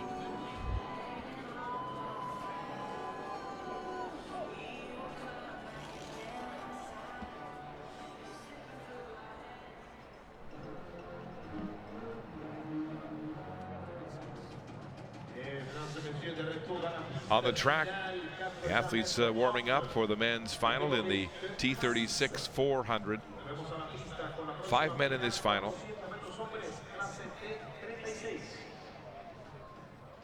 World record held by a Russian, set by Evgeny Shetkov of Russia, of 53.31 back in 2012. The Americas record held by Juan Marino Marquez of Colombia at 58.05, and he's in the field running in lane number 3. Marquez looking for his 3rd gold of these games, winning the 100 and the 200 already. He deals with cerebral palsy, and is one of the great parasport athletes from Colombia. In lane number 4, this is Enrique Rotondo of Argentina. He's won 2 silver medalists in a great pitched battle with Marino Marquez of Colombia, so they'll go at it a 3rd time here. In lane number 5 from Nicaragua, this is Gabriel de Jesus Quadra Holman, a best of 1 minute 67. He's won a bronze in the 200 so far in his 2nd appearance in Parapan Am competition. Goofing it up in lane number 6, Alexis Alvarez of Argentina. Alvarez with a best of 102.86 so far this year. That's a new personal best for him. And outside in lane number 7, representing Mexico, Jonathan Martinez Luna. He has a best this year of 105.76 personal best. A lot of these athletes have picked up with Usain Bolt's clowning when they get introduced to the cameras, and Bolt really has changed the atmosphere in these sprint events. One of guys strutting and snorting and trying to intimidate guys being loose and having some fun. The favorite is Marino Marquez of Colombia in lane number 3. A 58.80 best this year. A full 3 seconds better than anyone else in the field. Seeking his 3rd gold medal of these games in the men's final of the T36 400.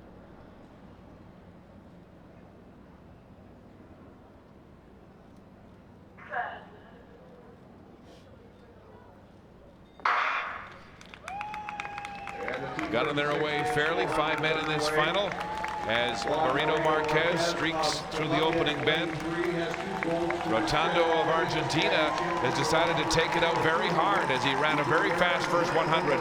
Now here comes the Colombian, Marino Marquez, tracking him down, going very hard through the back straight. Look at him pass everybody, including Rotondo of Argentina. With 200 meters to go, Marino Marquez begins to back off the pace. He really used up a lot of energy in that back straight. And through the bend he goes. He has the lead. Outside, the Argentinian Alvarez trying to make a move as he goes into 2nd. All by himself, though, Marino Marquez striding down the straight. 3 men abreast fighting for 2nd and 3rd behind him, led by Rotondo and Quadra of Nicaragua. It'll be Marino Marquez first, and it'll be Rotondo holding off Quadra Holman for 2nd in the final of this men's T36 400. Juan Marino Marquez, his 3rd gold medal in America's record time of 57.62. What a race. Marquez really came from far behind after that first 100 meters, stormed down the backstretch, made up all of the gap, and went past all of his competitors. In 160 meters straight, he must have made up a 10 or 15 meter gap. So here he comes off the corner into the back straight, and his competitors, Rotondo and Holman, driving as hard as they can, but no match for this man on the back straight. He runs right past them. Look at the effort, though, of the other 3 athletes. I mean, they're just giving their hearts. It's really, really difficult to get past that quickly and that hard in a 400 meters. And look at the gap he's got. 12 to 15 meters at the finish line. Running very, very well through the last 400. These athletes dealing with cerebral palsy have all 4 limbs affected. The effects of fatigue have a greater impact on them.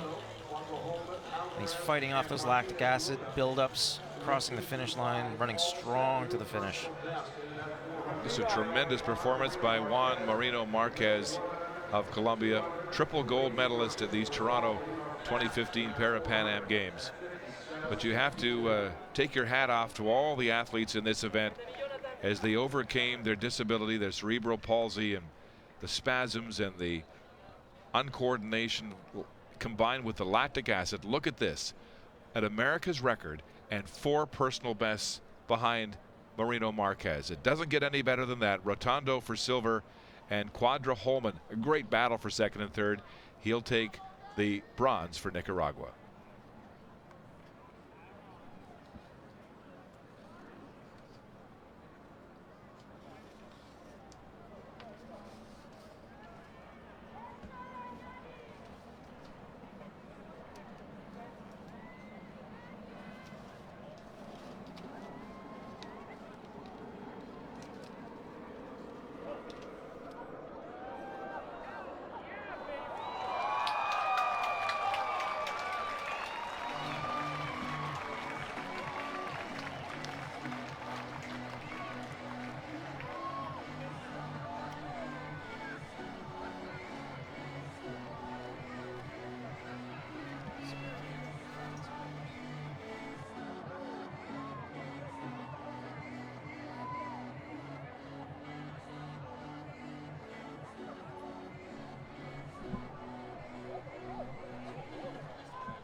javelin competition up on the board.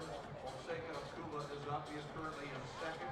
Joaquin Stewart of Trinidad and Tobago has set a new world record for the F-43, throwing 53.36.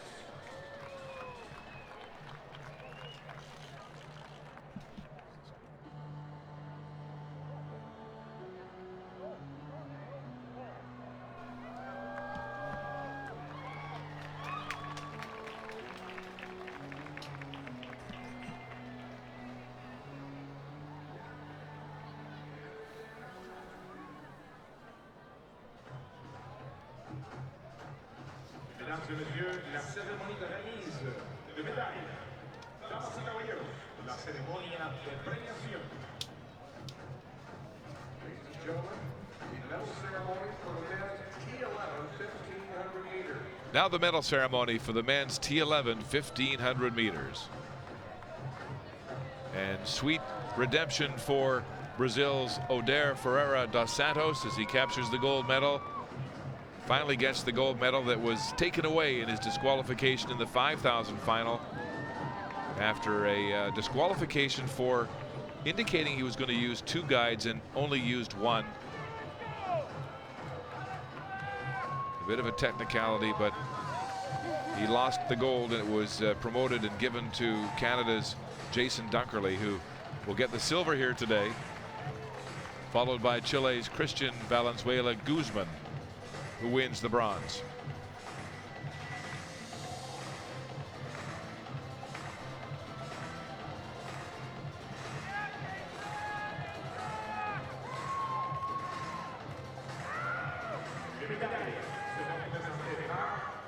La medalla será presentada por the medal will be presented by Mr. Luis Rocio, Mayor of Lima.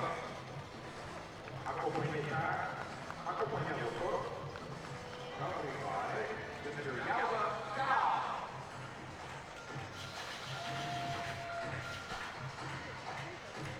Medals being presented by Mr. Luis Castelveda Locio, the mayor of Lima, and joined by Hachio Gao. The bronze medal going to Chile's Christian Valenzuela Guzman.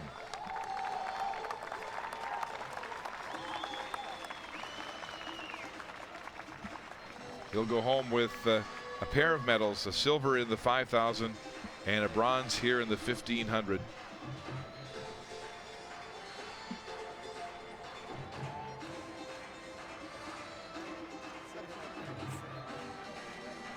Mayor of Lima, where the next Parapan Games and Pan Am Games will be held in 4 years.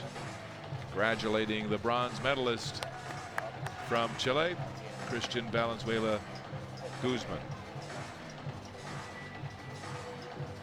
And his guide, Mauricio Valdivia.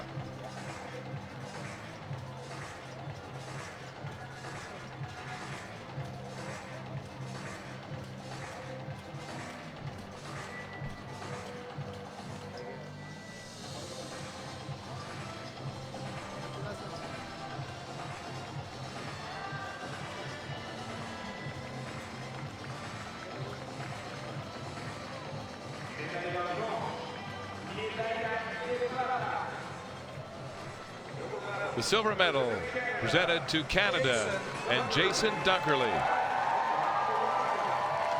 And his guide, Josh Karanja, the Kenyan guide, who Jason credits with improving his foot speed because he's a faster runner than him. Jason Dunkerley adding silver to go with his gold in the 5,000. The Ottawa native, who was born blind, has put together an amazing career. Came away from Guadalajara with silver in the 1,500 and duplicates that here in Toronto. Had a bronze in the 5,000. Gold here in Toronto on home soil. Multiple Paralympic medals.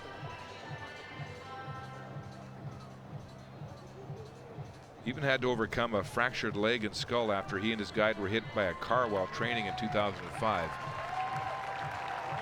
Different guide than Josh Karanja, as the Canadians celebrate the silver medal here in the men's T11 1500.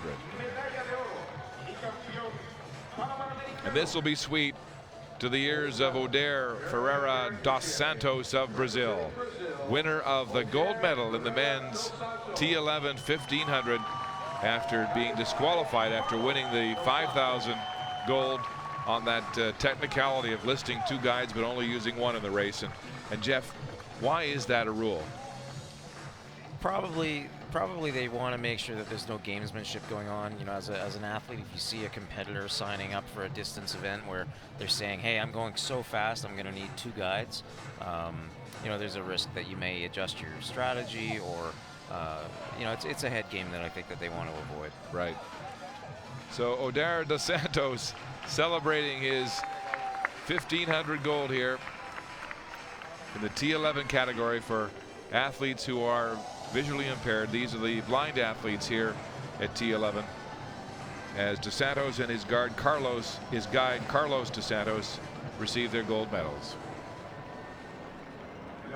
Now it's time for the playing of the Brazilian national anthem.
Oder dos Santos of Brazil savoring the moment along with his guide, the gold medalist in the men's T11 1500 final, joined by the silver medalist Jason Dunkerley and his guide Josh Caranja, and the bronze medalist from Chile, Christian Valenzuela Guzman.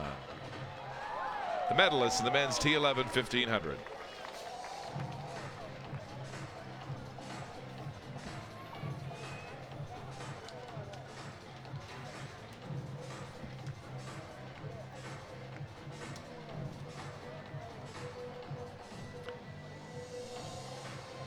Quickly now back to the men's javelin F44. This is Canada's Alistair McQueen from Calgary, Alberta, a 2-time bronze medalist in the javelin and the 200 at the Parapan Am Games in 2011. This is his opening round throw. He has a best this year of 48.66. Oh, and that's a gorgeous throw. Alistair McQueen of Canada, very close to his PB on his opener. Dangerously close to a foot foul. Great run up though, narrowly escapes fouling. And his opening round throw is 47.34 meters, so that will put the Canadian Alistair McQueen in 3rd place.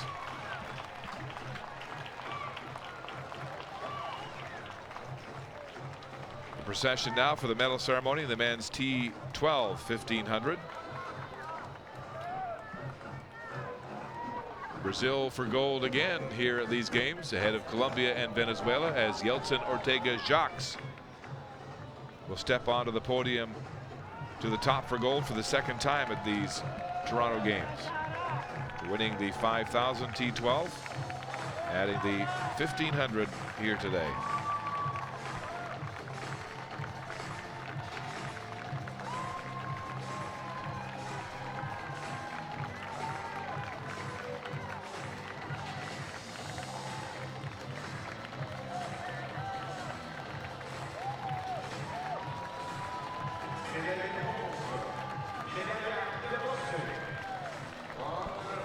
The bronze medal awarded to Venezuela and Roger Rodriguez.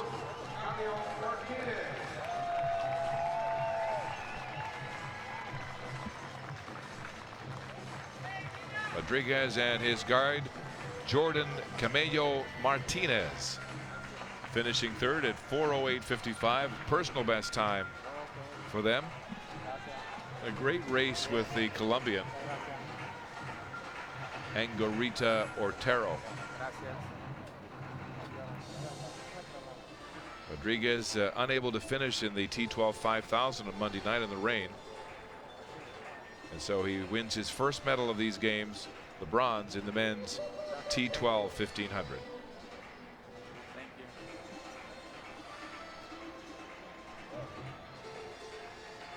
Roger Rodriguez, the bronze medalist.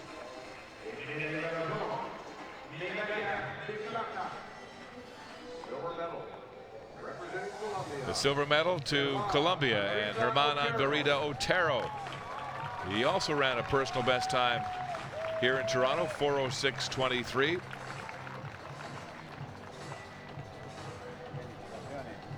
Running without the assistance of a guide, and that is his option as a T12 classified athlete.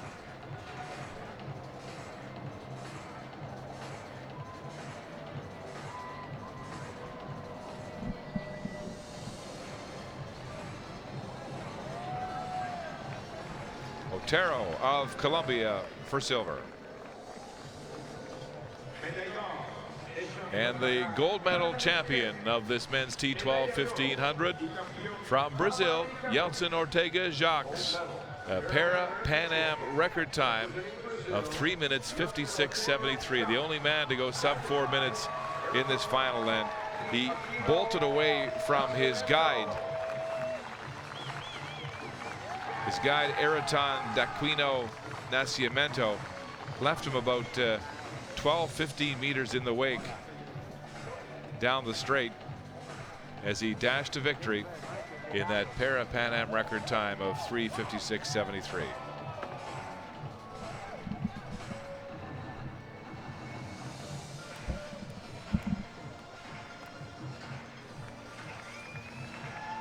Yeltsin Ortega Jacques striking the pose, the gold medalist.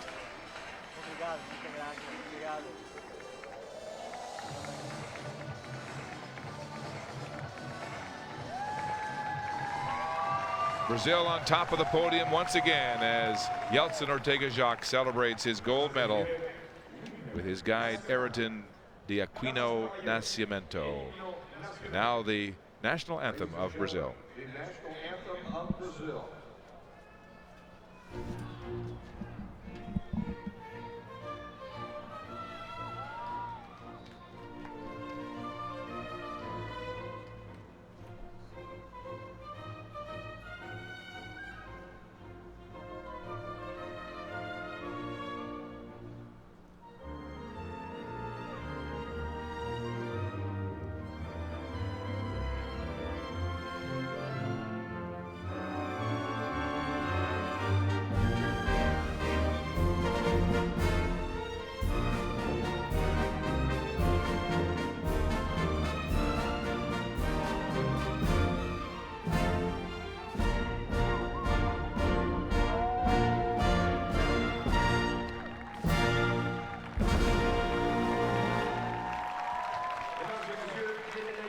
Medalists in the men's T12 1500 meters.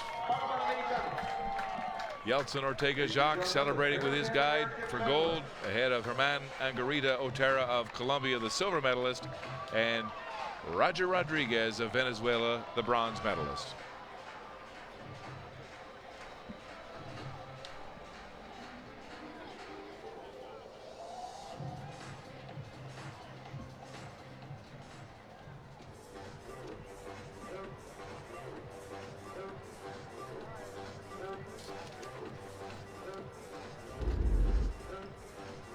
Second round of the men's javelin F44, back to Trinidad and Tobago's Akeem Stewart. Another massive throw, well past the 50-meter mark, and he's going to break the world record a second time. What's crazy is that this man won the discus championship. He only had 2 scores, and both were world record throws in the discus. And he's not even step blocking the way you would hitting a baseball, or he's only throwing with his arm. He's blocking out his hips a little bit, but this is 90% of his throw is all arm strength. We'll wait for the measurement. We know it is for sure world record distance, eclipsing his first throw of 48.74. This is well past the 52 meter mark, and it is 52.72, 52.72 meters for the big man from Trinidad and Tobago, Akeem Stewart. All he's got is world record throws so far here in Toronto. Second round now to Venezuela's Rafael Uribe. Uribe with the best this year is 39.57. My goodness, look at that throw. Check that, it's the Cuban, Fonseca.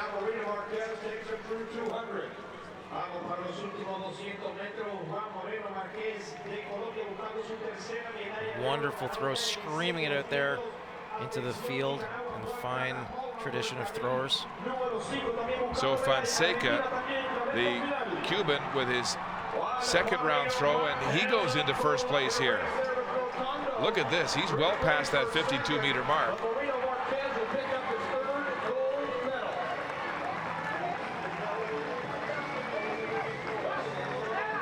Erhan Fonseca with a throw of 52.92, 10 centimeters past his teammate to take the lead.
le champion du javelin ici par la Parapan American, Akeem Stewart, le Trinidad et Tobago, 2 médailles d'or pour son pays. C'est lui qui avait remporté la médaille d'or pour son pays hier au disque, aujourd'hui au javelin.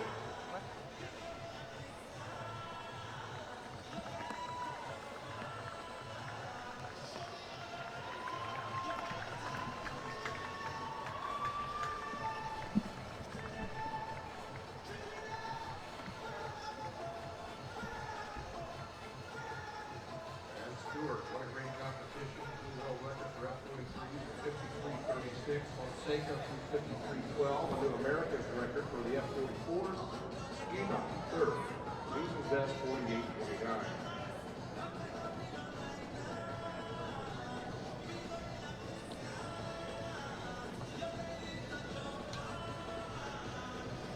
On the track, the women's final in the T53 400. 3 Americans, 2 Canadians, Bermuda and Venezuela represented here in this final. The Americans come in as the prohibitive favorites with both Shirley Riley and Chelsea McClammer both under 1 minute this year. The only athletes in this field ever to go sub 1 minute in the women's T53 400. They'll be racing in lanes 5 and 6.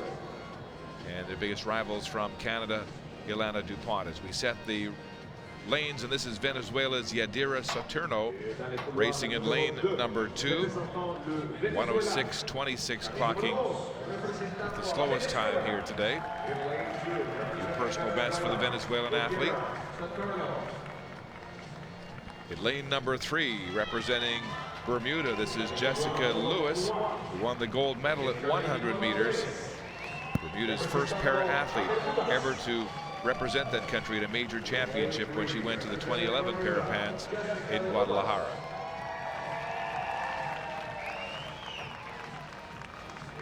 Lane number 4 from Canada, Ilana DuPont. Silver at 100, bronze at 800. And lining up here in the women's T53 400 with a best this year of 1 minute 0.89 seconds flat, just off the best posted by the Americans. Next to DuPont in lane number 5 from the United States, Shirley Riley. Riley with a best of 57.09, the silver medalist at 800 meters here in Toronto. In lane number 6 from the United States, this is Chelsea McClammer with a best of 56.45, the fastest in this field, coming off her gold medal the other day in the 800 meters. A 21-year-old American, Chelsea McClammer, in lane number 6. In lane 7, the third American in this field. They're side by side. This is Jill Moore.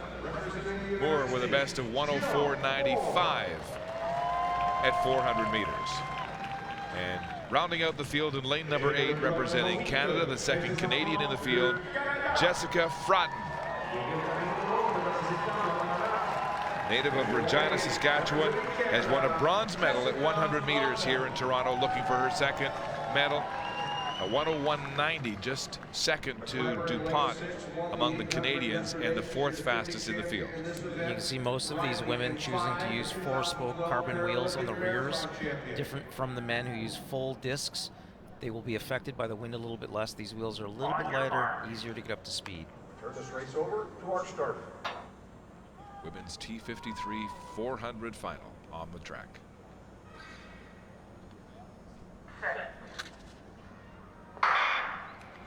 And they're away, breaking inertia, getting their wheelchairs up to speed through the bend for the first time. And McClammer of the United States making the first move, a very good curve as she pulls in tight to Shirley Riley, her fellow American. The two Americans going down the back straight with the lead. DuPont of Canada trying to keep up, racing in lane number 4. Down the back straight they go. McClammer and Riley of the United States at 200 meters to go. It's McClammer and Riley. Riley outside of her, racing blindly ahead of her fellow American, and she's got a pretty good advantage coming into the straight. Shirley Riley coming down the straight with a big lead. Here comes McClammer now. McClammer's not going to catch her though, as Riley, or rather McClammer fires it to first, and Riley comes second. And a race for third. It is Fratton of Canada who will get there for the bronze medal.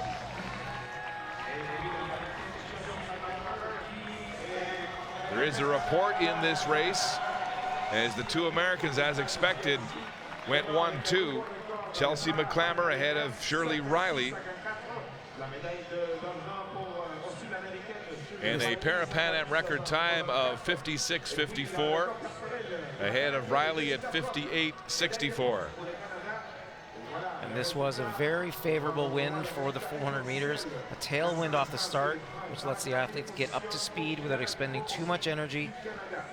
But then the key is to maintain that speed once you get into the headwind in the last 150 meters. And here we see them taking full advantage of that tailwind. We see Riley getting up to speed, passing Fraughton. Riley chasing on the inside, the two Americans getting ready to duke it out. Here we see Riley coming up on the finish. Or sorry, this is McClammer coming up on the finish. Very, very strong finish, very nice.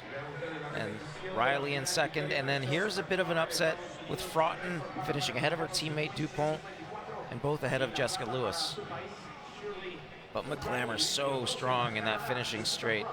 Nice cadence, punching those wheels, get every last ounce of speed out of them that she can. Chelsea McClammer, her second gold medal of these games. Unofficial because there is a hold on this race. Parapan Am record for McClammer ahead of compatriot Shirley Riley, then DuPont upsetting, or rather Fraughton upsetting DuPont for third and the bronze medal. And this was a bit of a crosswind, a cross tail on the backstretch, and then they would have hit a cross face into the turn. And those crosswinds are very, very difficult to navigate. They play, they're savage on the steering of the chair. When you get hit by a crosswind, it's very, very difficult to navigate through the turns, and that may have caused some lane infractions for these women.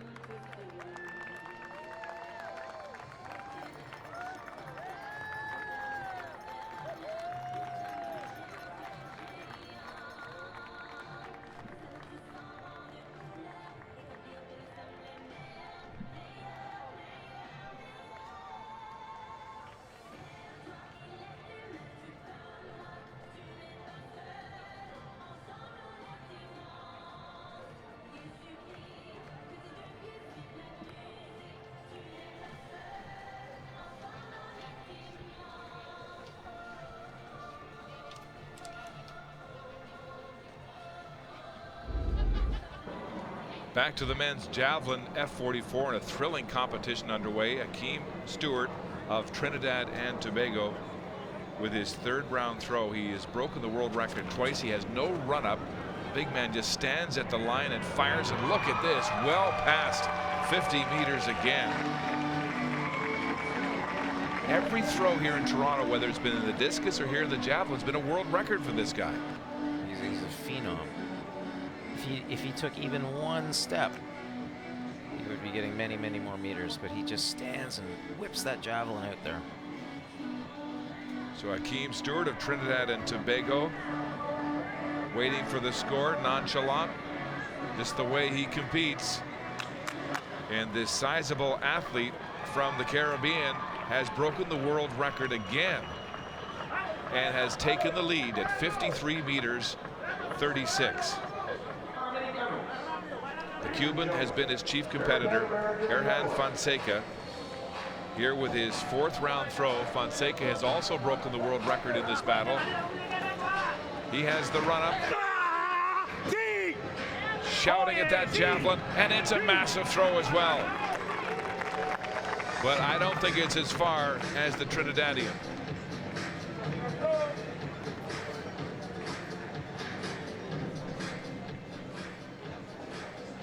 Very close indeed. Very close to that 53 meter mark. The lead is 53-36 for Stewart. No, not quite. 53-12 for Fonseca of Cuba. That'll leave him in second place. Now the American Jeff Skiba has a bronze already in the high jump here in Toronto. He's a police officer from San Diego, California. Sixth round throw. Canada's Alistair McQueen currently in third place in this competition.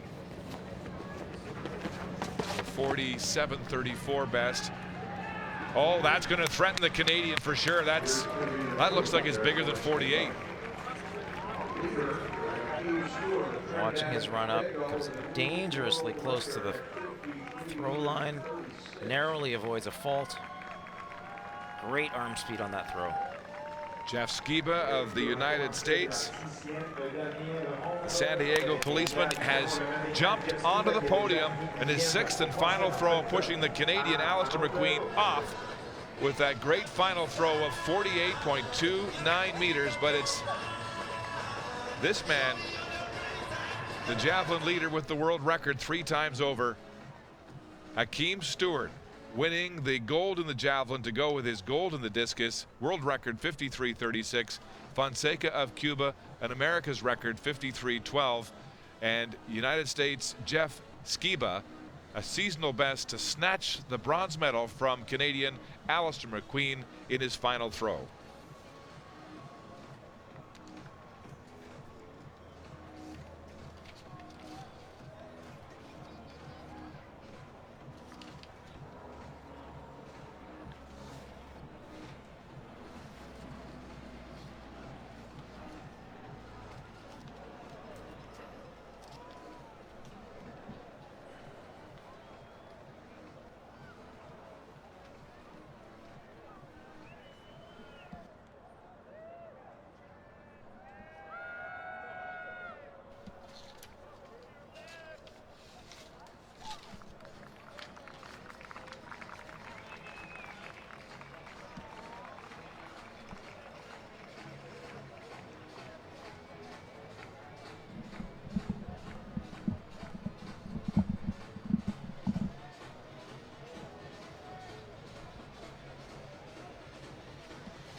Sylvia Grant has thrown 75 to 50.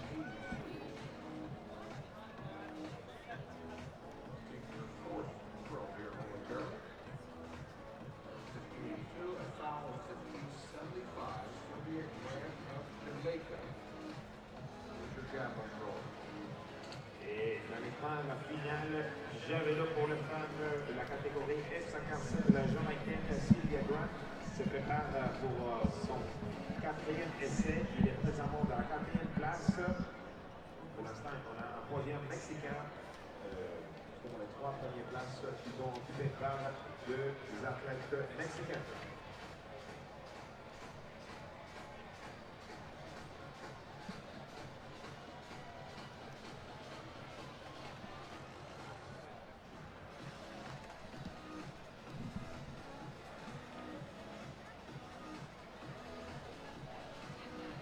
The final results of the women's javelin F11-12.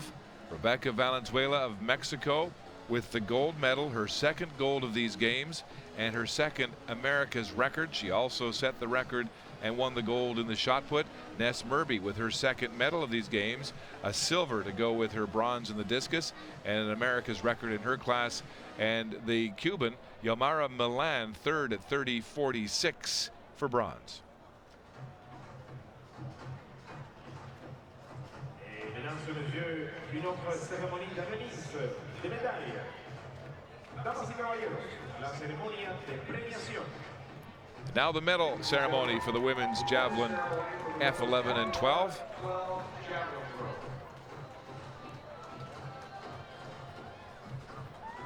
One of the few events we've seen here in Toronto without a Brazilian on the podium. Mexico, Canada, and Cuba on the medals, led by the Mexican athlete Rebecca Valenzuela. Struck her biggest throw, a 36-33 in her 2nd last attempt, fouled on her 6th to capture the gold medal.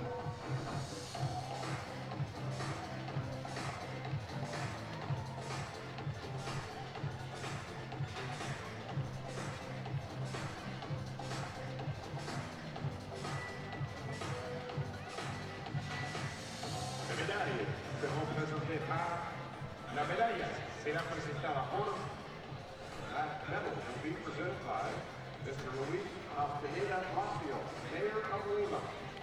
And the medals being presented by Mr. Luis Casafieda Lacio, the Mayor of Lima, Peru, the next host city of the Pan Am and Parapan Am Games.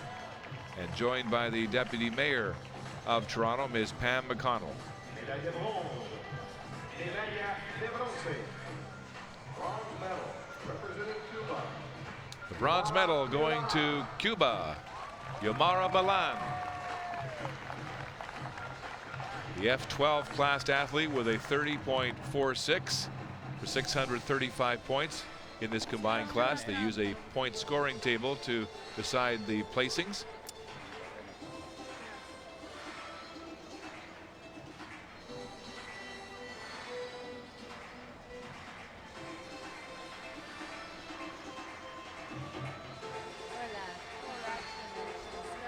Good work.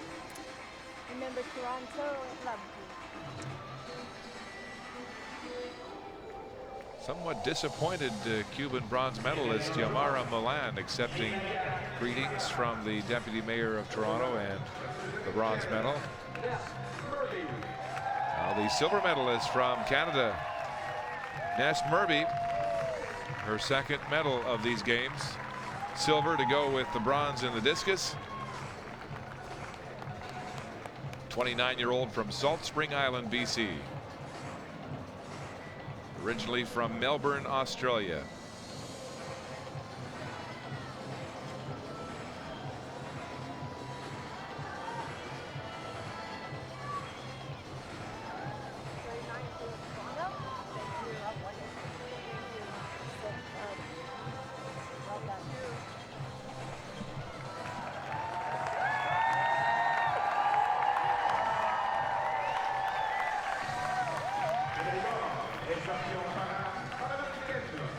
Now the gold medal champion from Mexico, Rebecca Valenzuela, capturing the top of the podium with a throw of 36.33, a new America's record. So 2 golds and 2 America's records in her appearances here in Toronto, winning the shot put gold with that Parapan America's record, and now an America's record for gold here in the javelin.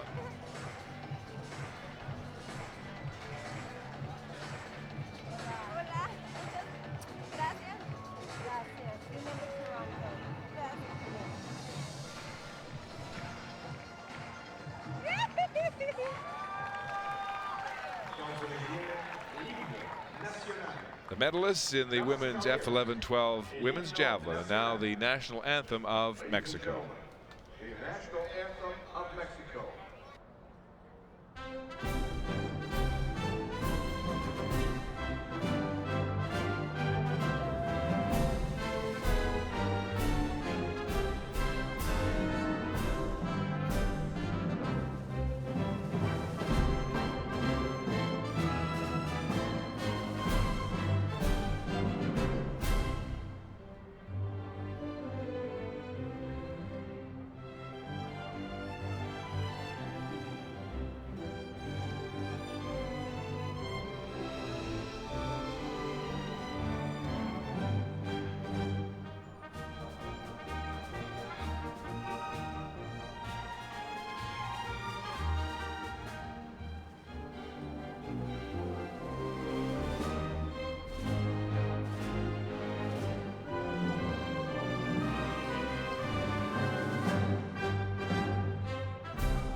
Medalists in the women's F11-12 javelin throw, on top of the podium, Mexico's Rebecca Valenzuela, hugged by the Cuban, who looked a little sour when she got her bronze, but she's cheered up here.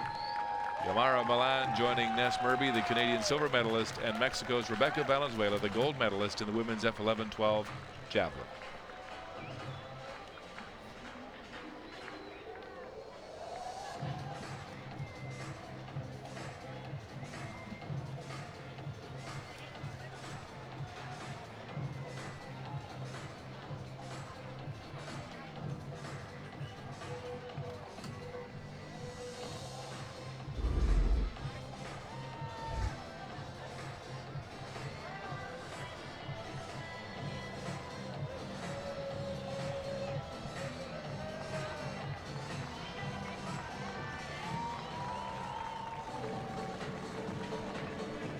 We're all set for the final of the men's T53 400. Wheelchair racers back on the track with Brent Lakatos of Canada poised for his third gold of these Toronto 2015 Parapan Am Games. Also on the track, two more Canadians, Jean-Philippe Miranda and Wes Vick. Both of those men hoping to support the top Canadian Lakatos. Wes Vick was fourth in the T53 rerun of the 800 meters. Might he get on the podium here tonight? The 34-year-old from Toronto racing on home soil. Racing in lane number 2 from Brazil. This is Ariosvaldo Fernandes da Silva of Brazil. Has a best this year of 54.09. Da Silva of Brazil in lane number 2. Next to him, racing in lane number 3 from Canada, Brent Lakatos, the decorated Canadian out of Montreal. Double gold already in the 100 and 800 meters. Two-time world record holder at 100. Three-time Paralympian. Wearing the maple leaf on his shoulder. Going for 3 golds here in Toronto. In lane number 4 from Colombia. This is Edison Andres Martinez Sarmiento. He has a best this year of 53.94. Martinez of Colombia in 4. From Venezuela, racing in lane number 5, the veteran Jesus Aguilar with a best this year of 52.91. Aguilar of Venezuela in 5. Lane number 6 from Canada, Jean-Philippe Miranda. He was disqualified in the 800 for bumping the Mexican or the Colombian. Martinez knocked him over. He won the bronze but was disqualified. He has a bronze in the 100. Miranda of Canada seeking redemption here tonight in the 400. In lane number 7 from Colombia, Ramiro Bermudez Barajas. He has a best time of 58.70. This year, though, he's clocked a 1:93. Another veteran, a 56-year-old from Colombia in 7. In lane number 8, the third Canadian in this event, Wes Vick from Toronto. Another hometown boy hoping to make it good here in Toronto. He was 4th in that 800 final. Has a best this year of 52.15. One of the faster men in this final. Tough lane draws for Miranda and Vick. Lakatos will be hunting everyone down from lane 3. Final of the men's T53 400. And they're off cleanly. And right away, Lakatos goes to work. He's already on the shoulder of the Colombian and going right by him.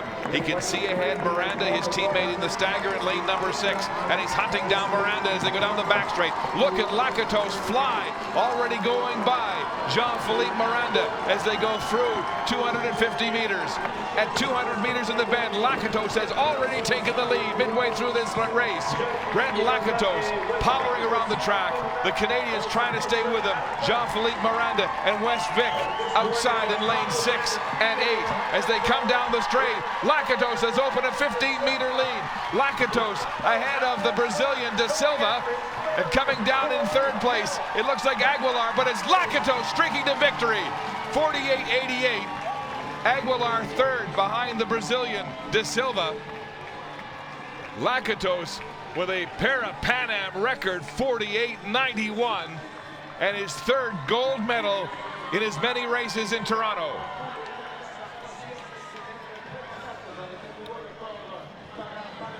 Lakatos, the only Canadian on the podium, ahead of Brazil's Da Silva and Venezuela's Aguilar. Jean-Philippe Miranda just off the podium in 4th place. And Lakatos putting on a clinic here. Very, very well run 400 meters. Seized control of the race from the gun. Overcame the stagger almost immediately. And by the back straight was clearly taking over control of this race, flying by everybody. Favorable tailwind, Lakatos making the most of it, and look at the two Canadians. Miranda and Vic just flew right by them. And here he is crossing the finish line. Nice high elbows.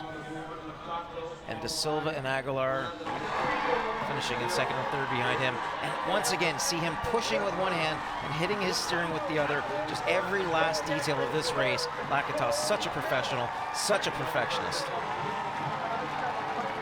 It's a very, very difficult technical maneuver to do in a wheelchair. Pushing with one hand, hitting your steering with another. Incredible coordination. Bravo, Brent, indeed. Brent Lakatos with his third gold medal. A decorated wheelchair athlete for this country at World Championship competition, Paralympics, and making his debut here in the Parapan competition. And what a debut it was. He'll go home with the hat trick. 3 golds as he parades by the Brent Lakatos cheering section. Really in a class by himself. Parapan Am record time of 48:91. No other man in this race going sub 50. Brent Lakatos with his cheering section as he heads for his victory lap. These results are unofficial. We understand there is a hold on the race as judges make an inquiry, but Brent Lakatos first. Parapan Am record of 48:91 ahead of De Silva of Brazil with a personal best, and Aguilar of Venezuela with a seasonal best. And then Jean-Philippe Miranda just off the podium in 4th place. Wes Vic of Canada back in 6th.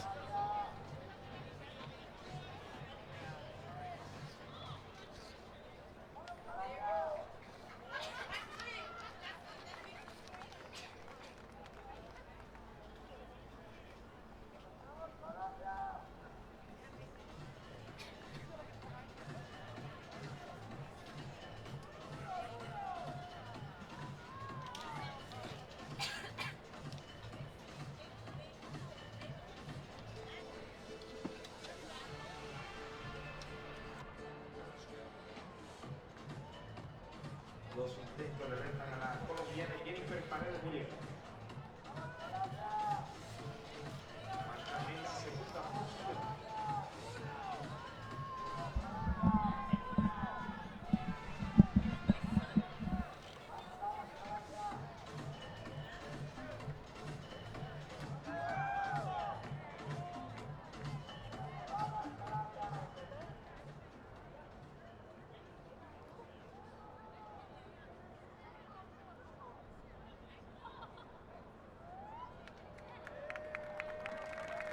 And Jennifer Paredes Muriel, right, very consistent, right at that 20-meter mark. She's going 18:17, 20:02, 20:52, 19:93.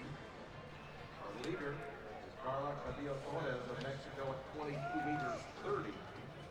Lifetime best for her as well. 20 meters even for Paredes Muriel of Colombia. She has 1 throw remaining. She's got a best of 20.52. She needs 22:31 to win it. Jennifer Paredes Muñeca de Colombia se prepara para su intento de la final de la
Carla Cadillo Torres, but Jennifer Paredes Muriel had a great competition This is the final throw, just coming up a little bit short of a gold medal. Julia silver medal, 21-47. Brianna Paredes carry out our final thrower in the F-57 javelin. Et regardons le résultat final de la finale du javelin pour les femmes. La catégorie F-57, médaille d'or pour le Mexique, Carla Caudillo Torres. Jennifer Paredes Mourillet, la Colombienne, qui a battu aussi son record personnel. Deuxième médaille pour la Colombienne cette semaine ici au stade de CIBC. Jenny Velasco Reyes, aussi pour le Mexique, médaille de bronze. You didn't know I could speak two languages, did you? But I can. Listen, give it up one more time for all of our athletes today, folks. They've been fantastic. Please, give it up to yourself. You guys have been a fantastic job. You really have. The athletes really appreciate your energy. They love what you've been doing because you've been so great. We want to not stop. We still got the 4x100-meter relay. Who wants to let them dance? Just dance as hell. Let's get a dance, everybody. Get out of the dance. Dance to the Oscar. Let's get it going.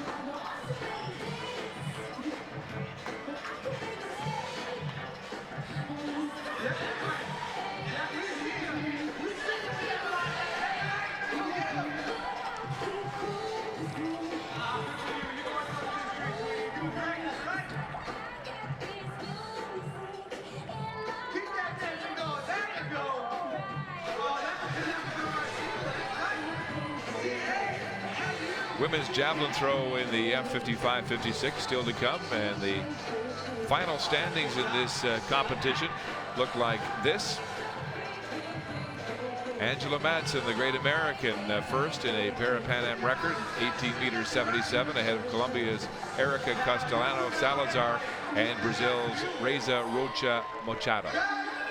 keep on that energy. Keep it going. The 4x100-meter relay is still to come. Medal ceremony still to come. Let's go inside 2015 Parapan Games.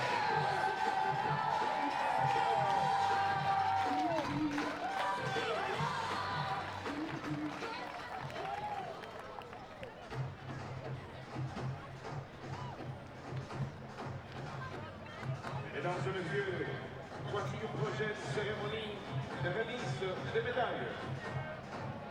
Damas y caballeros, la ceremonia de... And the medal ceremony for the women's javelin throw F-55 and 56.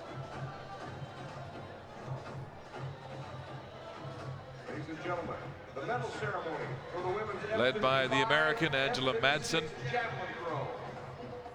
the gold medalist, followed by the silver medalist, Colombia's Erica Castellano Salazar, and the bronze medalist from Brazil, Reza Rocha Machado.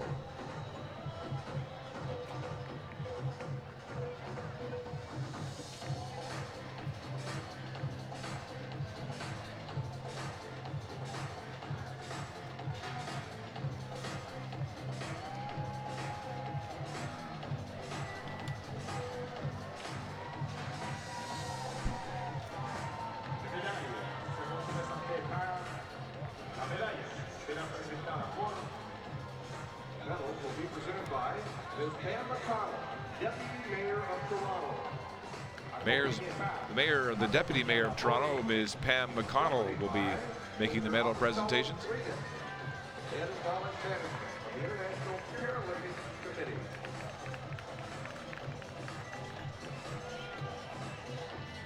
Médaille de bronze. Medalla de bronce. Bronze medal representing Brazil. The bronze medal in this women's F-55-56 javelin going to Reza Rocha Machado of Brazil. She had a personal best performance, 16 meters 81.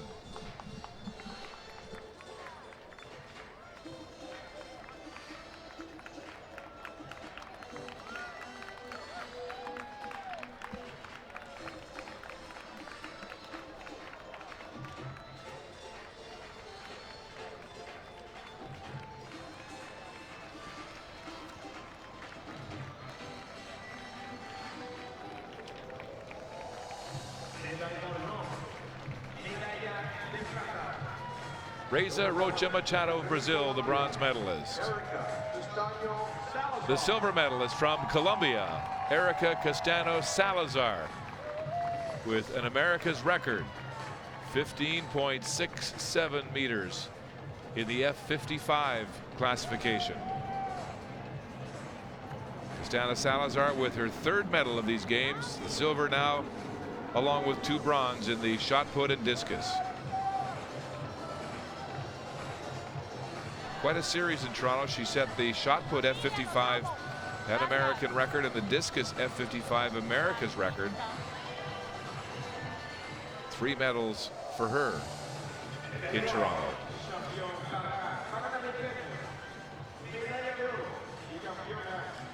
And the gold medalist representing the United States of America, Angela Madsen, the 55-year-old American whose impairment was the result of complications of back surgery for an injury she sustained while serving in the military. She's an amazing woman. She has 3 gold medals in World Rowing Championships competition, was the first woman to row across the Indian Ocean in 2009, and rowed from California to Hawaii with partner Tara Remington in 2014 to honor servicemen and women who have lost their lives for the United States. Angela Madsen, the gold medalist in Toronto in the women's F55-56 javelin throw. And now it's time for the national anthem of the United States of America. The national anthem of the United States of America.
The medalists in the women's F55-56 javelin throw, led by the gold medalist, American Angela Madsen.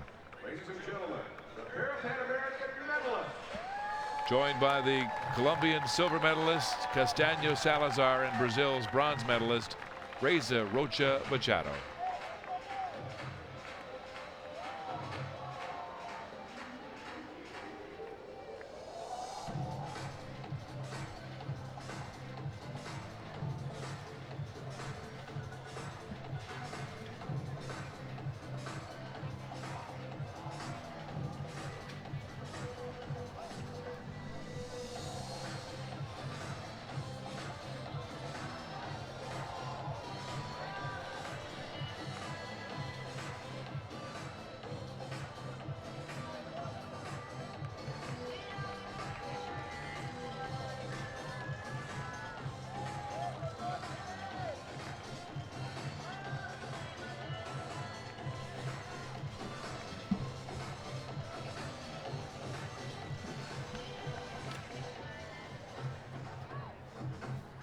Mesdames, voici notre cérémonie de remise des médailles. Damas y caballeros, la ceremonia de premiación. Ladies and gentlemen, the medal ceremony for the women's T38 400 meters. Medal ceremony for the women's T38 400 final. Another one of the distinguished athletes here at these games from Brazil, Veronica Silva Hippolito.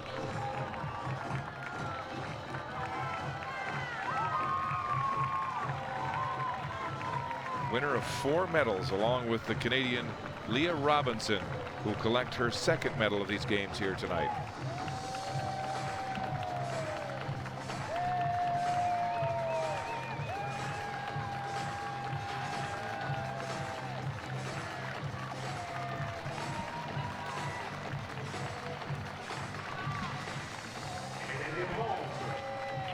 The bronze medal going to Mexico and Maria Zamora. A personal best performance in the final. 1 minute 11.67 seconds. And finally she gets onto the podium after 2 4th-place finishes.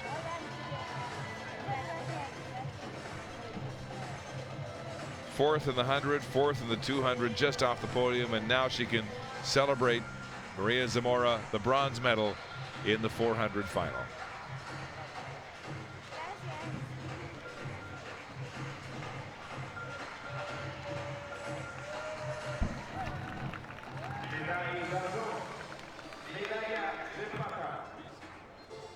Silver medal, representing Canada, Leah Robinson.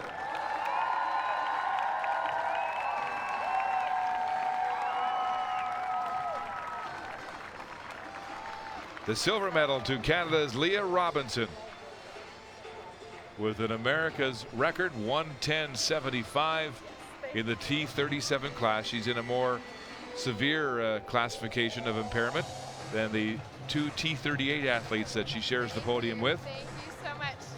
Thank you. Leah Robinson with the silver medal here in the 400 to go with the bronze she captured in the T37 200 meters.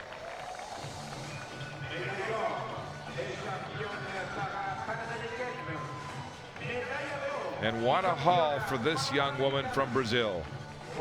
Veronica Silva Hippolito, the bronze medalist, or rather the gold medalist for the 3rd time here in Parapan Am competition, and America's record 103.42. 3 gold in the 100, the 200, the 400, and add the silver in the T20, T37, and 38 long jump. 4 medals for this young woman from Brazil. A week she'll never forget.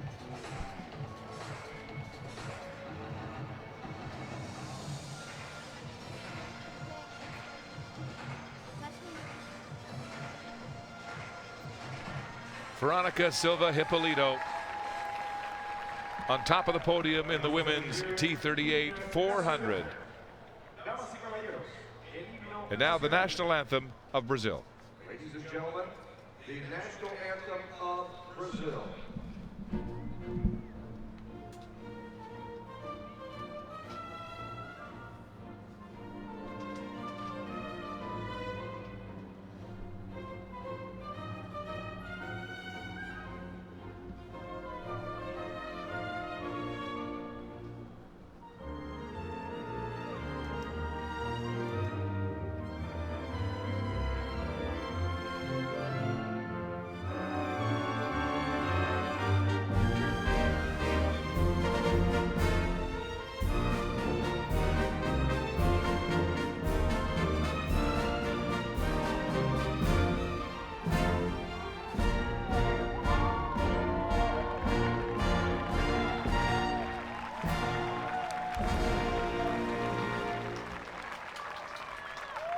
An unforgettable week in Toronto for Brazil's Veronica da Silva Hippolito, winner of 3 gold medals and a silver, joined here in the 400 by Leah Robinson, the silver medalist, and Mexico's Maria Zamora, the bronze medalist in the T38 women's 400.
Mesdames et messieurs, la cérémonie de remise de médailles. Damas y caballeros, la ceremonia de premiación. Ladies and gentlemen, the medal ceremony for the women's T11 400 meters. The medal ceremony for the women's T11 400 meters underway here in Toronto.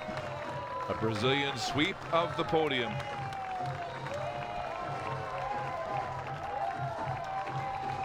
And that's been a familiar sight at these games in Toronto, especially in athletics, as the Brazilians have dominated this competition. Celebrating the procession to the podium here tonight. What a games for Brazil's Teresina Guilhermina, the great world record holder, Paralympic champion, winning 2 medals, 2 golds on the same day here, the final day of athletics. A total of 3 at these games.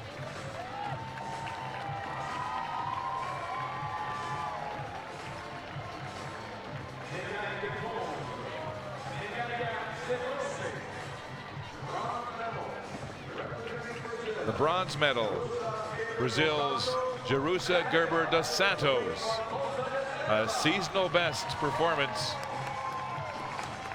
1:14 seconds for dos Santos. And a second bronze medal here in Toronto for her. Very well done.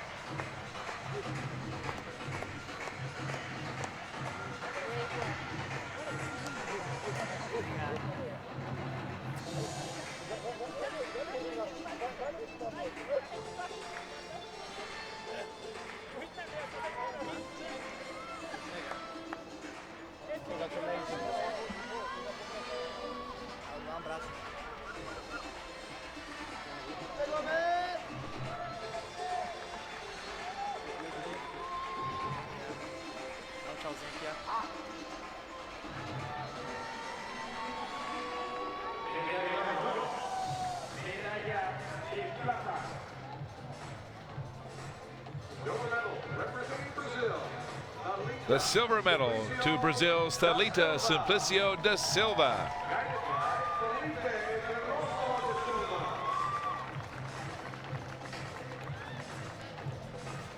Thalita Simplicio da Silva accepting her 3rd silver medal of these games. She won back-to-back silvers today in the 200 and the 400, and a silver in the T11-12 long jump earlier this week. This Brazilian juggernaut will be a force to be reckoned with at the World Championships in October, and 1 year from now when Brazil hosts the 2016 Rio Paralympics.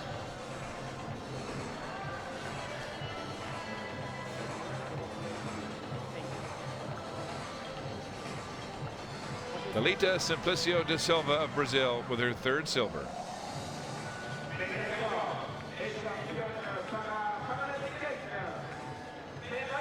And now one of the most decorated track and field athletes Brazil has ever produced in parasport, and she can hardly wait to get on the podium again. Teresina Guilhermina of Brazil, the gold medalist for the 3rd time at these games. The Paralympic champion from London, so dominant here in Toronto, where Brazil has won 39 gold medals in track and field.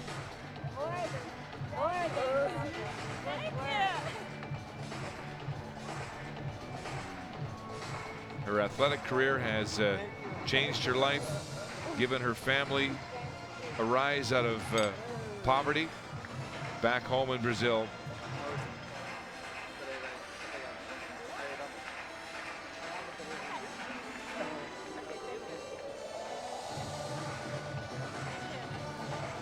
We've just had a new tally on the Brazilian medal total. It's not 39, it's 49 gold medals. 49 gold medals. This powerhouse in track and field.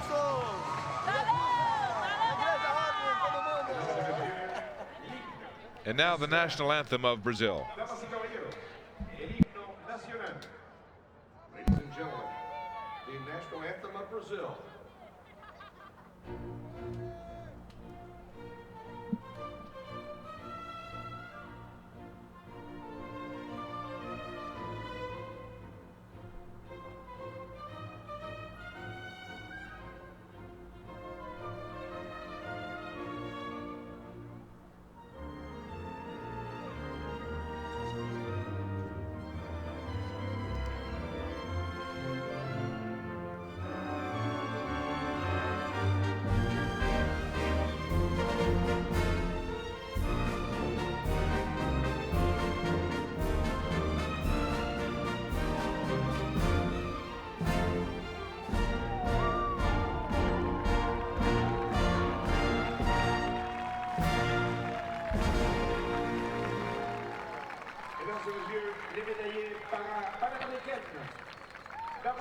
And so the gold to Guillermina, the silver to Simplicio da Silva, and the bronze to Gilbert dos Santos. Brazil, 1, 2, 3, here again tonight in Toronto.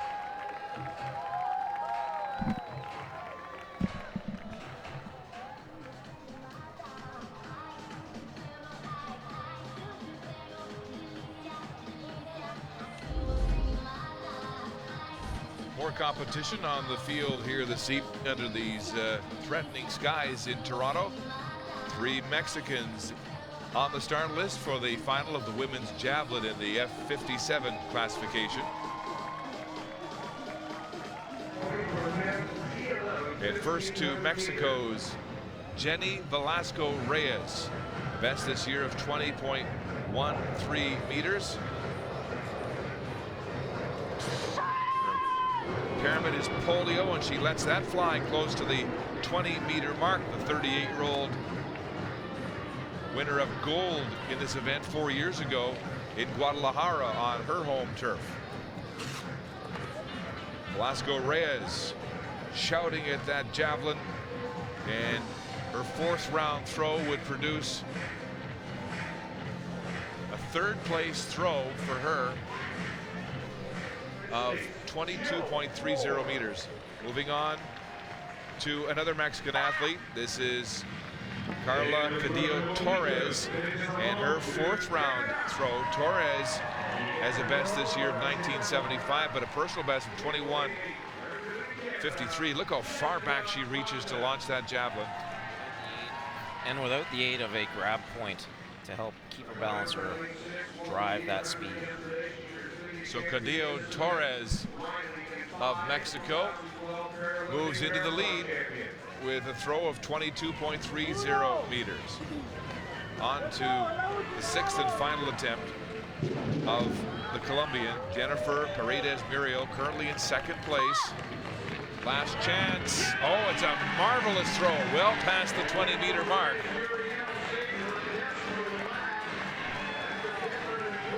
Big throw for the Colombian.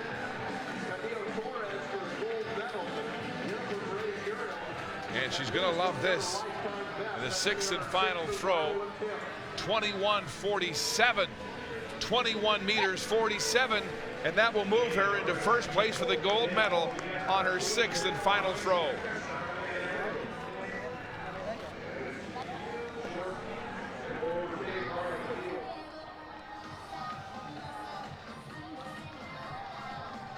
So Jennifer Paredes Muriel will finish in 2nd place with that PB behind the other Mexican, Cadillo Torres. And the 3rd Mexican in the field will finish 3rd for bronze, Jenny Velasco Reyes at 19.95.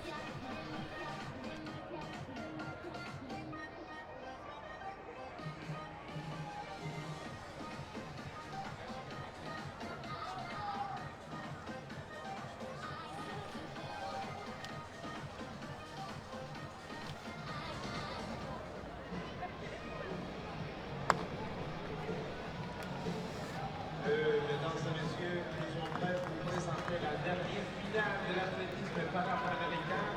Elle est 4 par 100 mètres hommes, catégorie de 11 et 12 et 13.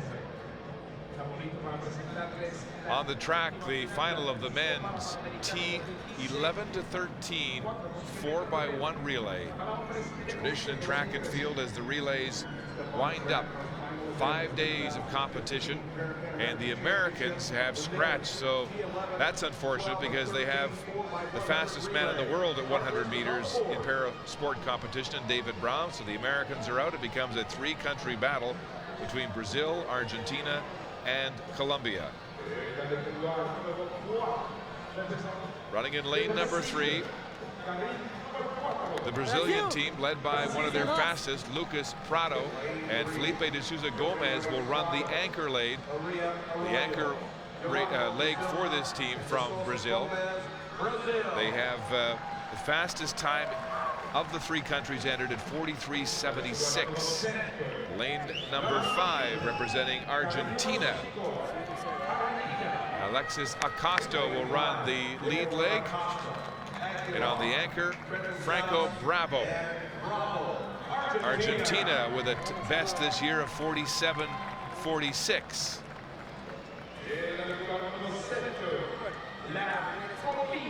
And in lane number 7 from Colombia,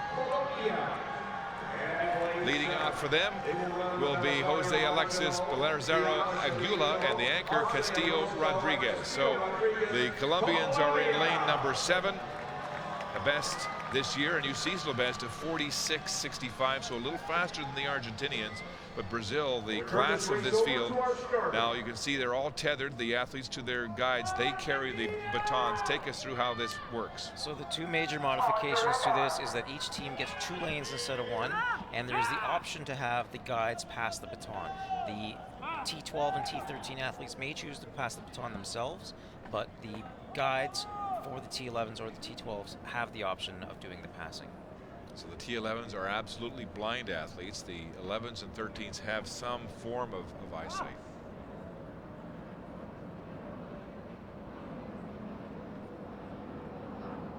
See the guides helping guide their athletes into the blocks.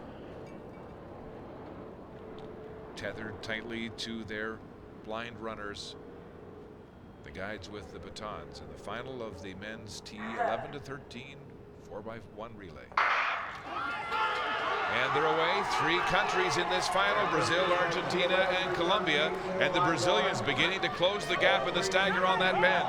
Around the bend they go, and the Brazilians at the first exchange have moved into the lead down the back straight past Argentina. Colombia running blindly, literally and figuratively, out in lane number.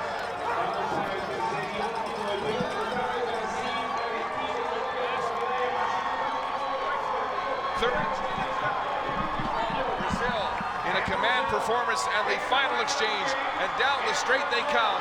De Souza Gomez racing to a 20-meter lead.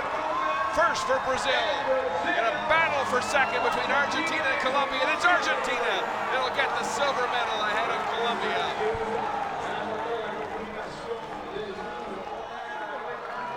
Dominant performance by the Brazilians, with an America's record 43.31, and they break their own national record here tonight, an America's record, and first for gold. The 50th gold of athletics competition for Brazil. Colombia, in a stirring finish by Castillo Rodriguez, nearly managed to catch the Argentinian Franco Bravo, but just finishing behind him as the Argies celebrate.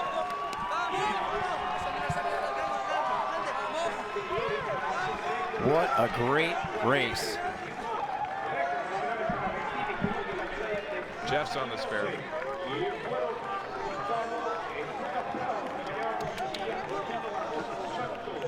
The Argentinians continuing to celebrate their silver medal with a national record 46 flat. Behind Brazil's America's record and new national record at 43.31. And Colombia third for the bronze, a national record for Colombia at 46.10. So all 3 countries with national records, and Brazil with the America's record as well. And coming into the first exchange, clean exchanges. You can see the guide exchanging and then getting out of the way. Second exchange, Brazil. Oh, that looks to me like a lane violation on the inside. We'll see if they get away with it, but Brazil stepped on the line, on the inside line. Here we see the last exchange, Brazil well out ahead. The handoff to the guide. Not the cleanest of exchanges, but well out in front. Brazil, you can see the guide encouraging the Brazilian athlete to give it everything he has, striding towards the finish line, finish this race off in marvelous fashion. Surely they won't penalize a blind athlete for stepping on the line. That would be a tragedy, but Brazil, swift. There's a pass from a runner to a guide in that final exchange as De Souza Gomez stormed down the straight with his guide barking instructions, shouting him to victory. But there was no sense of urgency needed here as the Brazilians won this handily in an America's record time of 43.31. And you know, Mark, the concession is that these athletes get 2 lanes you know, visually impaired or not, the rules are you can't step out, you can't infringe on the inside lane. You do gain an advantage doing that. So we'll see what happens. We'll see if the judges pick up on it or not. The Brazilians continuing to celebrate their gold medal, but it doesn't get much better than that when 3 relay teams put together national records, and they'll all get medals as their reward here in Toronto. The results are official, so there will be no hold on that, no investigation on what you saw there as a possible lane infringement. Brazil first in America's record time at 43:31. Argentina the silver at 46 flat, a national record, and Colombia third for bronze at 46:10 and another national record. The United States did not start.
Mesdames et messieurs, une autre cérémonie de remise de médailles. Damas y caballeros, la ceremonia de premiación. Ladies and gentlemen, the medal ceremony for the men's T36 400 meters. The medal ceremony now for the men's T36 400 meters.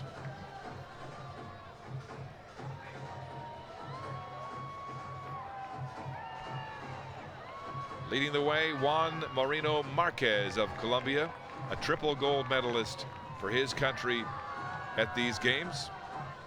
An athlete who has overcome cerebral palsy to post some impressive parasport results. Winner of gold in the 100, 200, and 400 meters in the T36 classification.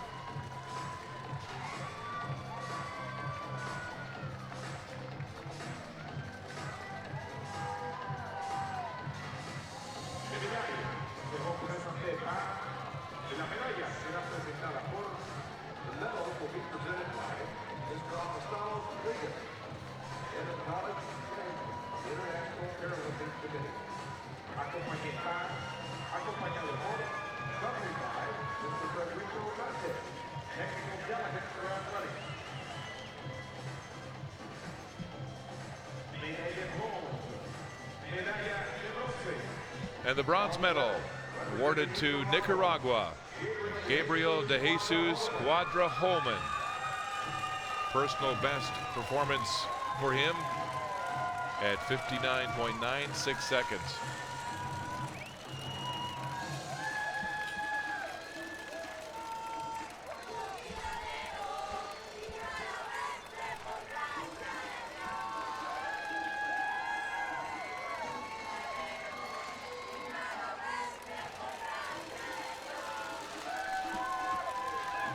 Gabriel de Jesus Quadra-Holman,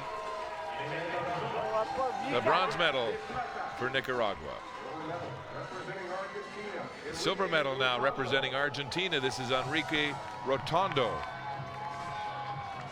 Rotondo with his third silver in Toronto Parapan Am competition. All three coming in the sprints at 100, 200, and now tonight here in the 400 meters.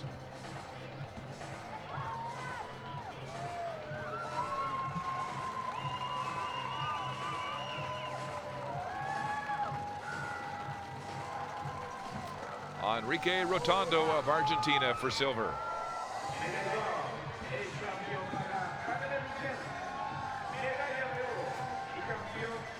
And the gold medalist for the third time at these games, Juan Marino Marquez, 24-year-old Colombian who deals with cerebral palsy, decorated in his hometown of Acacias with the Grand Cross Order of the Founders for his tremendous achievements, and he'll be a bigger hero when he goes home with these 3 gold medals from Toronto.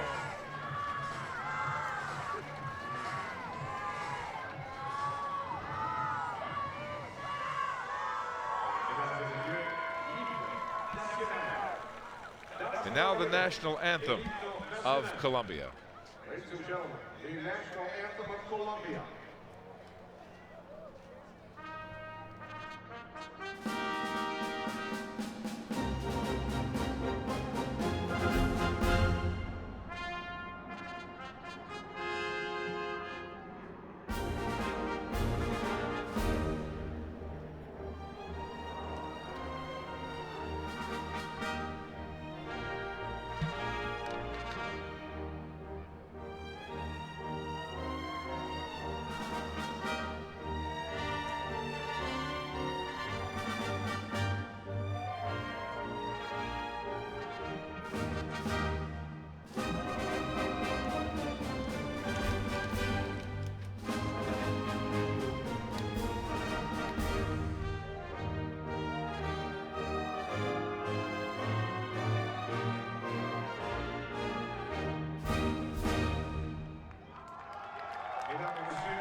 Medalists in the T36 men's 400 final.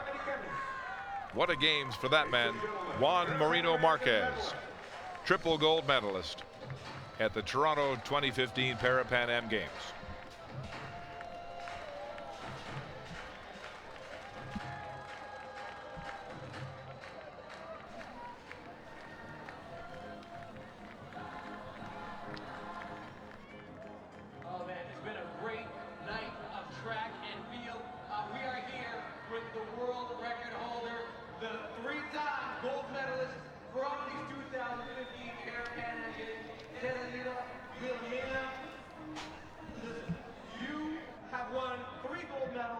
You have had a great meet, and we always see you dancing. You're always singing. So I just wanted to know what it is about running that makes you so happy. I am very, very happy because I love Canada. I love to be here. I love running so much, and I thank for God. Thank you. We have loved watching you run. Thank you very much, Teresina. Teresina, dance us out. Dance.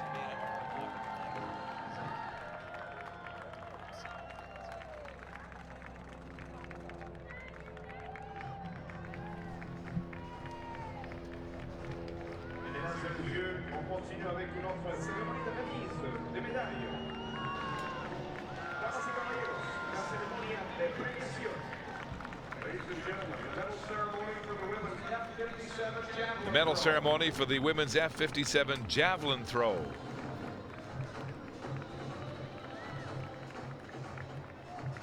Three Mexicans in this 5-woman final. 2 on the podium for gold and bronze here tonight.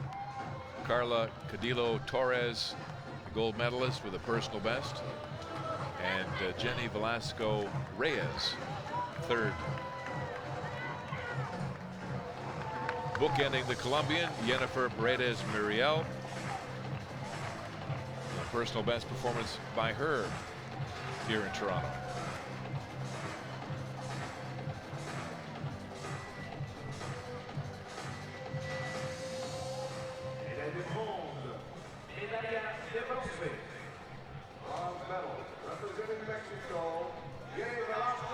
Bronze medal to Mexico's Jenny Velasco Reyes. 1995 result for her in the 4th round of this competition. 38-year-old who deals with polio. Won gold in this event in Mexico on home soil in 2011, as well as the 2011 World Championships. And a bronze medalist here in Toronto.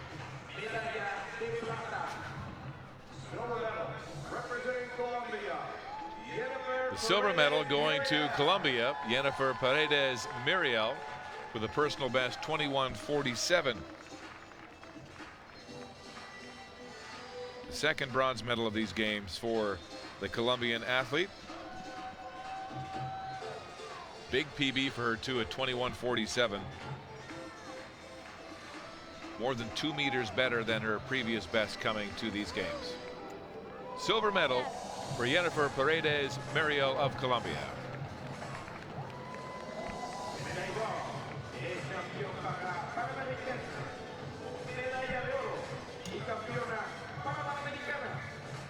And the gold medal to Mexico's Carla Codillo Torres with a personal best 22:30, 22 meters 30 in the 4th round. Another massive personal best of 2.5 meters for the Mexican athlete. So peaking at the right time, en route to the Worlds in October perhaps, and a year from now the Rio Paralympics. Carla Codillo Torres of Mexico, the gold medal champion in the women's F57 javelin. And now the national anthem of Mexico. Ladies and gentlemen, the national anthem of Mexico.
The medalists in the women's F57 javelin final.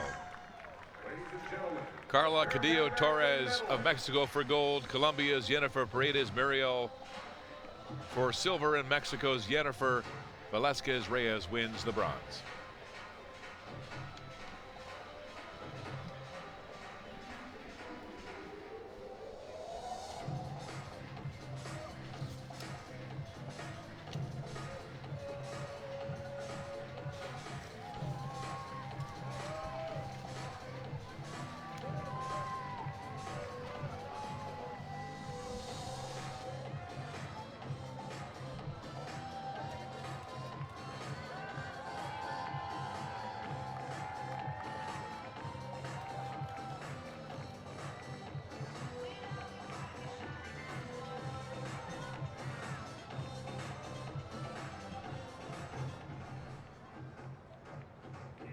et messieurs, voici une autre cérémonie de remise des médailles.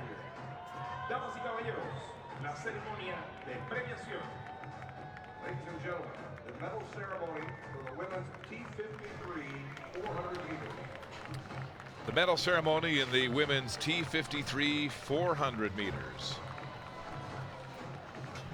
In a pitched battle between Canada and the U.S. in this one. 3 Americans in the final, 2 Canadians. Canada's Jessica Fratton, winner of the bronze medal.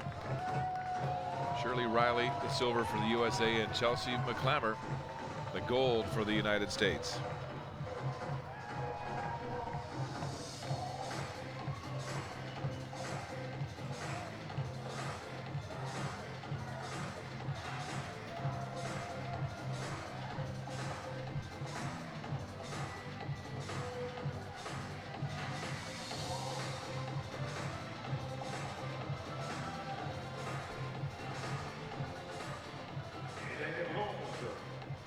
The bronze medal awarded to Canada's Jessica Fratton, the native of Regina, Saskatchewan.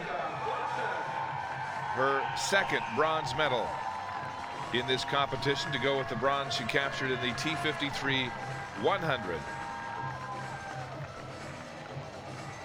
27-year-old got into the sport just 2 years ago on a borrowed wheelchair.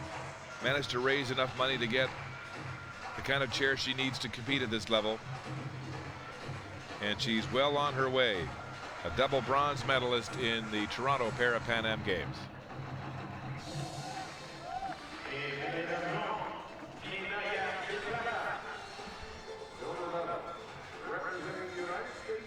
The silver medal to Shirley Riley of the United States.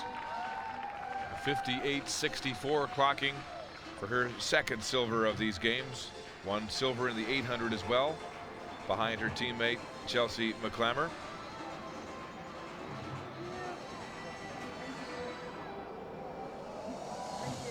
Thank you. 30-year-old American Shirley Riley, who was born in Anchorage, Alaska, but now lives in Tucson, Arizona, enjoying the desert heat. A silver medalist for the second time.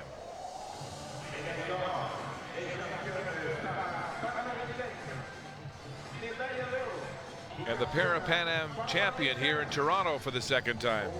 Double gold medalist from the USA, Chelsea McClammer.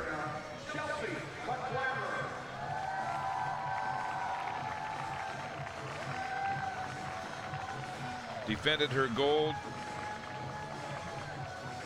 Double gold medalist here. Only 21, was the youngest member of the U.S. team at the 2008 Beijing Paralympics when she was only 14. Chelsea McClammer of the United States with a Parapan Am record 56.54 to capture the gold medal in the women's T53 400 final. And now the national anthem of the United States of America. The national anthem of the United States of America.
The medalist in the women's T53 400 meters, the USA's Chelsea McClammer for gold. Teammate Shirley Riley wins the silver, and Canada's Jessica Frotten captures the bronze.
Mesdames et messieurs, on continue avec une autre cérémonie de remise des médailles. Damas y caballeros, continuamos con otra ceremonia de premiación. Ladies and gentlemen, the medal ceremony. The victory ceremony in the men's T53 400 to present medals to Canada, Brazil, and Venezuela.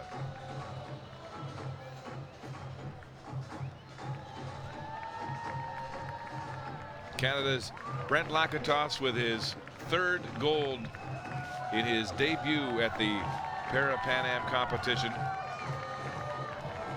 Absolutely unparalleled in men's wheelchair racing here in Toronto. In a class by himself in all three of these races. Montreal native at 35, adding the Parapan Am distinctions to his world and Paralympic honors as a wheelchair athlete.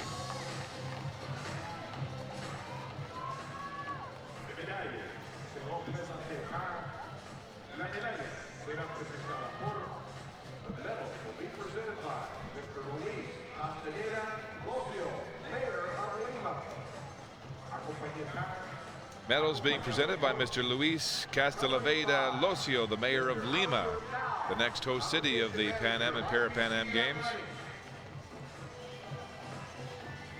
And Mr. Haozi Gao.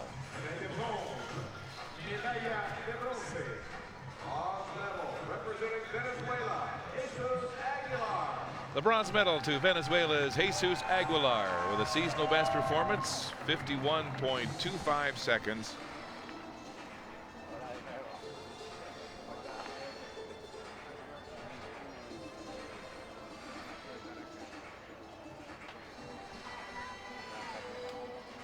Was just 4/100ths of a second ahead of Canada's Jean-Philippe Miranda in a great battle for third place. Jesus Aguilar, Venezuela, bronze medalist in the men's T53 400.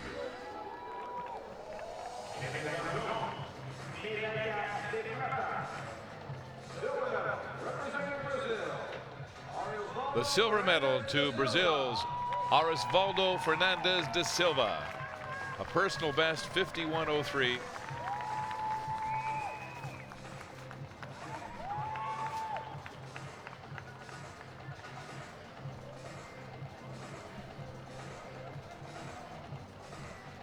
Valeu, família. Valeu, Jesus.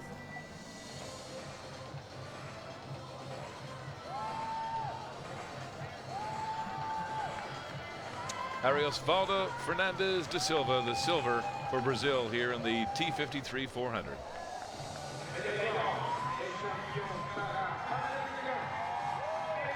And the gold medal champion 3 times over from Canada, Brent Lakatos, the Montreal native, winning the 100, the 800, and today the 400, and he came with a huge cheering section from Quebec.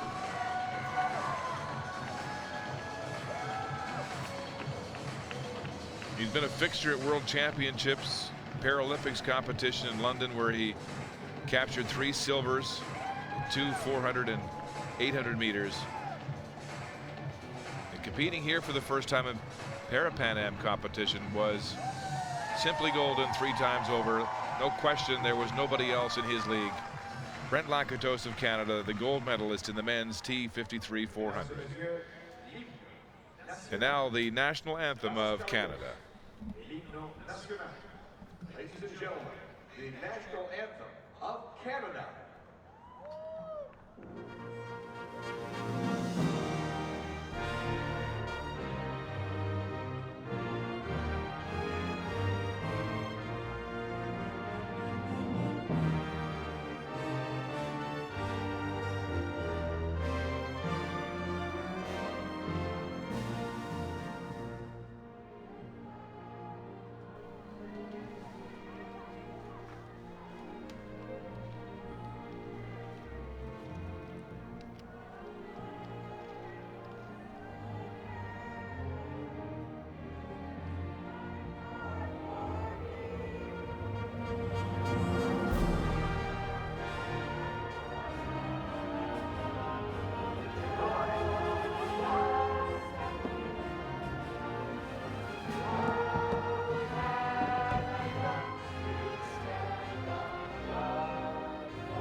Tremendous week for the Canadian.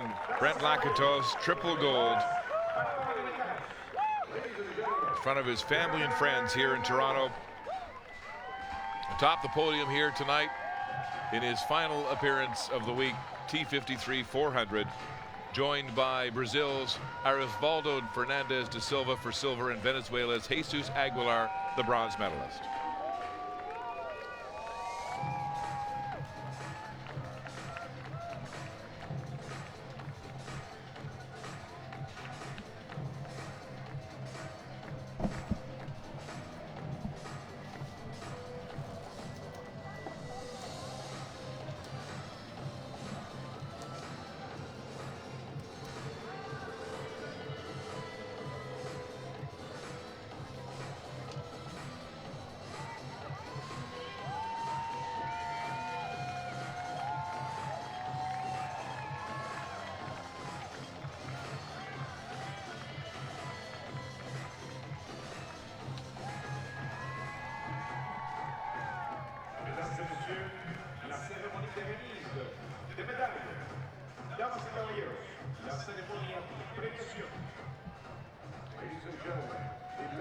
Celebrations continuing here in Toronto. Up next, the medal ceremony for the men's F54 javelin throw.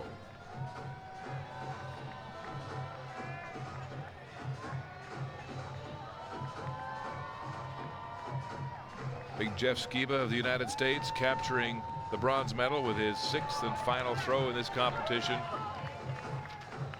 Hernan Fonseca of Cuba in a great battle with Akeem Stewart of Trinidad and Tobago.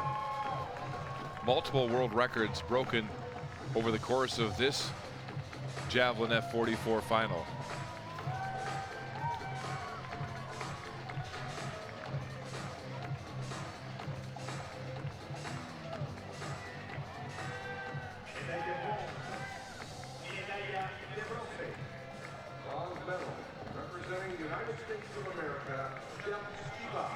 The bronze going to Jeff Skiba of the United States. A seasonal best 48 meters 29, and he pulled that off on the 6th and final attempt to knock Alistair McQueen of Canada off the podium to 4th. Skiba's 2nd medal, he won a high jump bronze. So a versatile athlete who was born without the fibula in his left leg and had the left leg amputated below the knee. He's coached by Brazilian great 800-meter runner Joaquim Cruz, Olympic gold and silver medalist, and is a police officer in the city of San Diego.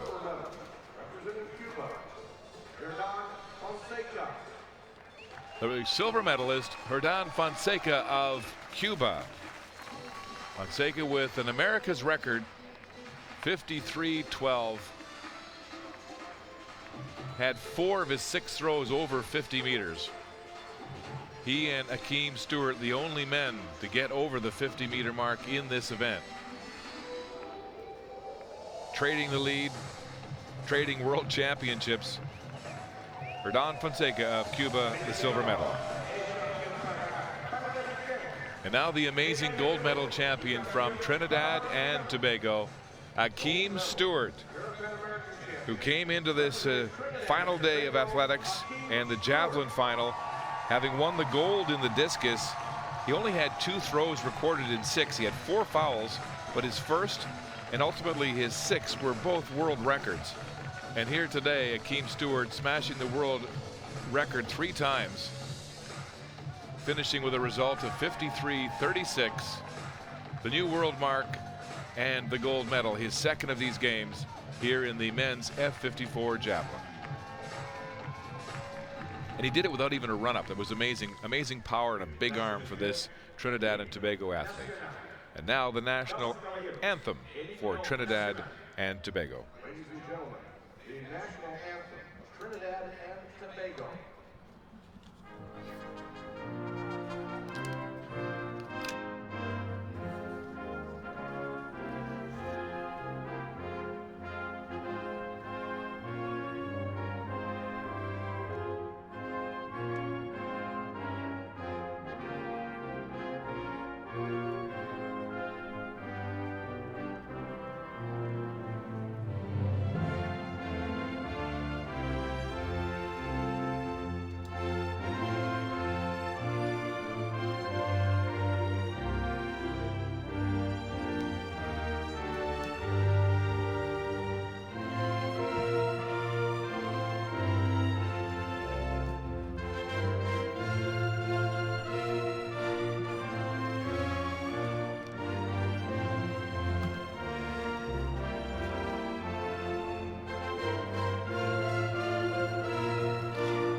The national anthem of Trinidad and Tobago, celebrating Akeem Stewart, gold medalist in the men's F44 javelin, along with Cuba's Hernan Fonseca and the USA's Jeff Skiba.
Et mesdames et messieurs, on vous présente la dernière cérémonie de remise des médailles.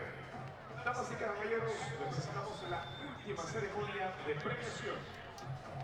Ladies and gentlemen, The final medal presentation of these Parapan Am Games in athletics.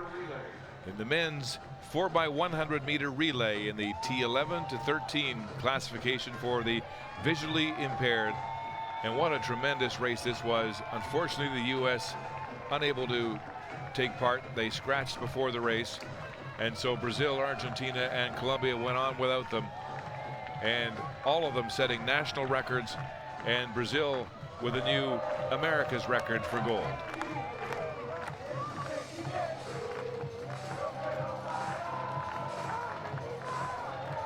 And it was really flawless in the exchange zones. You consider you've got athletes with vision impairments, some totally blind, tethered to their guides, coming roaring into exchange zones, and they all came through cleanly. We can't even get that done in able-bodied sport. I was critical of some of the exchanges, but given the context, I feel ridiculous again. They got the baton around safely. Now the bronze medal awarded to Colombia.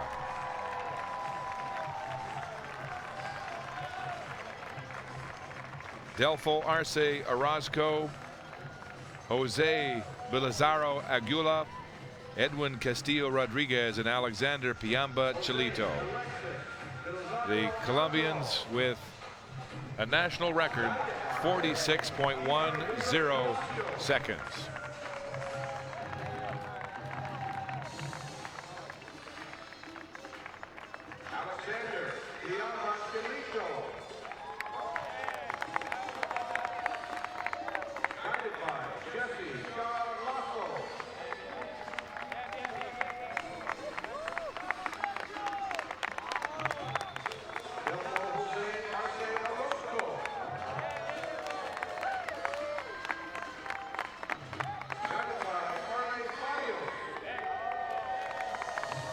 Great to see the runners and their guides all celebrated together on the podium. What a team effort. Colombia, the bronze medalist here in the men's 4x1 T11 to 13.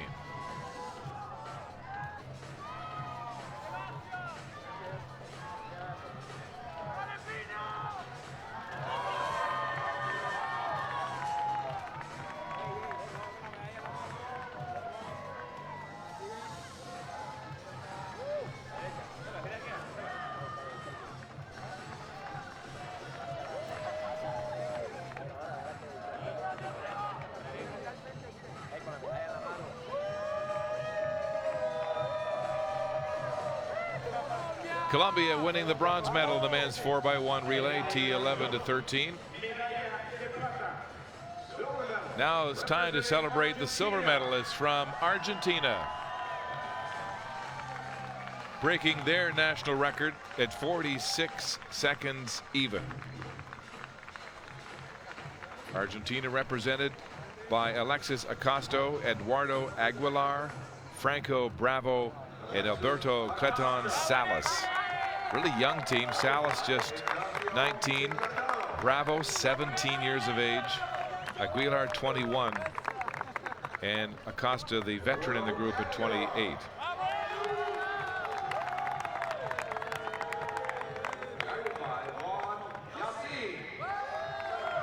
This relay team's rather rowdy, and a great fraternity out here tonight. Great spirit.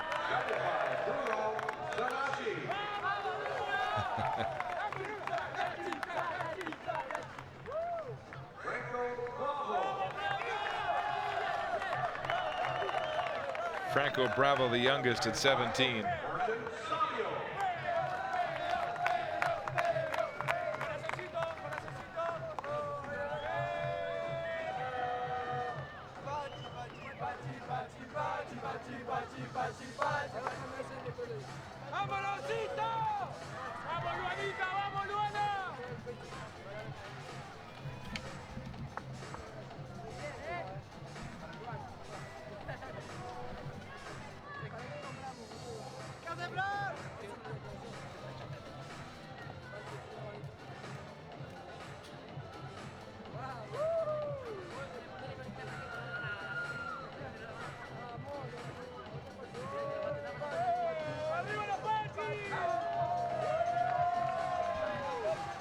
Argentina, boisterous celebrators of their silver medal here tonight in the 4x1 T11-13 relay.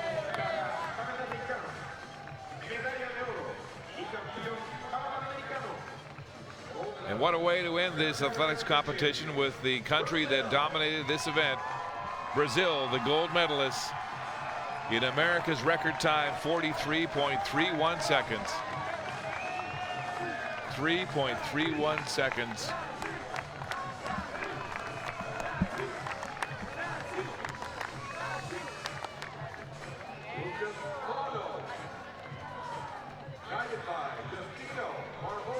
The Brazilian team, led by Lucas Prado, who ran the lead leg, then Gustavo Faria Araújo on the second leg, onto the bend, and Diago Geronimo de Silva, and anchoring the gold medal, Felipe de Souza Gomez.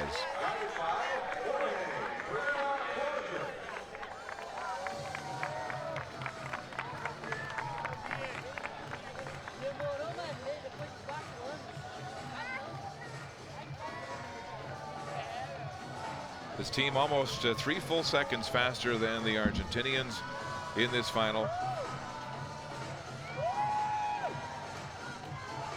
And these games will be remembered as the Toronto Games dominated by Brazil, 1 year out from when they host the world in the Rio 2016 Paralympics. The gold medalists in the men's 4x100 relay in the T11-13 class for vision impairment. And now the national anthem of Brazil. Ladies and gentlemen, the national anthem of Brazil.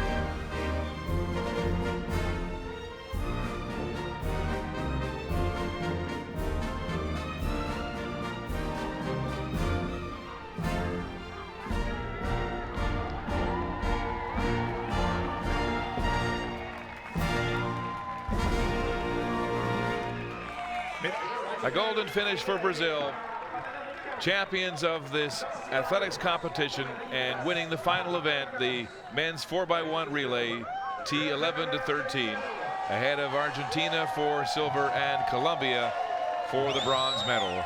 A record-breaking day, perhaps the best day of weather here of the 5. 26 finals on this Friday, 2 world records today, 12 America's records, 11 Parapan Am records, and countless PBs as Toronto bids farewell to the Parapan Am Games. I'm Mark Lee along with Jeff Adams and Brian Ely saying thanks for watching and so long from Toronto.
Le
jeu Parapan American de 2015 à Toronto ne serait pas possible sans le soutien des commanditaires dévoués.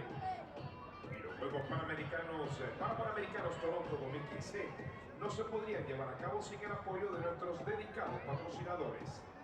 The Toronto 2015 Parapan American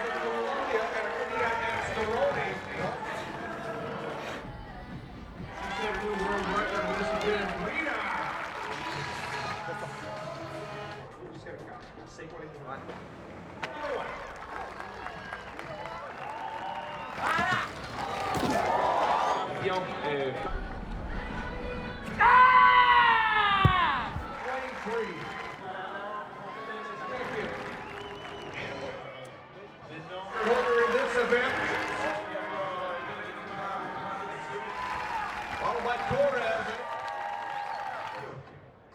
Ladies and gentlemen, presenting the United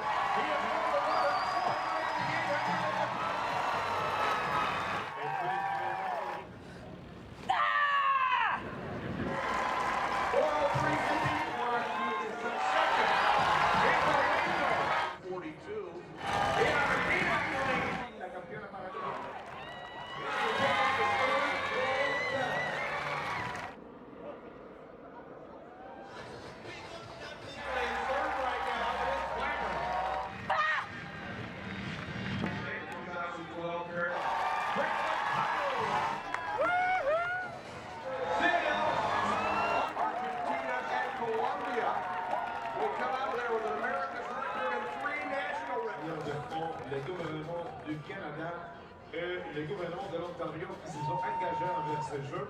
Et merci spécialement à la ville de Toronto qui nous a accueillis ici aujourd'hui.